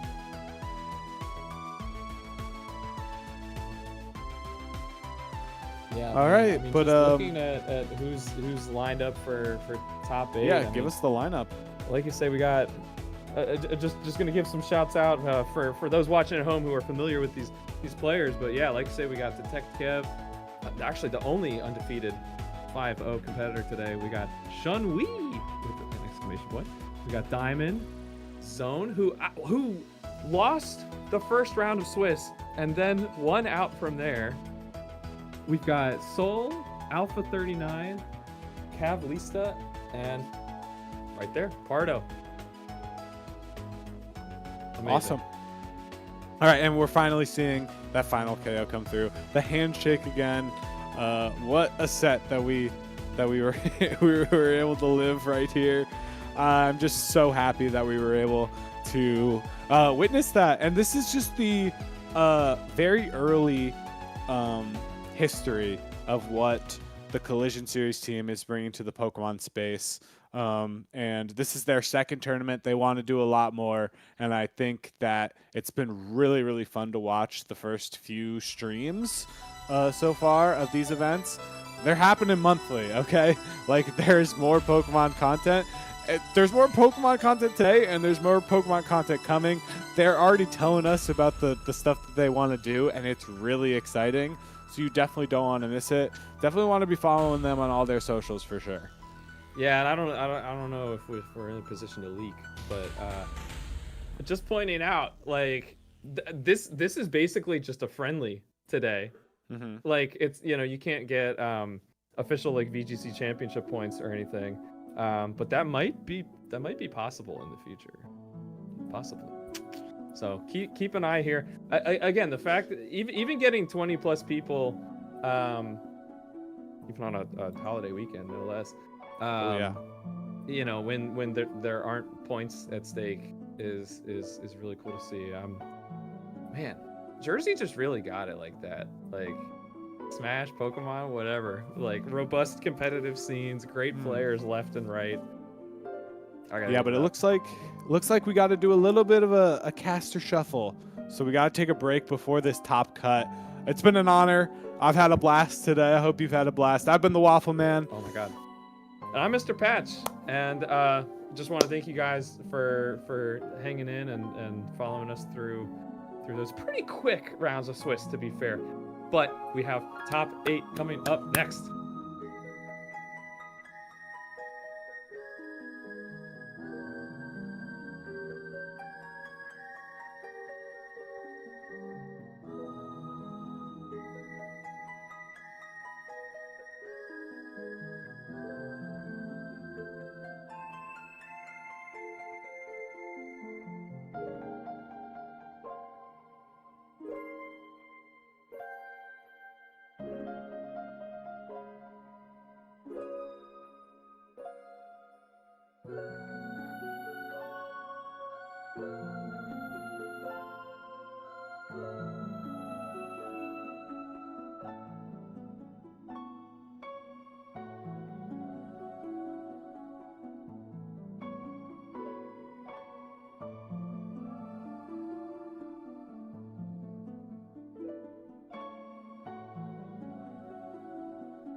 Welcome everyone to the top cut of the second Battle Frontier tournament here on the Collision Series Twitch channel. We are presented with the top 8 bracket coming along right now. I am Supernova, joined temporarily by Mr. Patch because of a little incident that happened with our co-commentators, but we have our top 8 bracket and it looks stacked, Mr. Patch.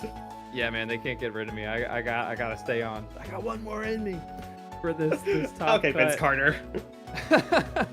I'm looking at what we have coming here. We do have a few returning faces from the Swiss rounds of stream, including Mr. Pogi is going to be up on stream next.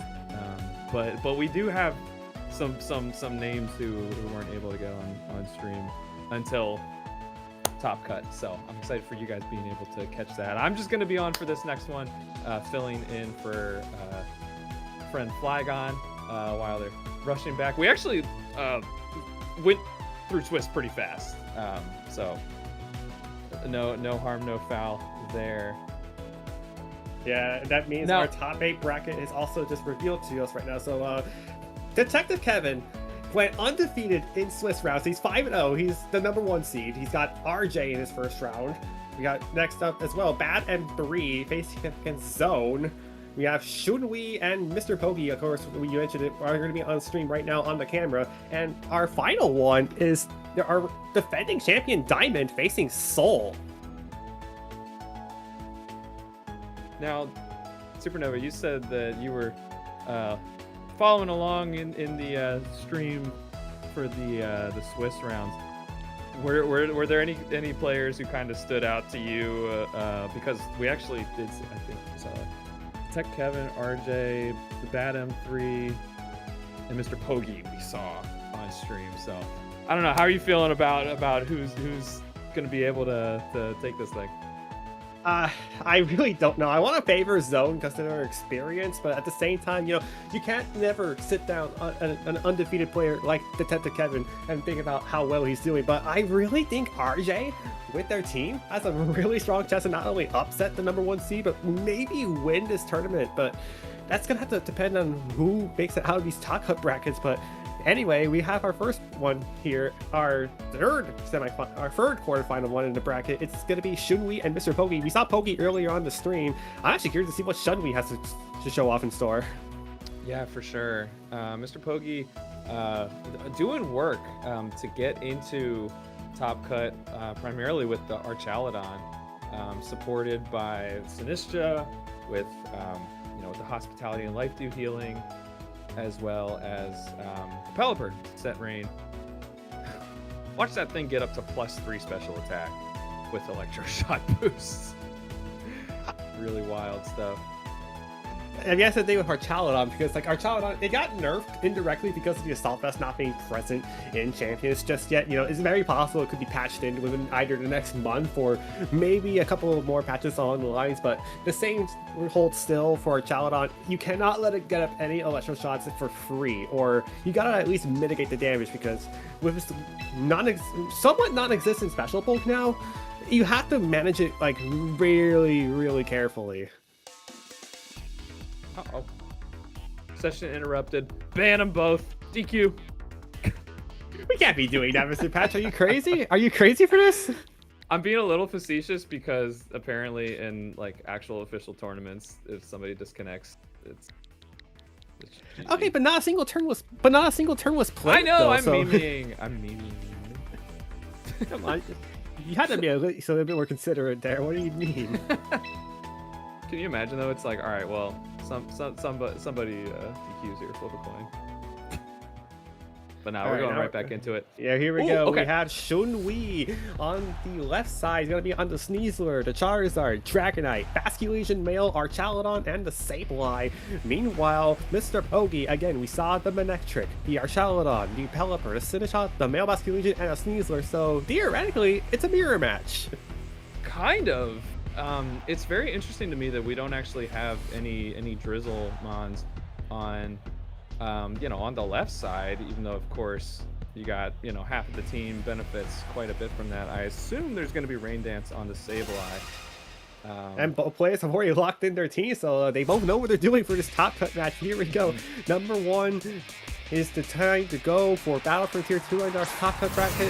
Pogi gonna lead the Manectric plus our Chaladon, while Shun-Li gonna lead the Dragonite and our Chaladon. So we got 3 dragons and a Electric Canine.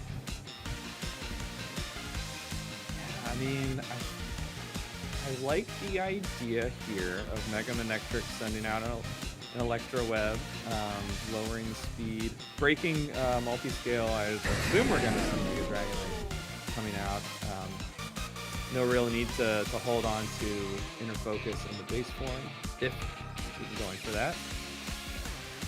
Kind of awkward having the mirror match with Archaladon because they don't really do much to each other. They don't have body press. No, they don't, but you can hear each other pretty badly with their Dragon moves, because again, the lack of the Assault Vest means that their Dragon moves are actually going to do a big load of damage here. As you see the Mega Manectric come out for Mr. Pogi, and it's going to drop an Intimidate to both of these Pokemon, supposedly. Okay, that is a multi-scale of the Dragonite, so it is not... Okay, Protect comes out, and now we get a Snarl off from this Mega Manectric, weaken the damage of the Dragonite. As it does break the multi-scale from this base form, Special Attack will drop. And here we go with Dragonite set the Tailwind, so that's going to be speed advantage to Shun-Li for the next 3 turns. What does Pogi's Archaladon do? Yeah, it tried to Dragon Pulse the Archaladon, trying to take advantage of the low special defense. That's so interesting, going for Snarl to break multi-scale and not actually double targeting into that. Fortunate play there for Shun-Li, actually being able to block with the Protect. Snarl is cool tech. I like that Mega Manectric, as like speedy as it is really more of a support mon than anything. I mean, a base 135 speed is going to give you a long leverage here, as should we have to switch up the Dragonite into the Charizard, interestingly enough. So that's interesting to see what the Manectric does here, but Pogi's Archaladon is just protected this time around. You just need a Draco Meteor connect onto the Mega Manectric thanks to the Tailwind, and it's gonna do heavy damage to it, not enough to knock it out. And it's gonna lower the special attack really bigly, and Snarl comes out again, so that's a -3 Archaladon on the special attack, and Charizard potentially switched into a power reduction as Stamina gets activated, and a Leftovers recovers some HP. I gotta say, Mega Manectric really took that that meteor very well. Of course, now Shun-Li's Archaladon is at -3 special attack, so it really is a liability still being on the field here. As far as like, do we have anything to pivot through? It doesn't really look like it. You know, just thinking about, you know, you probably got a Draco Meteor or you know, similar move coming from the other Archaladon. Charizard does kind of throw you know, a wrench into things. I think Heat Wave here is going to be pretty strong. With Tailwind, should be able to pick up the KO on Mega Manectric and do some pretty substantial damage to Archaladon. Of course, we don't see any switching.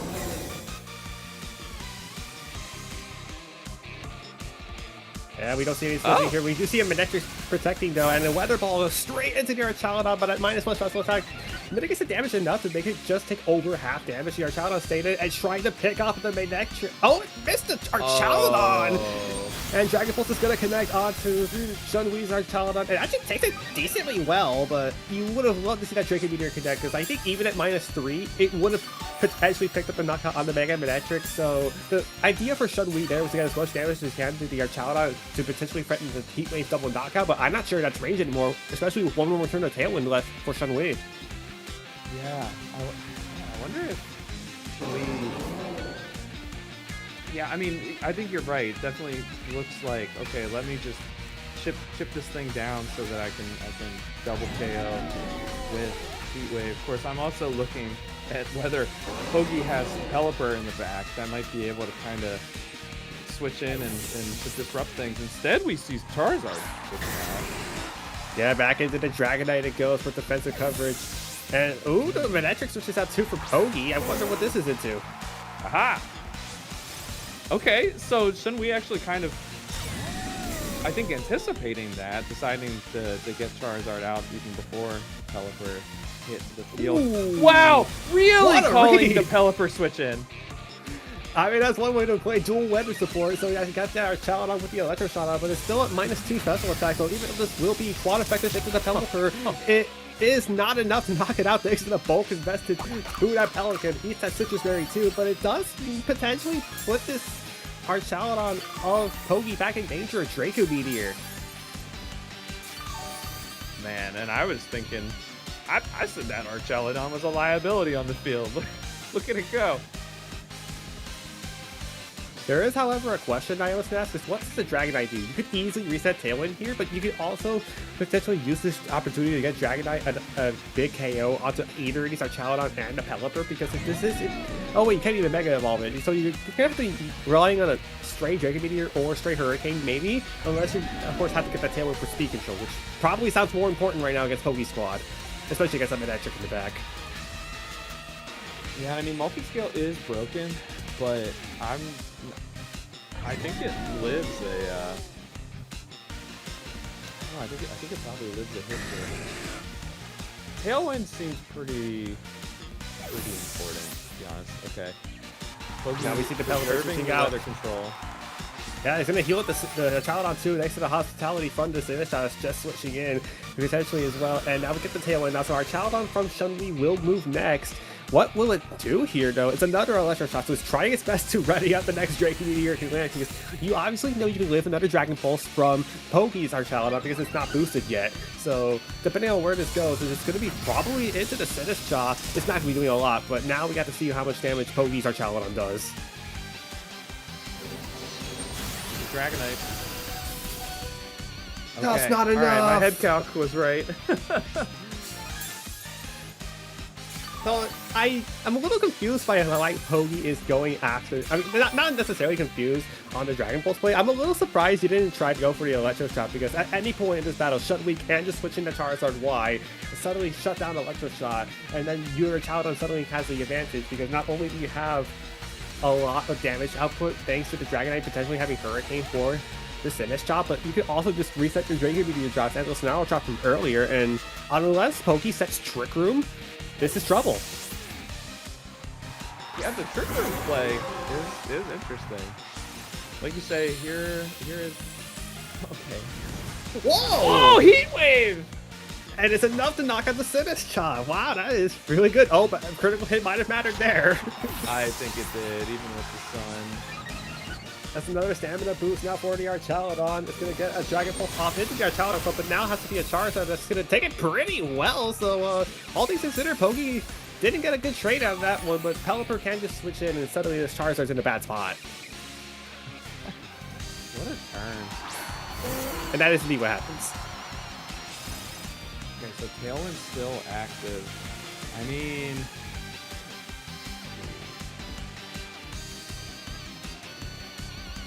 Dragonite, obviously low HP, but I mean, you can probably pick up the Pelipper. I think, I don't know, it's tough here because you want to be able to take out the Pelipper and have full weather control, but Archaladon is definitely the bigger issue. It's getting those boosts in defense, which is not mattering for right now, but the fact that it's recovering a lot of the HP thinks that leftovers is actually doing a lot of numbers here, and no switches from Shunli. It's going to be Pogi switching out their Pelipper into their Manectric here, so it's going to get a pivot right now, and Hurricane from Charizard, so it's actually a rain supportive Charizard, which actually does pick up the knockout thanks to Hurricane's high base power, and Mega Manectric just goes down to the sacrificial offering here. Dragon Pulse as well now from this Dragonite, not enough to knock out the Archaladon, but certainly low enough for another one to pick it up. And what does it do here? It's going to get its first Electro Shot off, so it's going to be knocking out something, but what does it knock out? Gotta hope for the Charizard here, I would think. Dragonite. No, okay. Okay, alright, so, I mean, that's a big deal. We got, the weather is locked in, but what a cool innovation on Zard Y to have a stab, extremely powerful option in Hurricane to take advantage of the rain if it does get set up on it. I guess this is now detailed that Shunli has both a sun and a rain mode, specifically designed with this Charizard Y in mind, thanks to the Sableye, and our Charizard is just going to come back in, but I wonder if this is enough for Shunli to win this game, because again, I'm pretty sure there's also just one more turn of Tailwind left for Shun-Wei. Meaning, unless there's some funny business, this should just be a double knockout, and Oh. Pogi is just gonna forfeit. Huh. Interesting. I don't. Was it that hopeless? I mean, considering a I wonder Dragonite if base that's- 80 speed, it's gonna have to be really deep depending on how speedy Pogi's Archaludon is. But yeah, look, we have to. I love this replay system. I really do. So we get the double switch-ins here. This whole battle was just a big showcase of Shun-Wei's double weather control, because you have the sun for the heat wave on Charizard Y, but then you can also go into the rain mode and see the Sableye, and you can just launch those hurricanes. Or you, in this case, you can have Pogi set up the hurricane for you.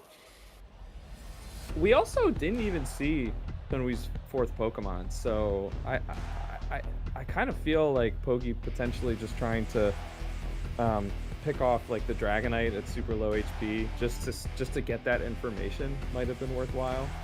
Of course, there's probably reason to just take the forfeit and not give information away at that point.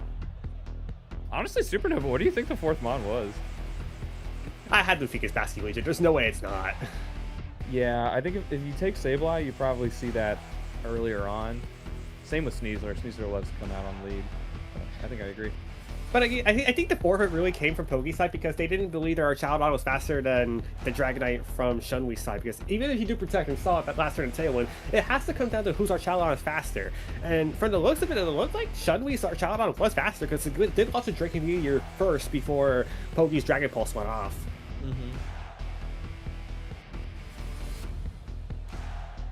Didn't see a lot of protecting on Pogi's side. Like it definitely seemed like there were some moments there where you kind of just want to get through Tailwind. Alright, see the leads here. Same leads from Pogi. It's main Trick and Archaludon. It's Dragonite Sneasler from Shun-Wei. It's a little bit more of an aggressive lead here from Shun-Wei, but there's also a threat of this Mega Evolution from Pogi, because if you do Mega Evolve, you suddenly activate the Unburden from Sneasler.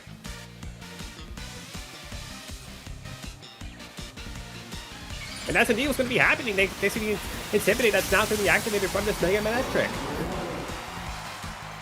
You think we see close combat into Arch just right off the jump? It's possible.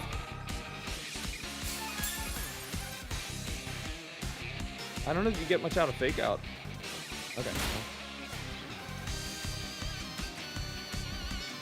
Yeah, you just see the Fake Out there. Just Fake Out Tailwind. So that's just a simple play there. I mean, okay, I see the vision there, because now at least your whole side is going to be able to What? Oh, outspeed okay. Mega Manectric. That is interesting. Oh man, Electric Shot. So wait. for this one turn, Archaludon is locked in place, so it has to be under threat here of the double up from this close combat. First of all, into this Archaludon, which will live comfortably, but it will not take a Dragon. It will not take a Dragon Pulse with this Dragonite here. It's going to depend on what this Mega Manectric does for this turn. It might have to be a Snarl. Oh, never mind. Tailwind's up. So Archaludon just went down because Pogi thought it was going to be... What did he think? Yeah, I mean, we don't have the only Drizzle in play is on Pogi's end, and it's not like we saw an attempted like U-turn. On his... Actually, hold on, does Mega Manectric have U-turn? It can Big learn out Volt blocks, Switch. like... It can learn Volt Switch. Oh, yeah, okay, of course. So maybe that is what was going on there, is I'm going to Volt Switch into Pelipper, but of course the Fake Out It just comes got in. Snarl. Oh, yeah, I The turn lost it. before. Yeah, That's here's my best Marathon guess, now. I mean... And it's gonna get the Oh! Sneasler, unfortunately. Pogi's just getting from bad to worse here as this Heat Wave now connects. Does decent damage to both of them. Well, not really much of the next makes the Snarl drop it took. And there's the Volt Switch. It's gonna go into the Sneasler, and it is just bulky enough to take it. So now it's gonna be a pivot from the Mega Manectric, but with the Sneasler putting the Finish Shot of Sleep thanks to the Dire Claw, it's terrible situation right now for Pogi. So Pogi really, really did like triple down on Archaludon, because you really, I mean, don't get me wrong, like Pelipper has huge damage output in rain, but that's kind of all the damage you've got. You kind of have 3 support mons at this point. Yeah, talk about putting your eggs in one basket. Man, actually tried going for that Volt Switch turn 1, and then Sneasler snuffed it out early, blocked the Archaludon, and I think that's how Shunwei has this massive advantage point, as another Intimidate is going to put the Sneasler's damage output further down. Yeah, but I mean, Shunwei has so much. That was a crit! Wait. So the Intimidates are just not mattering anymore. Here's the Dragon Pulse again from this Dragonite. Not even enough to put Mega Manectric under half HP. And now it's just Mega Manectric and Pelipper versus the world right now, because Shunwei, even though their Tailwind just runs out, still has all 4 Pokemon. Not to mention unburdened Sneasler. So, I mean. Yeah, And there's the forfeit. Shunwei putting down the headphones. And that's Shunwei advancing to the semifinal stage. A thorough domination of Mr. Poke with a 2-0 win. So I guess the lesson for those watching at home is like, yeah, sometimes it's nice to be like, you know what, I want to switch, but I want to do some damage first, or I want to, hit a parting shot or something. Sometimes you just need to switch. Like, that was a situation where you've got Fake Out on the table. Maybe you're thinking that it's not going to go for it. I mean, again, I was pointing out, maybe we just close combat Archaludon on turn 1. But if you do the hard switch to Pelly there instead, you do get Electro Shot off, and it's a totally different story. It was just such a risky play, and I don't think the Volt Switch was big enough payoff. And that's really what did it right there. I think that decision. I mean, that absolutely costed the game too for Poke, but I think I do know what their initial play was going to be if the Fake Out didn't happen. I think what they were going to try to do was Volt Switch the Dragonite to break the multi-scale, then get a big Electro Shot off, just to put Dragonite into a low enough HP so where you get the damage, you get the Pelipper in, and suddenly you're in a fantastic position. But let's go over the replays of this top 8 set, and this is back to this game 1, because this Charizard really surprised me thanks to the Hurricane that it brought earlier to the table. And especially this Heat Wave here.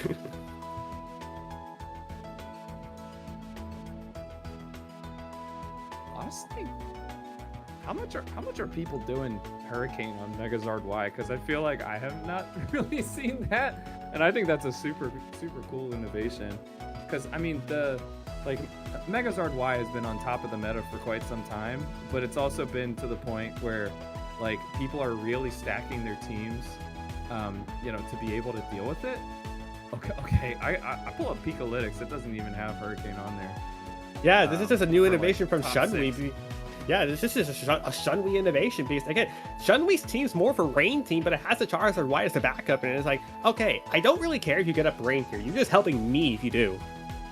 Yeah, I mean, well, and it might be a situation where, like, okay, I don't love being in rain, but at least I threaten this. That's so cool. I'm gonna be honest, like, I'm the type of player who is never very interested in using like top 10 usage mons. But granted, I'm more just play for fun. I'm not trying to make worlds or anything out here. But seeing something like that, that's appealing to me. Like, you take this highly used Pokemon and give a unique spin on it that actually counterplays the counterplay. I think that's awesome. Yeah, it's just looking back at that entire cost sleep. That's that nerf from a 50% to a 30% chance, and it still got the sleep, and that really just sealed the deal for Shunwei against Pogi, because I think Pogi, if they got the Trigger Mod, they could have had a chance to get back in this set. But unfortunately, that just never happened, because the sleep and the following critical hit that happens on this Zyrclaw here, as you're going to see in the screen here. It's just unfortunate, because like everything was screaming Shunwei to win this game. And again, this is just a skeleton of a Rain team that uses Sableye as the main Rain setter, so you're not really worried about opponent's Rain, and that's just the gist. Kind of cool to see this like support Dragonite. I mean, we never saw its held item, right? Like, it might.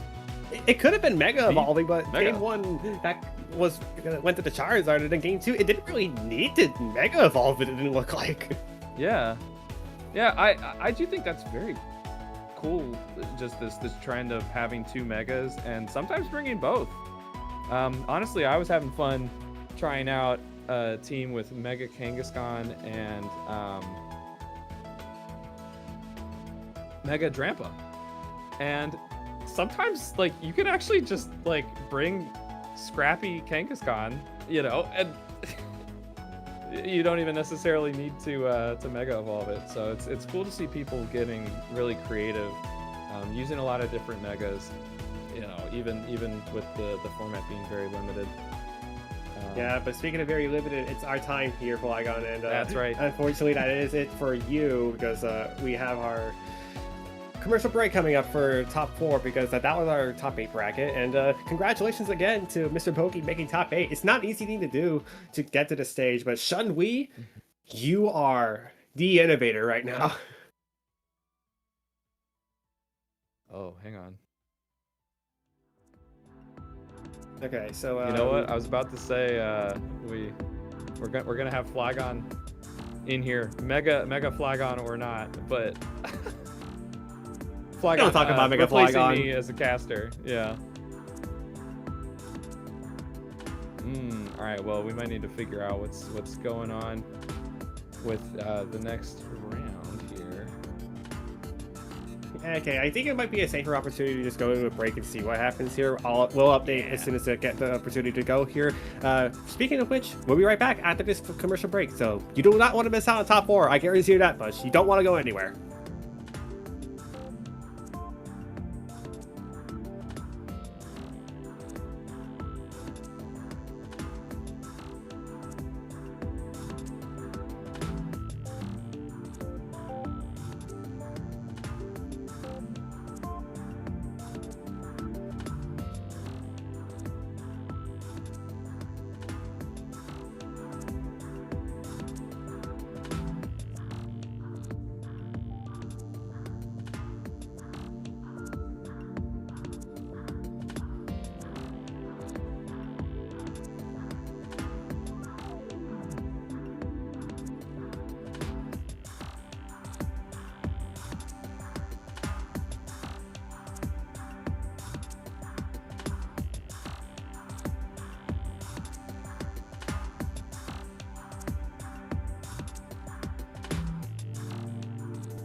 And welcome everyone back to Battle Frontier 2 here on Collision Series TV. We have some wild upsets to report today, but first of all, I'm here at Supernova, joined alongside temporary Luminary here. So let's go ahead and report our top 4 bracket, because we're going to be streaming every match from here on out. It's going to be RJ, who upsets undefeated Detective Kev, Bad M3, who upsets Zoan.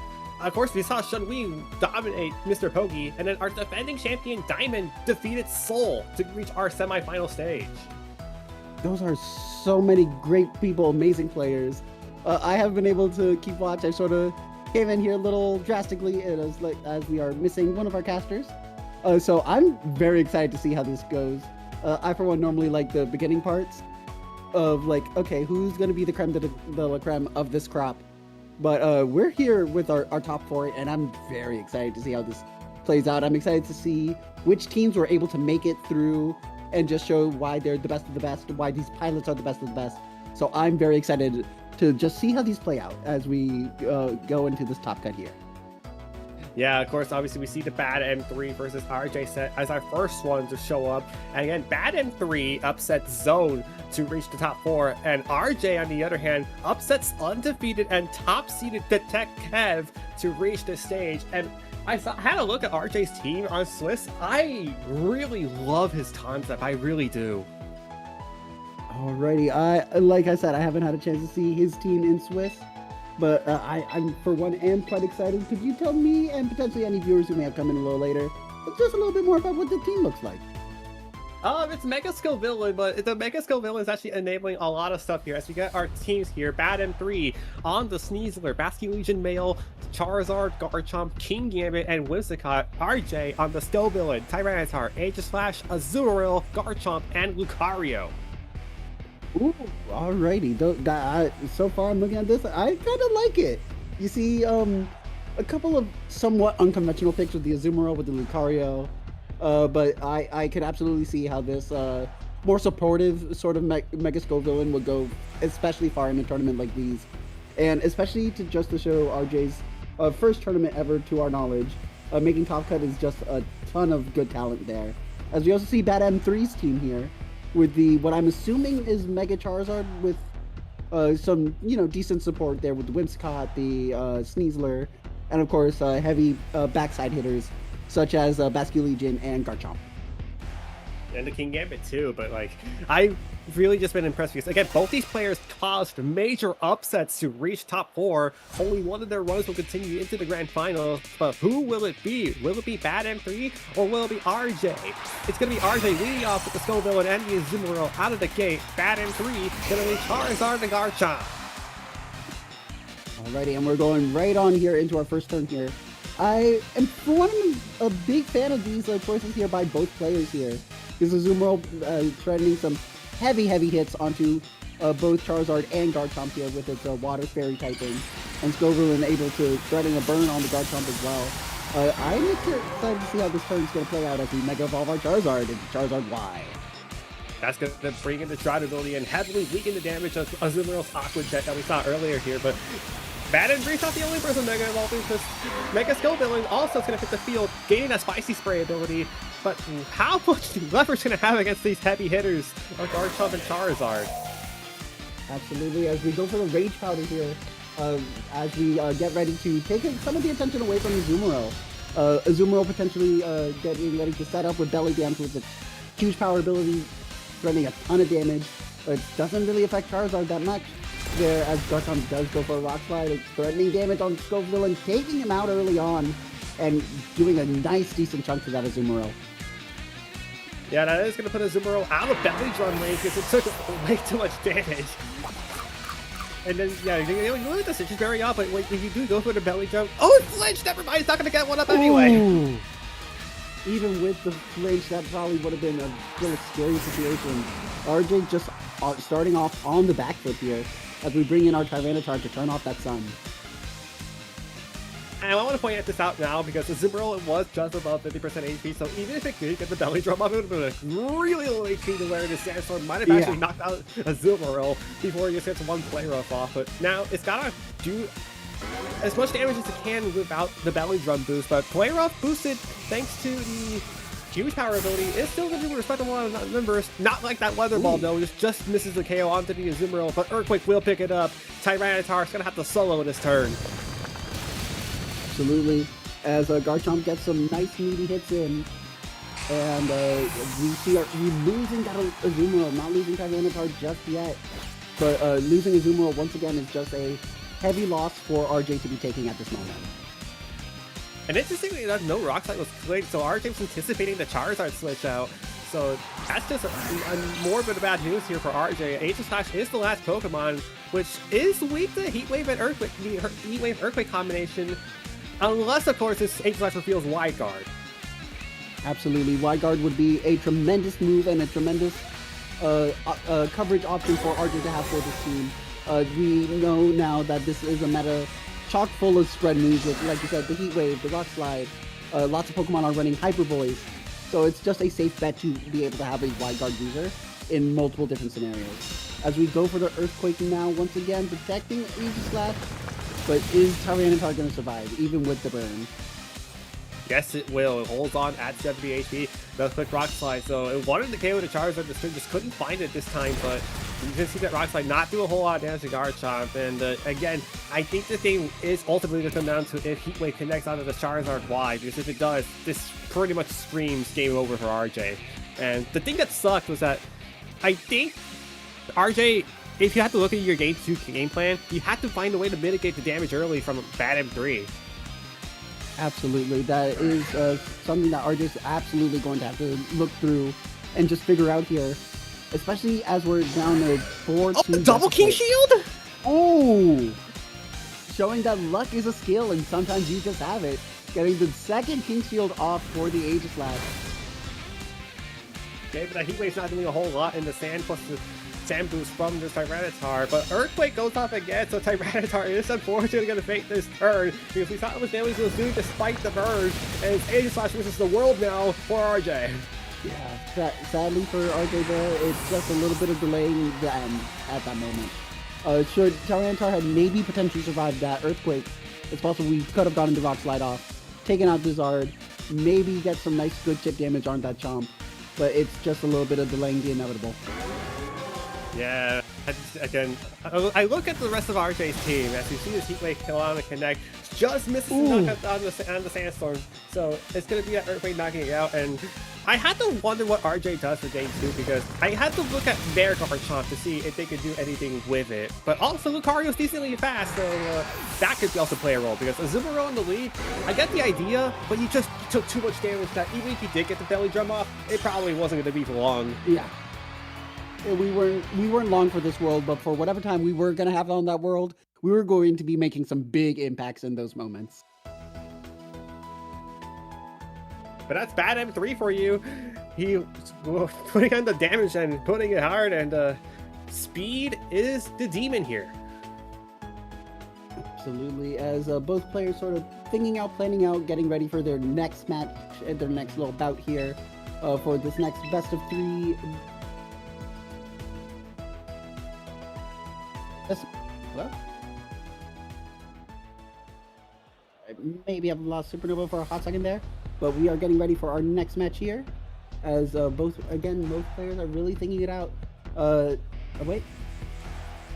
Yeah, both players are figuring it out, and I think I pretty much warned you in advance about this, but yeah, technical difficulty sometimes just doesn't want to work with me. But anyway, I got word as well from the production that this is RJ's first tournament, and again, the big accomplishment already is eliminating the undefeated top seed already. But if you're gonna go farther and make it to the grand finals as your first tournament ever, you have to find a way to deal with the Garchomp Charizard lead here, and it's gonna be a heavy task to ask for. Is there an adaptation? No, it's just we slow rolling with Azumarill again. And for bad M3, it's the same. We're just repeating game 1. Absolutely, we're looking at the same melody here, but hopefully it's a little bit of a different tune for RJ. So hopefully we're not getting flinched, or we're replanning out our moves here, as we saw that turn 1 ended drastically for RJ, and this became a bit of a Rock Slide against him. As we swap out the Garchomp. For the Whimsicott, so I'm interested in that switch out, because it does mean that potentially Azumarill gets a much cleaner belly drum off should it survive the turn. And if the Skull Villain does, in fact, click Rage Powder to redirect any attacks away from the Azumarill, that could just be a perfect setup for RJ's Azumarill. Absolutely, as we Mega Evolve our Skull Villain here. I like the idea of bringing in the Azumarill in anticipation of the Tyranitar potentially removing the Sun later. That is a big choice that I am a fan of, as Skull Villain gets very low. But are we going to get our belly drum off now? That's the real question of the matter. Oh! In this moment. Okay, we get a kick and trade off from the Skull Villain, so it is going to get a bit of HP recovery, but because it's still Whimsicott, it's not going to get as much recovery as it should have, but belly drum does go off. It maximizes the attack to +6, and Citrus Ring going to put it back up to 75% HP, and now this bunny's dangerous, unless, of course, you click Encore on it. Absolutely, that's potentially the other projection here for Bad M, to just deny that Azumarill any form of space with the belly drum, and going for the protect, once again just stalling out that Encore turn, potentially hoping that maybe we could take out Whimsicott beforehand. But will it happen though? Because, okay, the sequence has to connect. If it doesn't connect, it swings the game heavily into RJ's favor. No, it connects. It connects into Scoville and taking him out in this moment. Now this is bad news for RJ, because one of two things happen. Either one, you have to hope that you launch an Aqua Jet into the Charizard in time before you potentially get Encore, or B, you have to hope you get a double protect. Because if you don't get the double protect, you suddenly become locked to protect. And basically the big nuke that is the Azumarill is useless to RJ. I mean, potentially we do have the chance of going for Aqua Jet, but I have to imagine Whimsicott is still faster in this moment. So even if we were to go for the Aqua Jet to try and avoid the Encore, it's still probably going to hit before we could even get Aqua Jet off. You see the Encore connect, unfortunately. Azumarill didn't try to go for the double protect here. It fails it anyway. What does the Tyranitar do here, though? Just going to click the Rock Slide. It's going to do decent damage to both these Pokemon. Whimsicott nearing its end, but Garchomp shrugging it off. Absolutely, as we're taking a little bit of chip sandstorm damage. RJ probably getting ready to swap out Azumarill for our next Mon here. As we're once again a bit on the back foot here. As powerful as Belly Drum Azumarill can be, there are lots of answers to set up in VGC like this. Most specifically, Whimsicott and other Encore Prankster users just putting in a big threat on those sort of gameplay.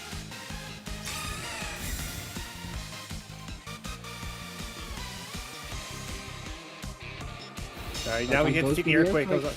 Yeah, Earthquake does come out here, so Super Text here is going to do a big chunk of damage to the Tyranitar. Wow, that's a lot. Over 60% health taken here. Tyranitar goes for another Rock Slide, unfortunately, just trying to knock out this Whimsicott. And thankfully, the good news for RJ is that if they get a double protect off and they knock out the Whimsicott in time, then they can escape the Encore lock. But I have to assume both the Garchomp and the Whimsicott are just faster. Yes, both Garchomp, they're absolutely going to be faster. Whimsicott is just a naturally rather fast Pokemon, with Garchomp most likely having a Choice Scarf. It's going to be a tough hill for RJ to find here. We do see his route here, as you mentioned, of hoping for some Rock Slide flinches or taking out the Whimsicott and getting double protect. There are lots of things that sadly for that plan just rely on RNG and luck.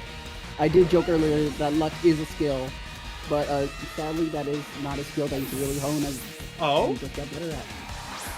Alright, Charizard switches back in here to get rid of the stand boost on the Tyranitar. So specifically, this is a Moonblast angle as Azumarill fails to double protect again. So that's 0 for 2 on double protects. Moonblast connects. Is it going to the Tyranitar? Yes, it will, and it will get the knockout. As we start Tyranitar here, taking us back to our last two Pokemon once again for RJ. While this is his first turn, he has made it really far. It's looking like we're closing in on near the end here, especially as we won't even have the chance to swap out Azumarill to get out of this Encore lock. Yeah, Garchomp now is the last Pokemon from RJ. I would have loved to see this Garchomp be the lead, but this is the problem when you run setup without like the proper support, because I mean, Rage Powder is a strong support, but guess what? Whimsicott's a grass type. It's going to ignore it. So the moment you click a status move, you have to be careful and at least have the proper support for it. Azumarill does get another protect, so it is going to try to hope this Garchomp has what it takes to knock out this Whimsicott in time, because it should be indeed faster than this Charizard. Why? No, it is not. It's a very bulky one, it seems like. So it's going to be a Solar Beam connecting onto this Garchomp now. Absolutely. As Garchomp's going to take a nice 50% chunk there. Not quite going to be the end of it here, but we are going for Earthquake. It's not going to be able to hit this Charizard, but we should be taking out the swim spot here in this turn. Again, it does. So that does actually give RJ suddenly a route back in this game, but again, it's tough because first of all, you need to be able to knock out the Charizard in one hit with Aqua Jet at +6 and priority, but it is in Sun. Charizard's defenses are pretty low, although we don't know how much bulk investment this Charizard has, and Garchomp's back in for bad M3. Absolutely, and as we've seen earlier with the Charizard being faster than RJ's Garchomp, his Garchomp is most likely also going to be faster as well. So this is just going to be a lot of moves that RJ is going to have to try and survive here as we do go for the Protect. Aqua Jet goes into the Charizard. Is this going to be enough for a one-hit KO? Ooh! Yes, it is! Amount of damage there by RJ's Belly Drum Azumarill.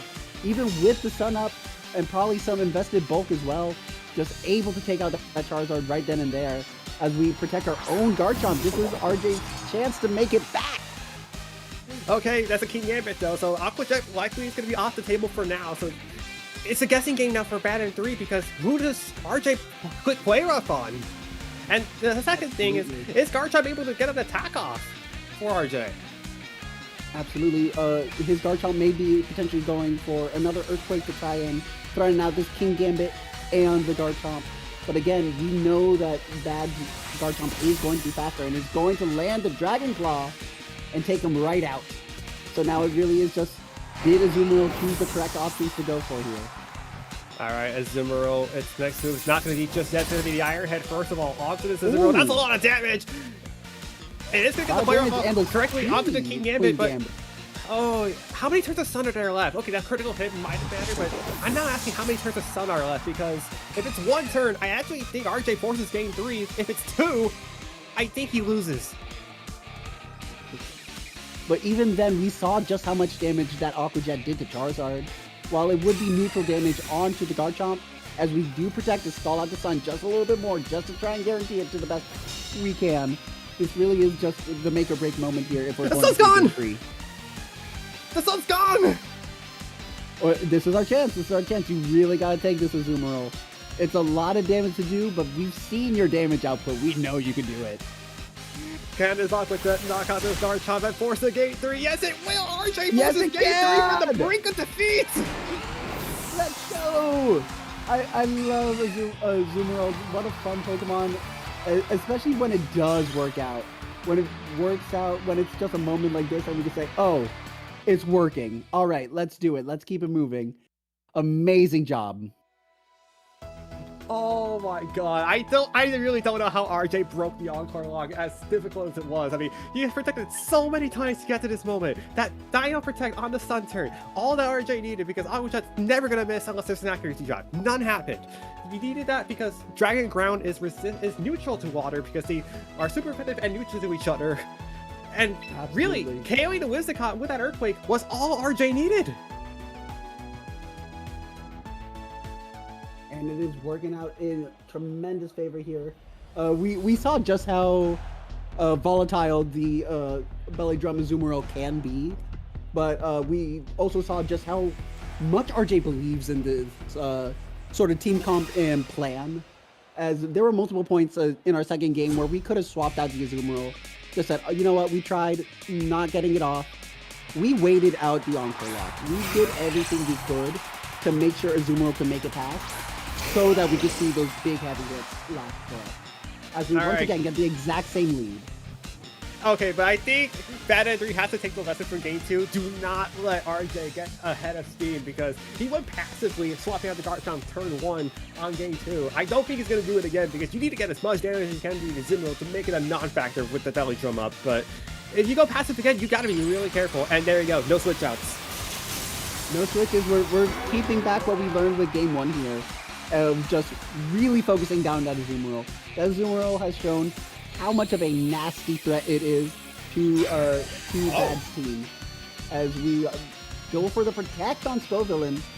No Mega Evolution yet, and it's Protect on both.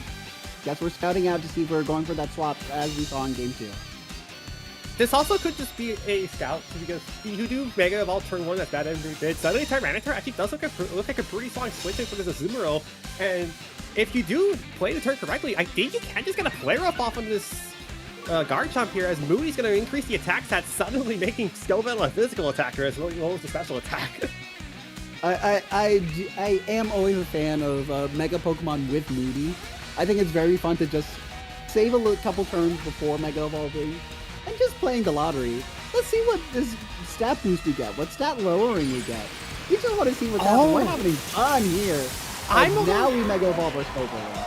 I'm a little surprised Tyranitar didn't switch in because that could have been a big turning point for this Azumarill just to get back some damage output onto this Garchomp, but instead we're going to see this Rage Pattern come into play here, maybe another Heat Wave as well. No, we just go for the Solar Beam, so I think Azumarill might get another free turn to go for the Belly Drum because unless it gets Rock Slide Flinch, this is all going to Scoville. Some damage on Scoville, not very much. It's a critical hit though. As we get ready with the Rock Slide! Earthquakes! So this should be a Belly Drum off on this Azumarill.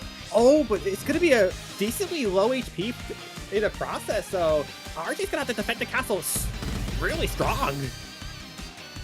Absolutely, as we get off our Belly Drum, we're taken down to 19. We know the Citrus Berry is going to keep us right back up, but now we won't be able to survive moves like that Iron Head we saw in the King Gambit earlier. So we are going to have to really make both Scoville and Azumarill put in a lot of work here.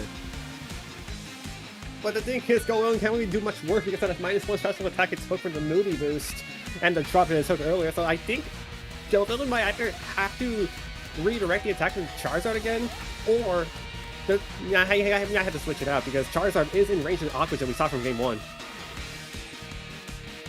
Absolutely, as both players really clouding out their actions here. Going for the Protect on the Charizard, well aware that Azumarill could just one-shot him with Aqua Jet. But now this is figuring out if Azumarill is still going for the Charizard, as we do, just not the best choice here for Azu.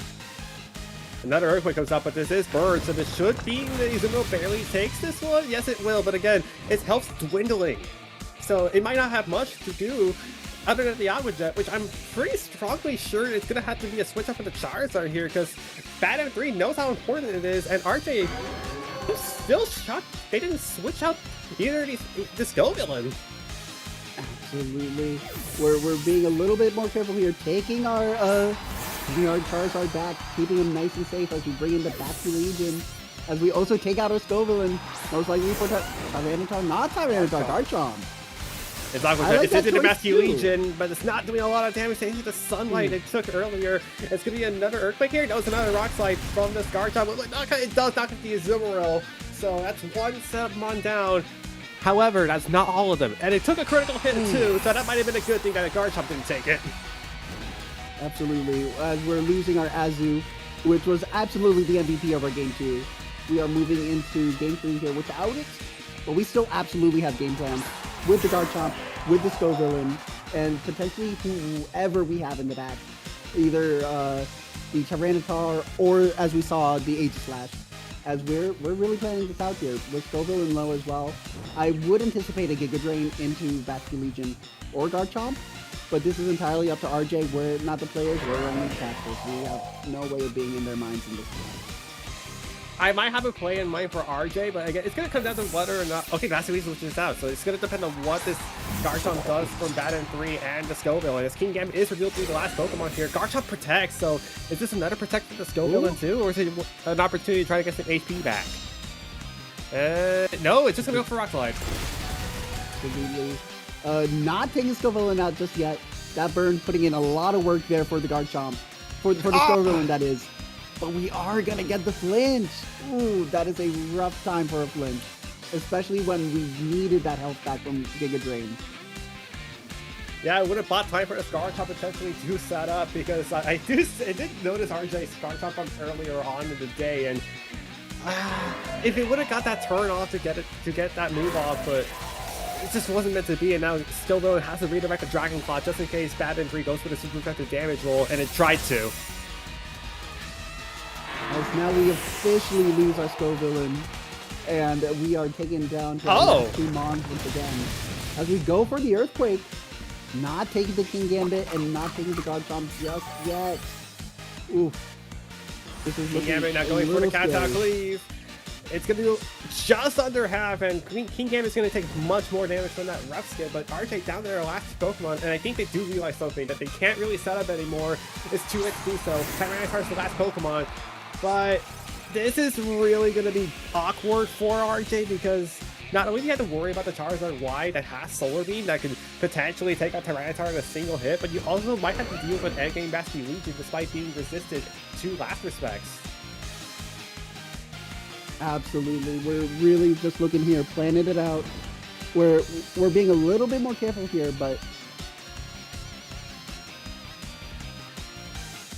absolutely on the back foot. These burns are going to be really pivotal in just how RJ is going to be doing these next couple turns.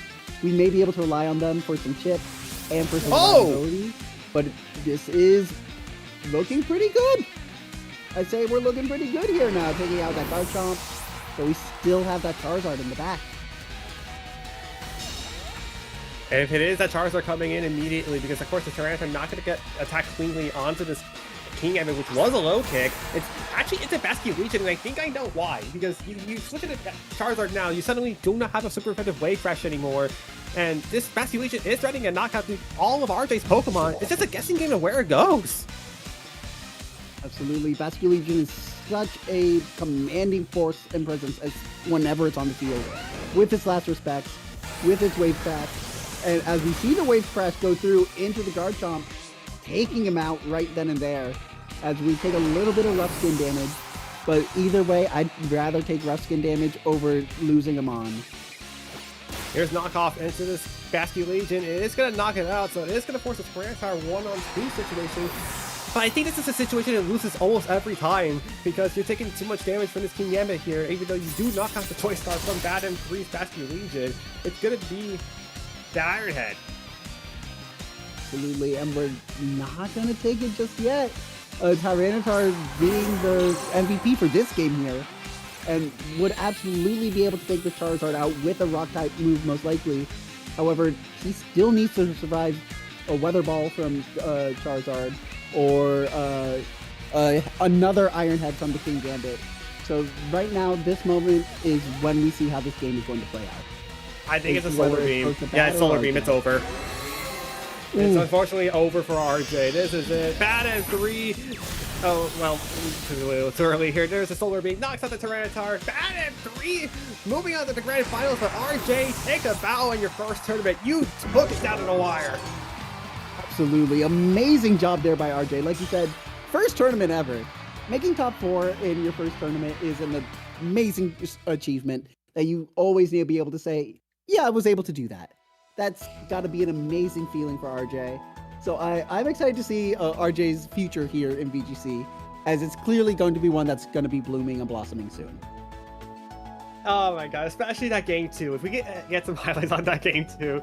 I mean, well, this is the tail end of game 1. Like, this is just like the clinic of what and Bad M3 needed to do in game 2 earlier, but that's why we have the best of 3 sets, to make up for the mistakes we did. And that was just a dominant game 1 performance, because Azumarill really didn't get to take off. And that was really Bad M3's game plan. Do not let Azumarill take off. Absolutely not. And we saw especially why with that game 2. Multiple points where Azumarill was just taking names, just taking these pieces off the board and saying, you don't have to worry about that. I'm just going to take this here right now. Don't worry about it. Taking that Charizard at full health in the sun. That is an amazing damage calculation there by RJ, and was tremendous to just steamrolling the rest of that match in his favor. Yeah, having a look at the rest of the replays, this is still the game 2 highlights. This was the important moment of the game. You got the Whimsicott. Suddenly, your Azumarill is now free from the chains that it was binded by from the Whimsicott, and it swung the game heavily in RJ's favor. Absolutely. As we've seen before, and as we even mentioned earlier, we really needed to get past that the Encore lock. We saw how pivotal this Azumarill, and RJ wasn't going to let that boost that we got go to waste. We weren't going to swap it out and say, all right, we'll just try and get some nice good chip damage. We said, no, we're doing damage. You wait here. I'm gonna try my best to keep Azumarill alive. Keep avoiding these encores. Take out this Whimsicott, and it worked wonders for RJ. Just with a timely drought ending and allowing for Azumarill to take that one last final Aqua Jet to force that game free. Man, that's gotta be a moment we talk about, even though RJ lost his head. That's gotta be like a masterful moment. Like one of the best early moments of Collision's VGC time. Absolutely. That is just, what's the best way of putting it? It was a masterclass in showing that you can do this should the stars align in your favor, and just knowing when to take those risks and when you have to take them, as we saw with the Encore Lock, and just praying we got to protect. And then we saw the game 3, Baton 3 realized, yeah, I should not have let you get that far, and I'm just gonna go back to basics. I'm gonna go back to what worked, and well, it worked a lot because Azumarill, it did get one Aqua Jet off, but it was to resisted Bastion Legion of the Sun, and you pretty much saw how well it was shut down that time around. Sadly, no, that wasn't the best choice for Azumarill. Bad clearly had learned from game 2, where Charizard just was wiped off completely from this planet from that Aqua Jet. And so we kept the Bastion Legion in the back, ready for a moment like that, where we have RJ thinking, this is our moment. Let me move through. Let me go on the offensive here on this Charizard. This Charizard is one of my biggest threats to this team. But instead, just getting caught off guard, losing to the swap, as it just became a little bit of a back foot situation once again for RJ. Yeah, there's the final Solar Beam as well that confirmed Baton 3 into the grand final set, and I can't wait to see who gets out of the second semifinal set between Diamond and Schween, because I actually don't know if Diamond can make it back-to-back finals, because when I looked at Schween's team, it looks like it's something you don't really see as often as you like. Absolutely. It's a little weird, a little strange, but I think that's one of those things that really gets you far. However, I really just came in as a quick little seat warmer for the real show, real finale of this is the amazing Flygon. I was happy to fill in for him for the time being. Flygon is finally back here available, so I'm going to be signing off. I'm Leading Luminary. You can find me at Leading Luminary on Instagram, TikTok, Twitter, Blue Sky. You can find me on all those. And once again, also, if you have any real estate needs or questions, always feel free to reach out, as I am a local real estate expert, but I could help find your local real estate expert if you're not in Maryland. So, alrighty, I'm signing off. We'll be right back after this short break. Don't go anywhere.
And welcome back to Top 4 coverage here of Battle Frontier 2 here on Collision Series TV, live on YouTube this time around. My name is Supernova, joined me finally by Flygon, and boy, was that a first incredible top 4 set between RJ and Baton 3, Flygon. Yeah, I did manage to catch the tail end of that, and I gotta say, for RJ, not only being his first tournament, but also to be playing Mega Skill Villain, which is not an easy team to play. Huge props to him for making it as far as he did. Absolutely no shame there, can leave with his head held high. But we're hopping onto the other side of semis now to figure out who is going to be going up against Bad M3 in grand finals. So we got Shunwei and Diamond here. Now, tell me, Supernova, what have we seen from these players so far today? Like, what are we rocking with? I mean, Diamond, he's been like really rocking it since like hearing. Oh, actually, we have to find out right now. So first of all, we cool. said Shunwei, who's on the stream for the second time right now in top 8 and into the semifinal round. We got Sneasler, Charizard, Dragonite, Bastion Legion Male, Archaludon, and the Sableye. While Diamond on the Flowin' Eternal, Garchomp, Bastion Legion Male, Aerodactyl, King Gambit, and Sneasler. And keep in mind, this Charizard Y does not mind playing in the rain. Yeah, one thing that sticks out to me about Shunwei's team is that it's got a decent amount of special attackers. You got the Charizard Y, I'm assuming that's going to be a Mega Dragonite, and then the Archaludon.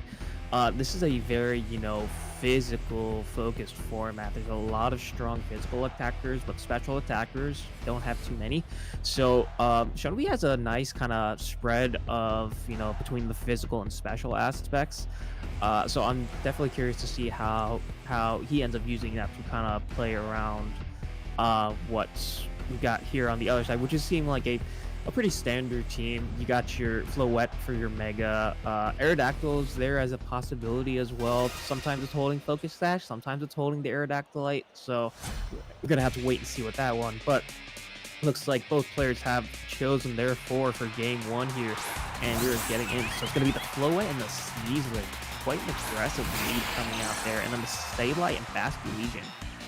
So my guess here is coming straight into turn 1. Sableye, you have to think Prankster Rain Dance is probably going to be the play. So because the Bastion Legion, whether it's Swift Swim, you get the speed boost, or without Swift Swim, you're going to have something like, the adaptability boost onto like Wave Crash or Aqua Jet, plus the Rain boost for a lot of damage. Now on the other side, Diamond's going to have to play this very carefully because, it's a very straightforward start from Shunwei, but who Shunwei chooses to target is really going to kind of set how the rest of the game is going to play out. Yeah, I actually am curious about the Sableye here, because Rain Dance, as you said, is an option to go for on this turn 1, but I don't think it's the option that needs to be done immediately, as Diamond does switch out the Floette immediately under threat by Wave Crash for the Bastion Legion that will resist it just as well as it will do, and it actually will be the Rain Dance, surprisingly, for the Sableye here. No fake out. I mean, you can't even fake out the 2 sides. Like, don't mind that one. Here's a Wave Crash. It was going into the Floette, but now it's easily resisted by the Bastion Legion. Oh, not that well, though. It's a lot of damage, though, yeah. Yeah, like, I can definitely understand being scared of losing your Floette to just a rogue Wave Crash, like good high damage roll, even a crit. But yeah, that Bastion Legion still took a lot of damage. And then meanwhile, Sneasler connecting on the Shunwei's Bastion Legion with the Dire Claw. No status effect. That percentage did get nerfed. Thank God. We did see that nerf. We did see the nerf, but we did get to sleep on a Sinistong in top 8. So it's still a threatening thing to do. But it's still a threatening thing. But yeah, Shunwei definitely, feeling good about not getting hit with any of the statuses there. And now it's interesting to point out this turn because Bastion Legion is in range of another Wave Crash from Shunwei's side. Sneasler going to switch out, hopefully not get KO'd itself. Garchomp going to switch it. It's not going to bring it into the Wave Crash should it go that way. Bastion Legion protects to make sure it doesn't get knocked out by the Wave Crash from Shunwei's Bastion Legion as Disable tries to hit the Sneasler. But unfortunately, that's more of a nothing burger turn because Disable didn't find the target and Wave Crash tried to KO the Bastion Legion. Yeah, Shunwei recognizing that the first Wave Crash did over 50%, so another one connecting would be the KO. So smart play by Diamond there to just protect the Bastion Legion, kind of get things moving in and out. So now the Garchomp is here out. I am curious though, because the one thing, okay, so Sableye is actually going back. I was gonna say Sableye, if you were running Wash on that could be a huge thing, but no, it's just gonna opt to hard swap rather into the Archaludon there. We're gonna see the Aqua Jet coming out from Diamond's Bastion Legion, but there's that Wave Crash going in and picking up that KO. Very crucial. It's gonna win that Bastion Legion war, get the threat of Last Respects off the table. There's Dragon Claw as well now in the Bastion. So both players straight their Bastion Legion, so it's now gonna depend on who gets a better end of it, because Diamond, we know there's a Floette and a Sneasler in the back. For Shunwei, it's just a Sableye, and I don't know how much Sableye can do if it returns to the field here, because like it's got supportive moves for the most part, unless it's carrying that foul play, which I think would be pretty good if it's a guard top. First off, Colette coming back from Diamond coming back in here, and Charizard's the last one for Shunwei. Yeah, interesting. So Shunwei does still have the Mega available, so I'm curious as to whether he would want to turn the rain off now or hold on to it, because you could just go for the Electro shots with our Cowdon, but that is a pretty easy read to get because it's going to be going into the Floette. You're not hitting Garchomp with that. So yeah, we're at a very interesting juncture right here where Shunwei has like really good weather control options here, especially with the Basket Legion gone from Diamond. That's really the only weather abuser on the other side. But here we go. We're going to see the Mega Floette coming out instead of no Mega Charizard just yet. Looking to see if he can take down this Arcaludon, I would imagine, because, you know, being a Dragon Steel with Neutral Fairy, the lower special defense. But here we go. Now the Mega Charizard, so he is going to opt to overwrite that rain and bring out the sun.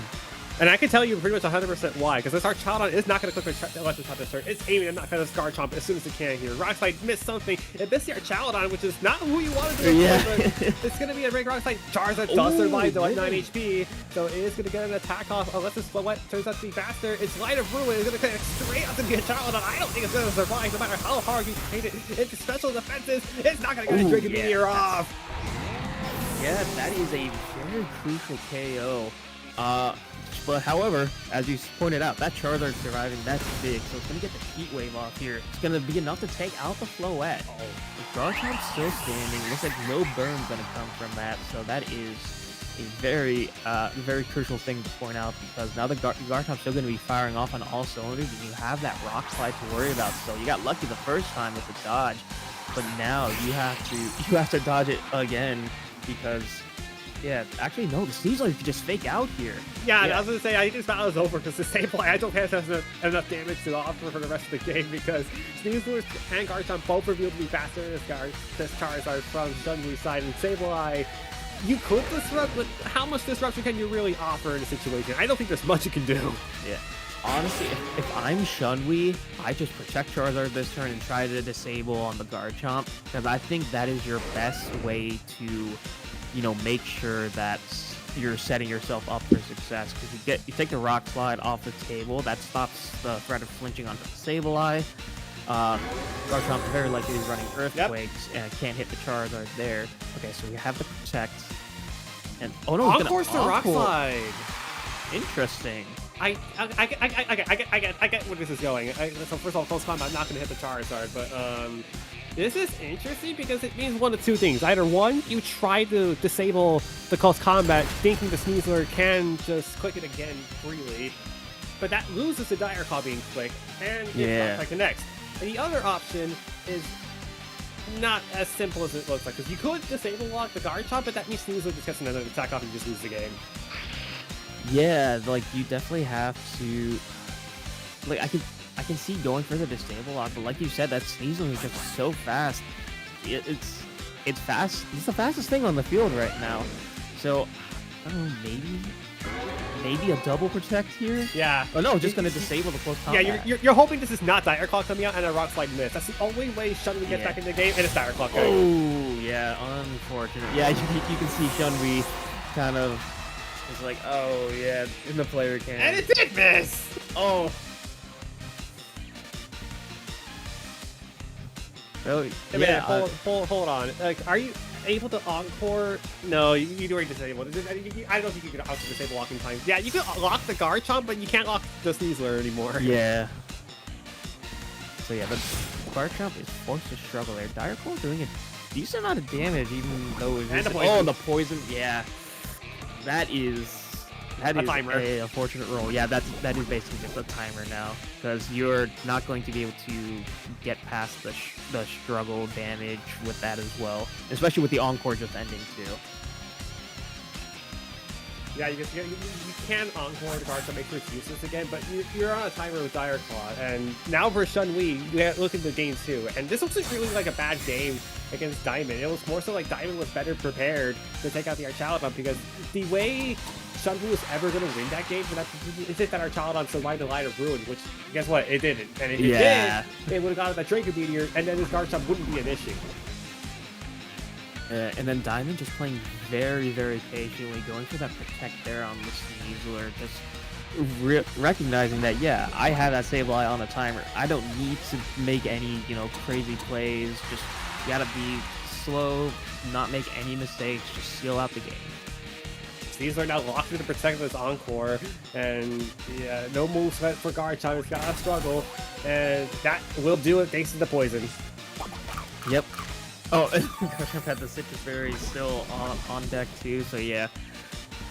Yeah, so good on Diamond for being able to position himself to have like that 2v1 there at the end. It's just set himself up for success so well. We're gonna have to see how Shunwi adapts going into game 2 here. Yeah, and the thing is it's like, I think you have to look into the Dragonite if you're Shunwi, because it did have Tailwind to offer a great amount of speed support, which I think at this point with the sort of balanced concept from Diamond, yes, you knocked out the Bastion Legion, which was really good, but the problem was like you didn't have speed control, so for the most part, Diamond's Pokemon were always going to be faster, and you had to look at the Dragonite for Shunwi. Yeah. The only issue with bringing the Dragonite is that it's another easy target for the Floette, so I feel like it's just this is a very much team comp diff, really, because it just looking on paper, Diamond's team just does really well against that. Like, the only real thing you have to combat the Floette effectively is going to be the Sneasler. Bastion Legion can do some too, but you are risking a lot of the recoil with like the wave crash and stuff. And then if you choose to support it via rain, well, then you're just powering up Diamond's Bastion Legion as well. So yeah, Shunwi's kind of in an awkward situation. All right, this is again game 2. The winner advances to face Bad M3 in the grand finals. I see the leads here coming out. Diamond going to lead differently. It's going to be King Gambit and Aerodactyl this time around. Shunwi leading Sneasler and Dragonite. So definitely eyeing a different game plan from both trainers. Yeah, interesting that Diamond wanted to opt for a different game plan as well. However, that does mean both of the Tailwind setters are out here for both players. So I'm expecting a huge fight for speed control to be what dictates turn 1 here. It's like, do you go for the Tailwind or do you not? Shunwi's got the Sneasler to use fake out pressure. And then the King Gambit, while it doesn't have fake out, has Sucker Punch most likely, and that's another option that kind of forced Diamond to have to, or rather, not Diamond, rather Shunwi to have to decide, like, do I expect a Sucker Punch? Do I want to go for the Tailwind? Okay, so we're going to see the Mega Aerodactyl coming out right away. And in comes the base 150 speed, which is now going to permit it to be super fast against this Sneasler here and gain the tough cross ability, but it's not going to make use of it. It's going to get faked out on turn 1. Yeah. The threat of that fake out, yeah. And like you're saying, Aerodactyl, that 150 speed, it's the highest just raw base speed Tailwind setter in the game right now. It's not going to do you much if you get faked out. So Dragonite will get that Tailwind up, and it tanks that Kowtow cleave pretty well thanks to the multi-scale. So yeah, it's Shunwi in a pretty good spot right now. It just depends on how much damage you get after this Mega Aerodactyl, because it actually gets decently bulky once it Mega evolves, so it may not be in range of that close combat, but as you also may have noticed, this Sneasler actually does carry some bulk on its resume, so it actually might not have the power to knock out the Aerodactyl, meaning it could just focus the King Gambit, and then Dragonite has to be the lone wolf trying to take out this Aerodactyl. Yeah, like, I definitely think it's kind of a rough spot because you have Shunwi has reasons to attack both of them. Ooh, the Sucker Punch. He's gonna do some good damage there. Into the Aerodactyl. Oh, yeah, into the Aerodactyl. Oh, it's not quite enough to kill, though. Now that defense drop. Okay, it's gonna cancel out with the White Herb. So luckily, he's not gonna have to. Heat Wave, though. That's still going to survive the Aerodactyl, though. Shunwi can't believe it.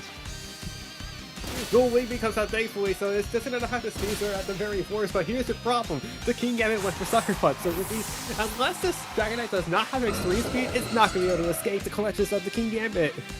Yeah, so once again, we're in kind of that, rock, paper, scissors of the priority. You go for priority moves, you go for a status move, or you go for a regular attack, and you just have to call it right. So we have the Charizard coming out here for Chun-Li.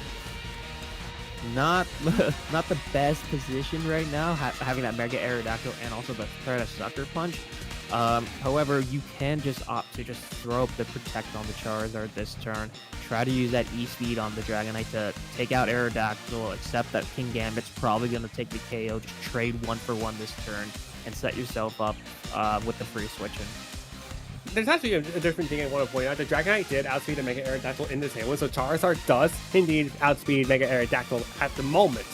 But again, it comes down to whether or not the Sucker Punch goes to Dragonite, or if King Gambit is willing to at least damage trade with this Charizard to let Diamond's back Pokemon do more of the work. And here we go with the Mega Evolution. Charizard White hitting the field. Yep, gonna bring out the Sun, powering up the heat waves of both Charizard and the Dragonite. It's an important thing to kind of keep in mind. So even if this Charizard gets, gonna go for the Protect, playing safe here. Sucker Punch into the Charizard, so it's gonna get some damage off. So just under 50% HP. Heat Wave double connects with a double KO. Now, let's see what Diamond has 2 Pokemon are before we make any inferences.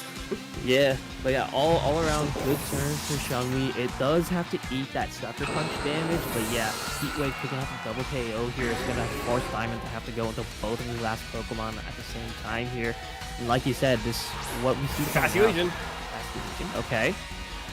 And Guard Chop. So Guard there's Chop. good news, there's bad news. The good news is, well, you're going to be outspeeded the Guard Chop. The bad news is, unless this Fast Legion is not Choice Scarf, you are not outspeeding it. Yeah. Also depends on the speed investment, because yeah. Basculations can vary on sets, and of course this is the last thing to say once the Guard Chop kind of has to be forced to protect here. And okay, Yeah, that's not a Choice you have to Scarf. That's not. I alert you right now. There's not a Choice Scarf on the Basculegion. Yeah, because Chun-Li was running a Choice Scarf on the Basculegion, I believe. Or either that, or I'm thinking of the last set. But no, yeah, double Protect to wait out the last turn of Tailwind. Probably your safest option in this situation, yeah. So now, with Rock Slide becomes Tailwind- scary. Yeah, I was gonna say Rock Slide is a very scary prospect here because you can just pick up a double KO as long as it connects. It's Rock Slide, so the as long as it connects is a very operative phrase in that sentence. But even without that, you have the Basculegion here as well, which could opt for something like an Aqua Jet into the Charizard. So yeah, even without the Choice Scarf, you're still going to be outspeeding it with the priority. Well, there's one Protect for Charizard, so it's gonna be hoping that the Tailwind goes off from this Dragonite. Or okay, we're just scouting again. So I'm interested, but at the same time, I don't know if this really accomplishes much of anything. Yeah, I was gonna say I'm not quite. Yeah, it doesn't accomplish too It's much. Last Respect. Where did it target? Okay. So it targets the Dragonite just in case it misses. So the priority from Diamond is do not let Tailwind go up. Yeah, so we're now in a spot where Chun-Li knows that Diamond can't double protect, because if Diamond double protects, Tailwind goes up for free. So Chun-Li now has to decide, okay, is someone going to protect, and if they do, which one is it gonna be? And then Diamond's like, is Chun-Li gonna go for the Tailwind or not? So this is a very crucial turn for dictating the rest of this, because remember, both of Diamond's Pokemon here, full HP. Meanwhile, Chun-Li with the 2 out here, they're half HP. Oh, the hard switch. It's our Chaladon, so it's gonna take a Rock Slide handily. And Rock Slide, it missed something. Who did it miss? It missed a Dragon! Oh, that's not the one you want to miss in this situation. The Archelon, that is a very physically bulky one. It's not going to take too much damage. And the stamina boost, you do not Is it want to see faster? that. Okay, the Tailwind goes off, so now speed control's under the side of Chun-Li. So even if this Last Respect does connect onto the Dragonite, which it does, it's gonna mean that Charizard and Archelon both have perfect speed control, and suddenly Chun-Li has advantage, but it could be for nothing if this Sun runs out in the next 2 turns. Yeah, I think Chun-Li's in a really good spot, because that Archelon with the stamina and the leftovers that we just saw against 2 physical attackers, Diamond's going to have to take care of this Archelon really quick, or it's going to become impossible to kill outside of a lucky crit. I mean, I think we did see a lot of the movesets from this Charizard from Chun-Li. We did see the Heat Wave, we did see the Hurricane, we did see the Protect, we might be missing one more, but if it's Solar Beam, it might not be another KO this past few weeks because first of all, we know it's not Choice Star, so it's either a Focus Sash or it's training really bulky, and it's our Chaladon. You can't click the Electro Shot because it's just Diamond Rain, so you're more than likely clicking Draco Meteor on the guard shot. Yeah, like it's a. As long as if this Charizard does have Solar Beam, that's a very clear cut. You know, just opt for both of those. Okay, 'cause, you know, Basket Leech protects, but Garchomp didn't. yes, that's very crucial. It's gonna bring out the Weather Ball into the Garchomp. That's a pretty good damage though for a resisted hit, and we're gonna have to see. Oh, It is going for the Electro Shot. Okay, we're playing the long game. That actually is gonna work out pretty well because the Bastion Legion did protect this turn. So What it's did gonna. Garchomp do though? It cleared the Earthquake, so it's trying to get as much damage as it can to our Chaladon best. Unless it critical hits, it's gonna be decent damage, and then you're giving it another stamina boost. I Oh, can't wow, tell if that was a great critical damage. hit. I can't tell. It was. That was a crit. Okay. Yeah, so one of those crits coming through absolutely clutch for Diamond. It's going to put Shunwei in a much harder position now. So it's interesting because does he go... Yeah, I'm trying to think. Does he try to knock out the Arcaludon here? I have a better question to ask. Do you go for Hurricane on Garchomp with your Charizard? Because remember, the sun's gone, so Weather Ball's weakened, and Heat Wave's nowhere close to getting a knockout. Yeah. Yeah, so you opt for the Hurricane or regular Weather Ball.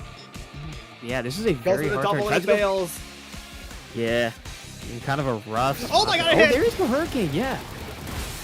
Yeah, you called it, and there it is. That's Fails! gonna be- Yeah, and then the Electro Shot here coming out into this Bastion Legion should clean up the game here for Shunwei.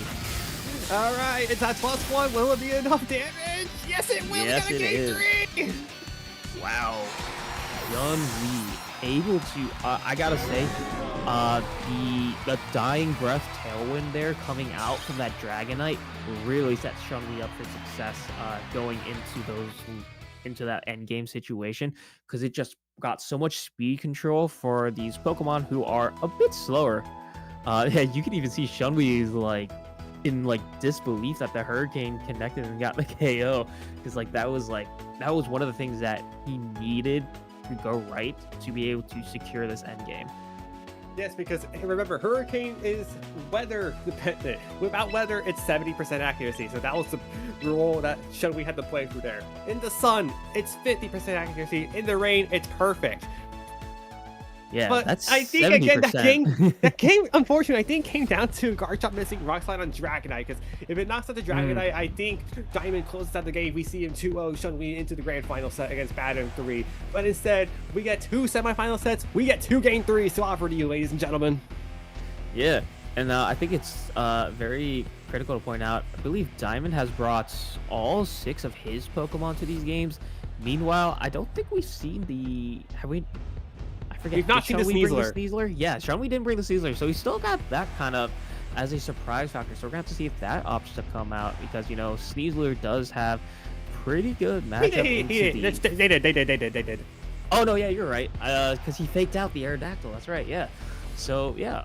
So they have basically full knowledge of the teams at this point. It's basically come down to a best of 1.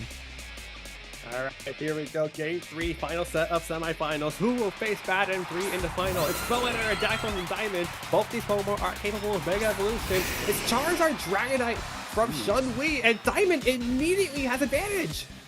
Yeah, this is a great start here for Diamond. You have 2 very strong Mega Evolutions to choose from in this situation. As long as you just make a good call here, Shunwei is very likely going to be losing one of his Pokemon that is out on the field right now. It's hard to tell because you can't just quick Dazzling Gleam, Rock Slide, and Yeah. thoroughly break through Shunwei's spot. So the only way you lose both Pokemon, the only way you don't lose both Pokemon is if a Rock Slide misses, or if Aerodactyl opts for a different move like Tail Whip or Dual Wing Beat to break through Dragonite's Focus Skill before anything else. You gotta hate that this is what the game's coming down to, whether or not Rock Slide hits. Yeah, and like Shunwei can't even try to go for the Protect Tailwind, because then that's just giving Diamond free reign to set up his own Tailwind. So it's gonna see the swap of Charizard into Arcaludon, It covers for the Rock Slide, but it doesn't cover for the Floette going into that slot. But with that being a Charizard and the Dragonite being the other option, you can feel pretty safe going. Oh, here's Mega Ooh, Dragonite. Dragonite, yeah. Gonna see it coming out for the first time this set here. All right, excited to see what they can do here with increased stats and increased special attack too. So it's going to be a little bit more threatening on that side. No Rock Slide, just Tailwind. So we got to see what this Floette click, because it did boom into its Mega Evolution form. Light of Ruin goes into the Dragonite. Will it KO for the multi-scale? Oh, just barely didn't. 11 HP hanging on, and that recoil's doing a lot of damage. And now the Tailwind coming out. So, with the Arcaludon on the field now, does make things kind of tricky for Shenhui, just because Arcaludon with the lower speed tier than the Charizard, even with the matching Tailwinds, you can be pretty sure that Arcaludon is moving last. There is a question though, and it's do you really want to click Light of Ruin again? Because you can knock out the Arcaludon, but that's a 1-for-1 trade. Yeah. Actually, I think you can do that, because as long as this move connects from Aerodactyl onto the Dragonite, you could take a positive 2-for-1 trade. Yeah, I was gonna say Floette has definitely done its job so far. If you're able to just get that 1-for-1 trade, because like we saw in the last game with that Arcaludon, was starting to get kind of tanky, but then the critical hit did help Diamond really bring the damage in. I was just gonna get the dual wing beat here. Go for the safer option with dual wing beat having that higher accuracy over Rock Slide. Oh, he did go for the Light of Ruin into the Arcaludon slot. Alright, so that does unfortunately stall a turn for this Arcaludon, and this Dragonite kind of just went down for nothing. This Charizard now has to do the 70% Hurricane. Sneasler's the last Pokemon. Ooh. So now I'm interested to see what happens this turn, because unless this Sneasler is bulked up enough to live a dual wing beat from this Aerodactyl, this Floette might not be long for the world, and this could be Arcaludon's big opening. Yeah, I think Shenhui has a really hard choice of who to fake out here. You either fake out the Aerodactyl to save Sneasler, or you fake out the Floette to save the Arcaludon. Or you click Dire Claw and Floette and try to KO it. Yeah, true. You could just go for the double up, because this Arcaludon very likely has the mirror shots as well to hit the Aerodactyl, but now the Aerodactyl is just going to protect here. I thought And the protect Floette too, so double protect. that really just takes care of the fake out turn, but I don't think fake out was the option you're going for here. Yeah, there you go. You're going to start. Yeah. You want the Floette gone. And there's gotta be a flash cannon as well. Oh, get the electroshock call again! Ooh, wow. Yeah, now Diamond's in a rough spot, because you can't be too certain what slot this is going into. Like, yeah, you could throw it into the Aerodactyl because it's super effective, but with the Floette being at half HP, you know, even with that high special defense stat, you know, Arcaludon's getting that +1 boost to the special attack here. So there's a real threat. It could be going into either slot, and now Diamond's gotta play around that. And you know it for a fact that Aerodactyl does not have a focus dash. It was the other Mega Evolution that was offered. It's gonna be the dual wing beam now into the Sneasler. Oh, this is gonna be close. Does it hang on? Yes, it does! 19 HP, just barely hanging on there. Light of Ruin though. Oh, it's passed into the Sneasler. Oh no! Oh, Shenhui dropping his head in his arms. Oh no, that's gonna one-hit the Arcaludon. But that is also very likely gonna take out the Floette as well with the recoil. Yep, indeed, there it goes. Now it's a matter of what did the Sneasler play. Yeah, it's also going to the Floette. Does it get a status though? Does it get a status? You could change the game here. Nothing happens. Oh, no Tailwinds run out. Yeah. The crucial thing here though, that yeah, both Tailwinds run out, but Diamond still has his Tailwind setter available. The Dragonite's gone for Shenhui. Diamond has the Aerodactyl. It's actually sitting out on the field right now. So you could set up a Tailwind here, and yeah, actually, if this Tailwind gets up, this is a very good spot for Diamond. I really felt that one for Shenhui, because you trained your Sneasler to live a dual wing beat, but unfortunately you had to deal with a very fast Floette here, because you sacrificed so much of your offenses and or speed just to live a dual wing beat from Aerodactyl that you unfortunately put yourself in a situation where even though you got the call right, you were training your Pokemon wrong, and now Diamond's in a much favorable position no matter what move he chooses. Yeah, the Rock Slide is just going to instantly take both knockouts. This game is going to be over with just the first move of that turn, and that will be Diamond moving on to finals here. A 2-1 hard-fought victory over Shenhui. I actually feel that one for Shun Wei, but congrats to Diamond. He can officially defend his crown against Bad and 3 in the grand finals, but man, that is such a cool team for Shun Wei. Definitely something to keep an eye out in the future, especially with Indianapolis Regionals coming up next week. Yeah, absolutely. Like you said, Indianapolis being next week. It's also the last big tournament in Scarlet and Violet too. So, it's gonna be very interesting I tournament. need to correct you there. Indianapolis is actually the first Champions tournament. Wait, was it? I thought they were doing champions till NAIC. If I am No, wrong, then Indianapolis is the first one. I was at Los Angeles Ooh. Regionals earlier in the month, and that was the last one for North America in Scarlet and Violet. Oh, okay. Well, I am suddenly very much more excited for next weekend then. But yeah, no. Yeah, going into the first, not just regional, just big tournament in general for champions, you got a lot of people kind of trying to figure out what's working in this meta. And Sean Wee going with a really interesting team here. Like we kind of talked about at the beginning, it's very special attacker heavy.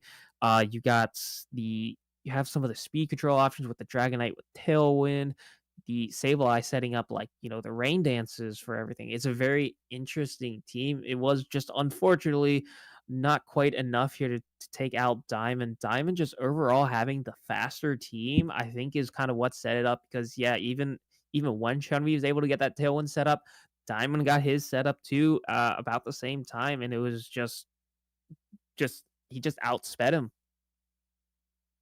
Yeah, that's like the unfortunate thing because again, that one turn was pivotal here as we having this game 2 highlight here.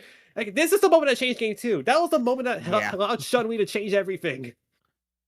Yeah, that was such an unfortunate miss. Like you have to think even if it didn't KO the Dragonite, you still had the flinch chance to work off of as well. And that allowed the Electro Shot to get the read on as well for the Archaludon. And I mean, Electro Shot worked in this case because the Garchomp really didn't threaten much the Archaludon, despite the critical hit that didn't knock out the Archaludon, but put it really close should things gotten much dire. But Mhm. that then allowed for this crazy Hurricane to connect through a double protect on the Rescue Legion and Hurricane with 70% accuracy. Keep in mind, this is Charizard's strongest flying move. Yeah. Yeah, the unfortunate reality of trying to find a good flying type attack is something that every player has had to deal with. Hurricane, like you were talking about, is very weather dependent. Outside of weather, that 70% accuracy is, it can be a big detriment sometimes because yeah, the damage Yeah, is this good. was the moment to change everything. So first of all, Oh he yeah. lives the multi-scale with Light of Ruin, and this is where multi-scale was a good match, and then there's a whole lot of maneuvering to get the Sneasler in position for this game 3. And you're gonna notice, I actually now looking back, the Electro Shot that worked game 2 didn't work in game 3, specifically because the Sneasler from Shun Wei was actually slower. Yeah. Yeah, and I think it's like props to Shen Wei for being able to go for like having the gall to go for some of these like electro shots outside of rain. Do with the 2-turn charging, try to get the bind games there. But yeah, Diamond, like you said, just able to kind of adapt to it, not get caught off guard by it the second time, and just able to really take control of that third game with all the knowledge he had built up over those first two. And because here, I firmly think that look at here, like look at the celebration here from Shun Wei. He gets the survival on this dual lazy. If Sneasler outspeeds here, I think Shun Wei wins here, but this is the moment of heartbreak right here. Yeah, Sean Wee is just like, man, that is you could just tell he was hoping for that outspeed. But yeah, Floette Mega Evolving does get some additional speed points, so that is something that you have to watch out for in situations like that. I'm not even sure if Flash Cannon was enough to knock out the Aerodactyl, because remember, it has no bulk, and it does no Mega Evolution boost, so yeah, that Rock Slide ended it for Diamond. I wonder if it was any different had he clicked Flash Cannon instead of Electro Shot. Yeah, there's a lot of what ifs you could have gone for. I think that's really the biggest one that could have affected the outcome of the game. Like, Flash Cannon just overall such a strong move, especially on Arcalon, because you're with the high special attack, you're getting the stab boost. And this also with like a chance for special defense drop too.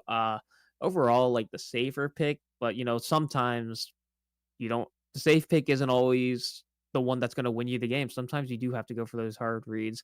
Unfortunately, that is just going to remain as a what if, because we are now getting ready to move on to the finals of our top cut here. So yeah, going into this, how are we feeling? Who do we think has the edge?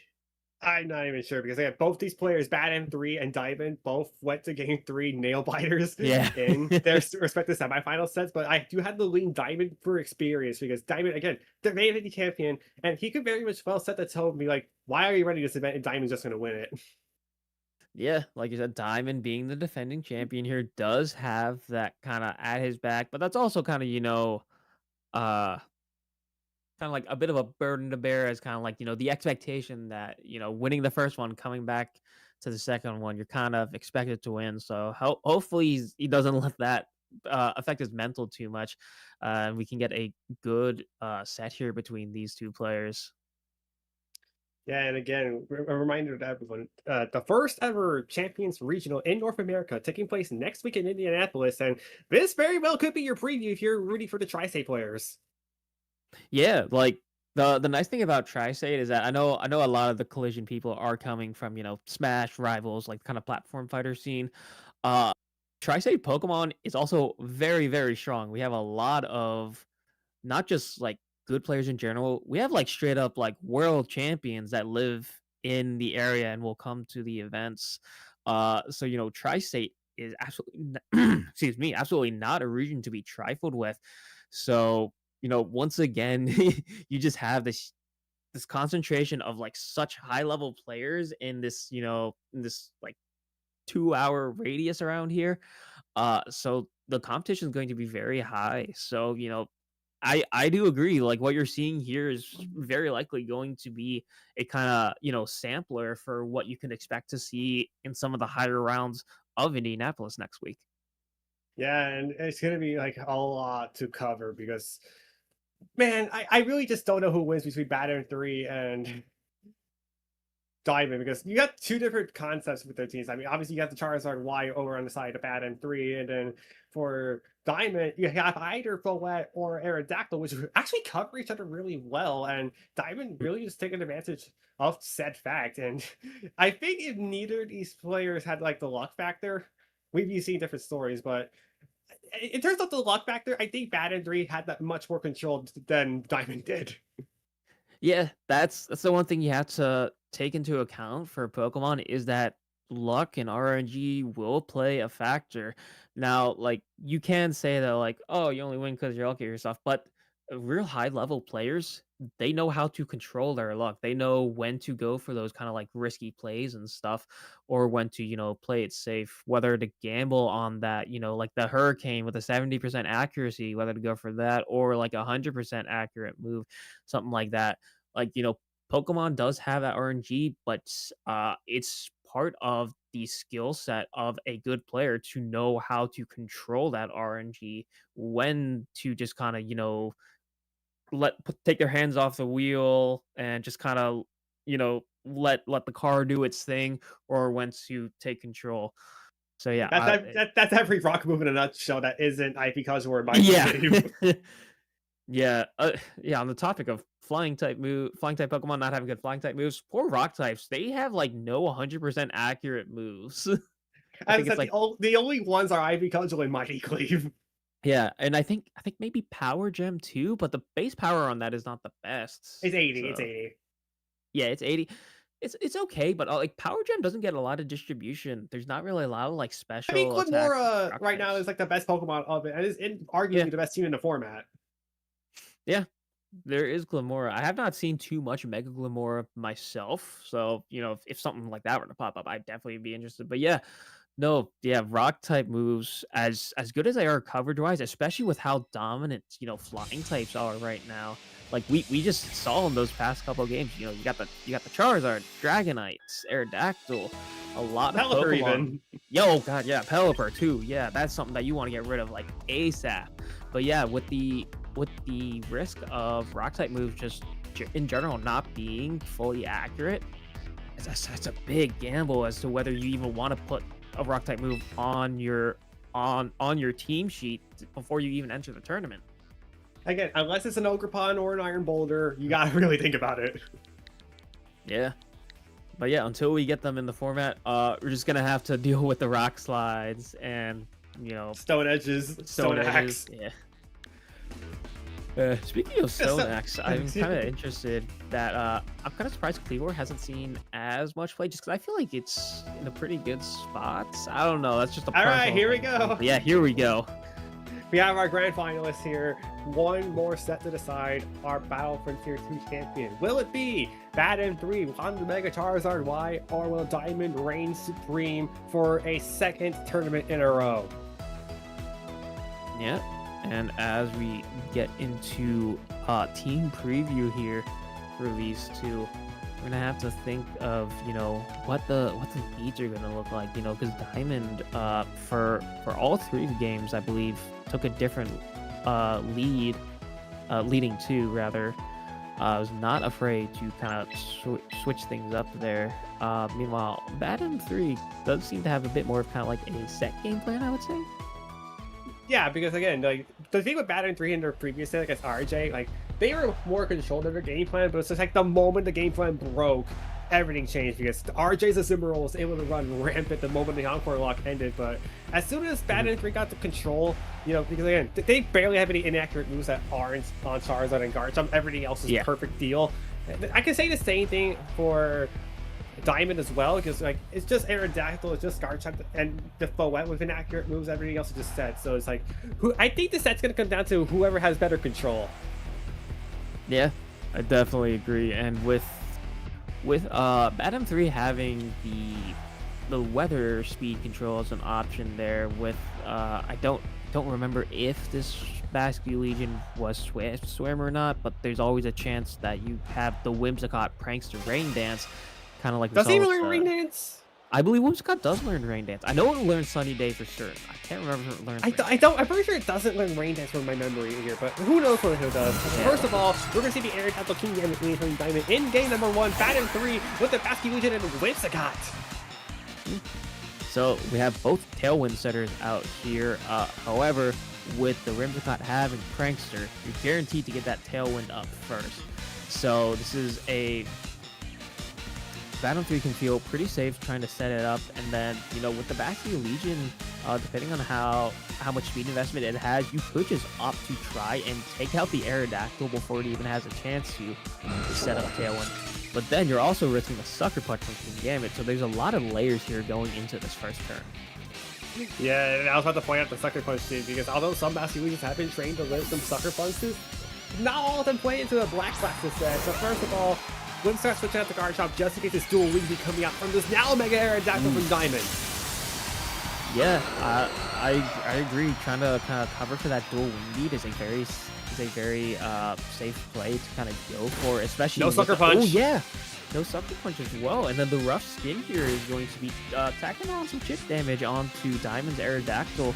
Does some good stuff there. Oh, and the Citrus Berry coming out as well from the Garchomp's going to keep up a good chunk of that damage. Oh, big wave crash! It's going to knock out the Aerodactyl with a single hit, but will this be a one-on-one trade again? Because although the Mega Aerodactyl does take the KO onto the Basque Legion, it is going to be susceptible to this King Gambit, depending on what it does in this turn. Counter Fleet, and it will be trading. Yeah, okay, so you get the trade for the Mega Aerodactyl for the Basque Legion.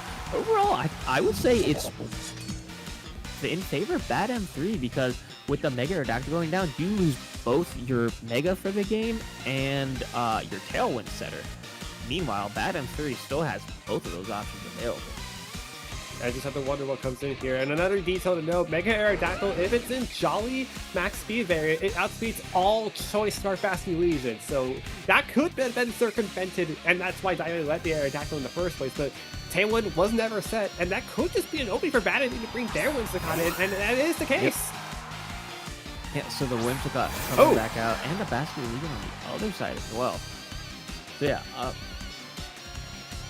you do have kind of a weird situation here where you need to, or rather Bad M3 needs to be aware of what the King Gambit goes for. Because, yeah, you can get the Tailwind set up here, but unless this Whimsicott is Focus Sash, you are probably going to lose it. And, oh yeah, it's going to be a Garchomp Protect. very likely going to be a tailwind coming out. Then I would guess. Oh, it's No, the Moonblast. Moonblast. Okay, interesting.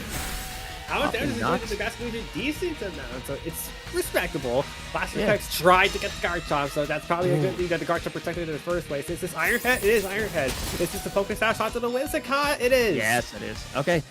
So yeah, just opting to use that focus sash turn to get free damage instead of setting up tailwind. Well, yeah, I can understand that just because you're outspeeding the King Gambit no matter what, and the Basket Legion not as big of a threat as long as you're able to kind of call out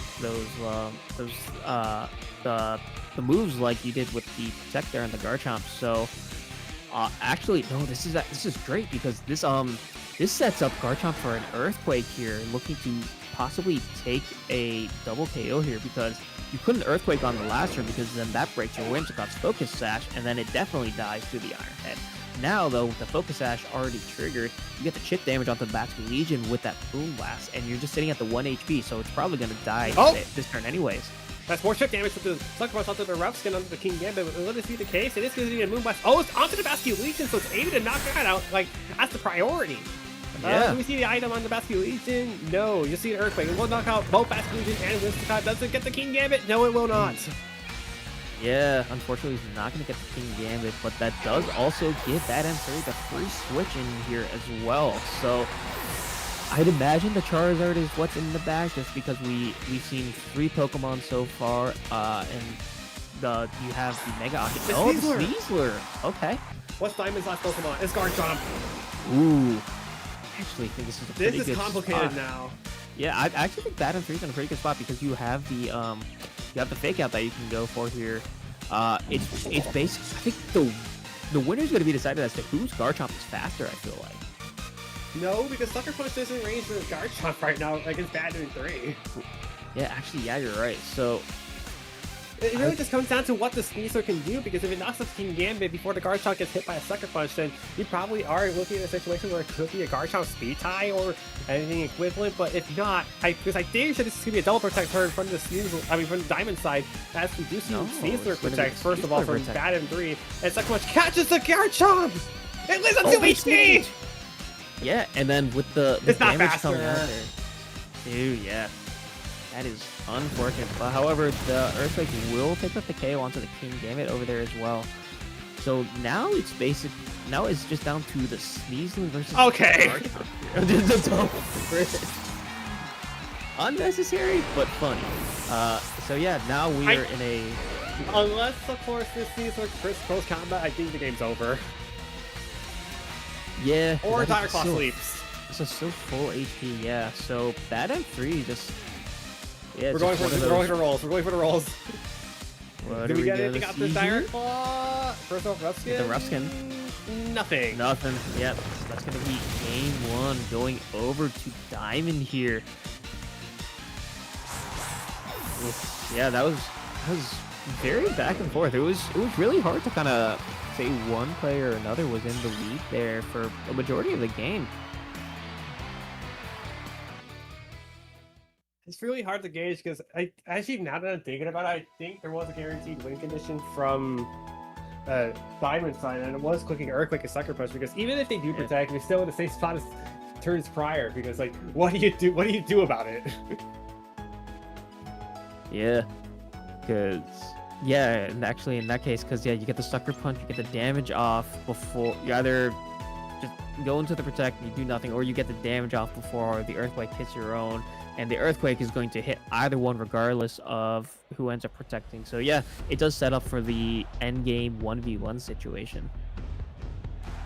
Yeah, I see here the Dire Claw in game 1 not able to get any status off, so that pretty much summed up the end of the game. And the question still remains from both players' trainings. It's like, is Diamond's Garchomp for sure faster than Bad M3's, or is it just like the case of it was a speed tie or anything similar? Yeah, and without having that knowledge, I feel it makes team preview in game 2 a bit harder for Bad M3, because now you're kind of fighting over whether you want to bring the Garchomp or not, because if it is slower than Diamond's Garchomp, you're not in a good spot. Alright, we're gonna see the Winsicott Sneasler lead for Bad M3 in game 2, and I think we're seeing a Yeah, so you've seen the Aerodactyl and the King Gambit lead this time around from Diamond, which proves to be a little bit hard to gauge because Aerodactyl can just sneak by and get a dual wing beat off on one of these two Pokemon without worrying about a KO, which means it could just be a free double attacking turn from Diamond. Yeah, like you do have the threat of the Sneasler Fake Out, which can get around the Sucker Punch as well. But yeah, if you do that, then you're leaving Whimsicott wide open to have its sash either broken by the King Gambit, or Whimsicott gets straight up and KO'd by the dual wing beat if both hits connect. Yeah, the first one connects, the second one always does, but 90 accuracy to connect, which is the issue here. And Diamond not wasting any time with the Mega Evolution. It's looking to try to either set up a Tailwind or knock out one of these two flying weak Pokemon. Yep. Alright. So Whimsicott's not gonna be one of them though. Yeah. It's smart protect here on the first double protect. Okay, trying to scout out. Yeah, I think that's a safe double protect because you're probably not going to expect the Aerodactyl to go for the Tailwind setup when you're threatening a KO onto both of the Pokemon that Bad M3 has out on the field. So yeah, now the protects are off the table here for this turn for Bad M3 unless he wants to try to roll for a double. Ooh, no, Well, King Gambit's gonna get out of here. Yeah. Yeah, he's not going to take a chance on the close combat because I think Diamond's prioritizing the duel with me on the Whimsicott, knowing that close combat on the King Gambit's really scary to go for. Tailwind does get set by Bad M3. It's going to allow the close combat to hit the Aerodactyl. It's not going to be enough to knock that out though. Living out at 36 HP, actually it's unburdened to make it even faster than before. What does Aerodactyl do for Diamond though? At first it's going to be a duel with me. It connects out to the Whimsicott. It's going to go down. Yeah. So overall, I would say that's pretty good for Bad M3. He's able to get the close combat into the right slot. Does not Back Legion swaps in for the King Gambit instead. So Aerodactyl has to eat that close combat. Whimsicott gets a Tailwind up, and yeah, it does go down, but it does get the free switching. And yeah, there we go. We have get the Basque Legion out for Bad M3 now, and now you're threatening the last respects going into either slot as well.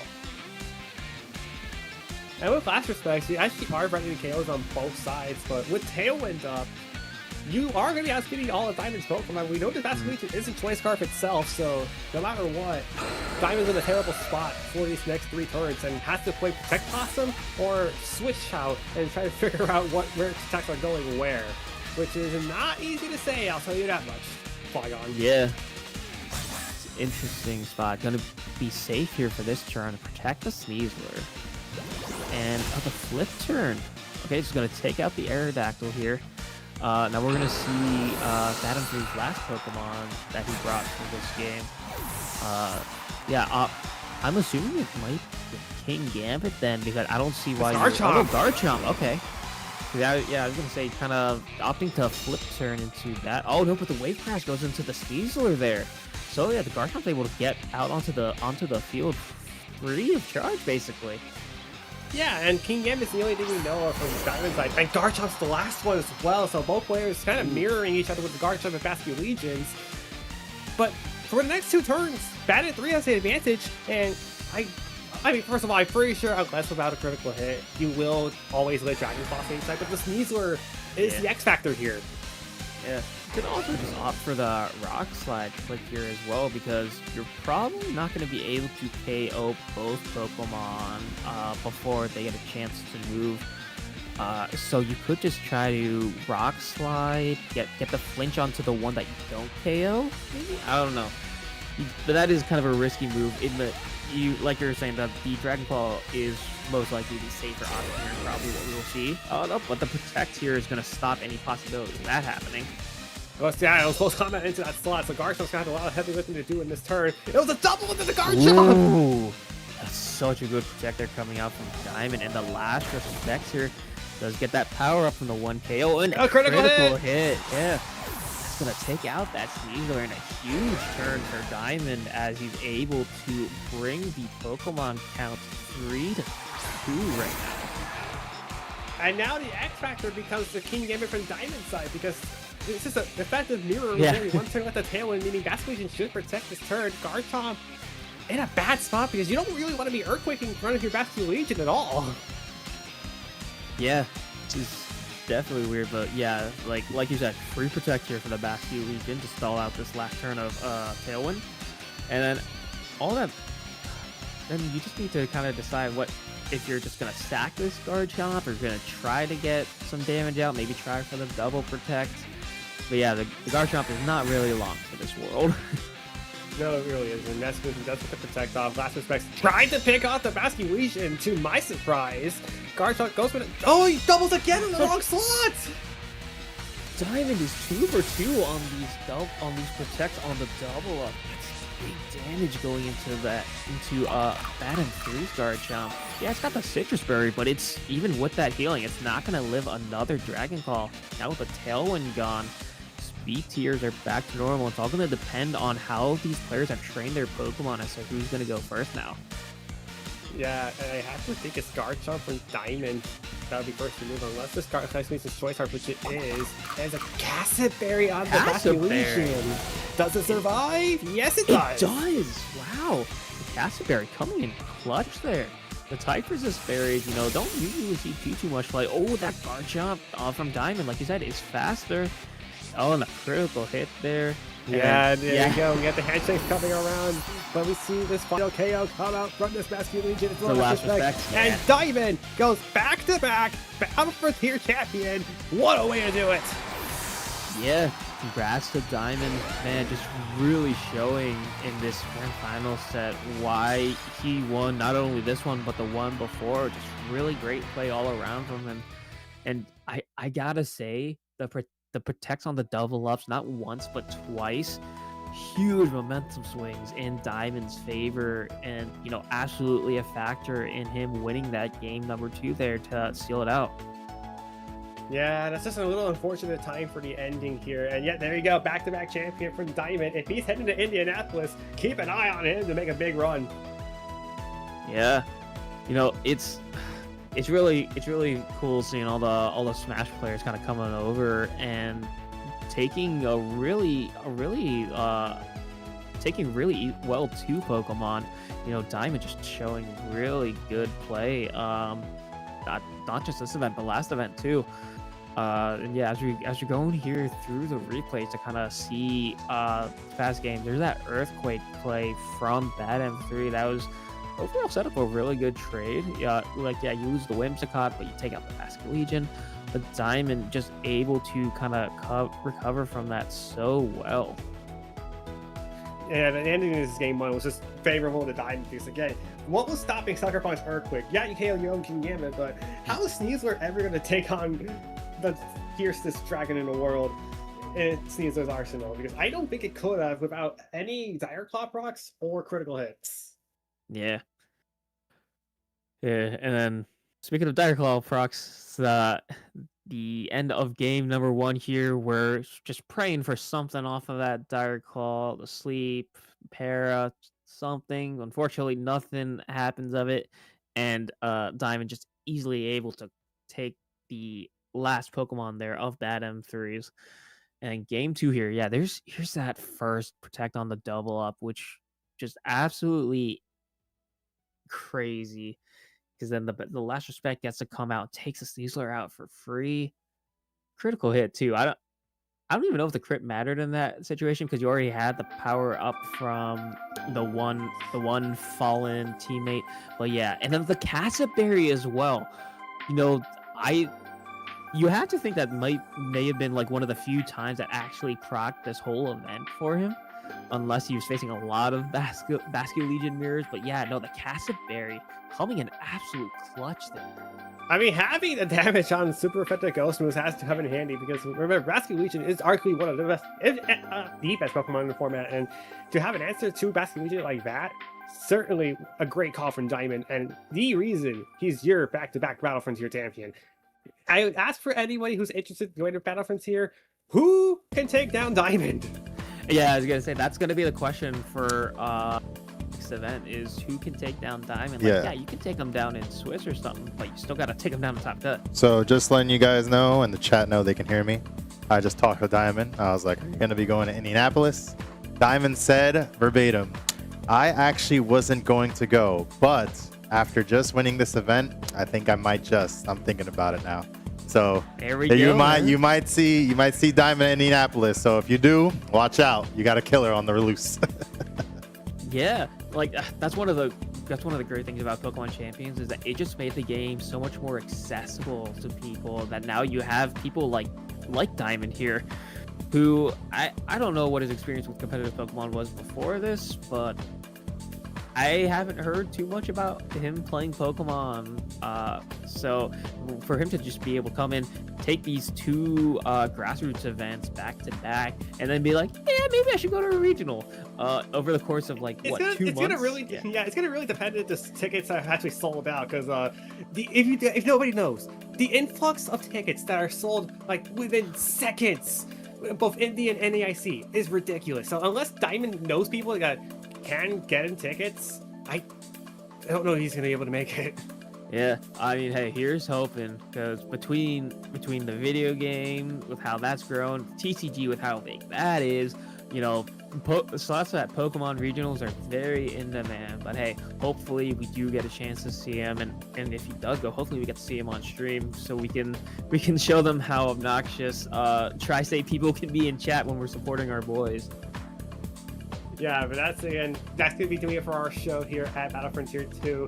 This has been a fantastic show to be around here. Oh my god, despite the chaos that you went through, we went through a fantastic top 8 with upsets, nail biters, and domination all alike. And with that being said, this is Supernova here from Southern California, as on-site Flygon, for all the production here at Collision Series CB. Thank you all so much for watching, and we will see you guys next time, and hopefully you can enjoy the show and Indianapolis Regionals next weekend.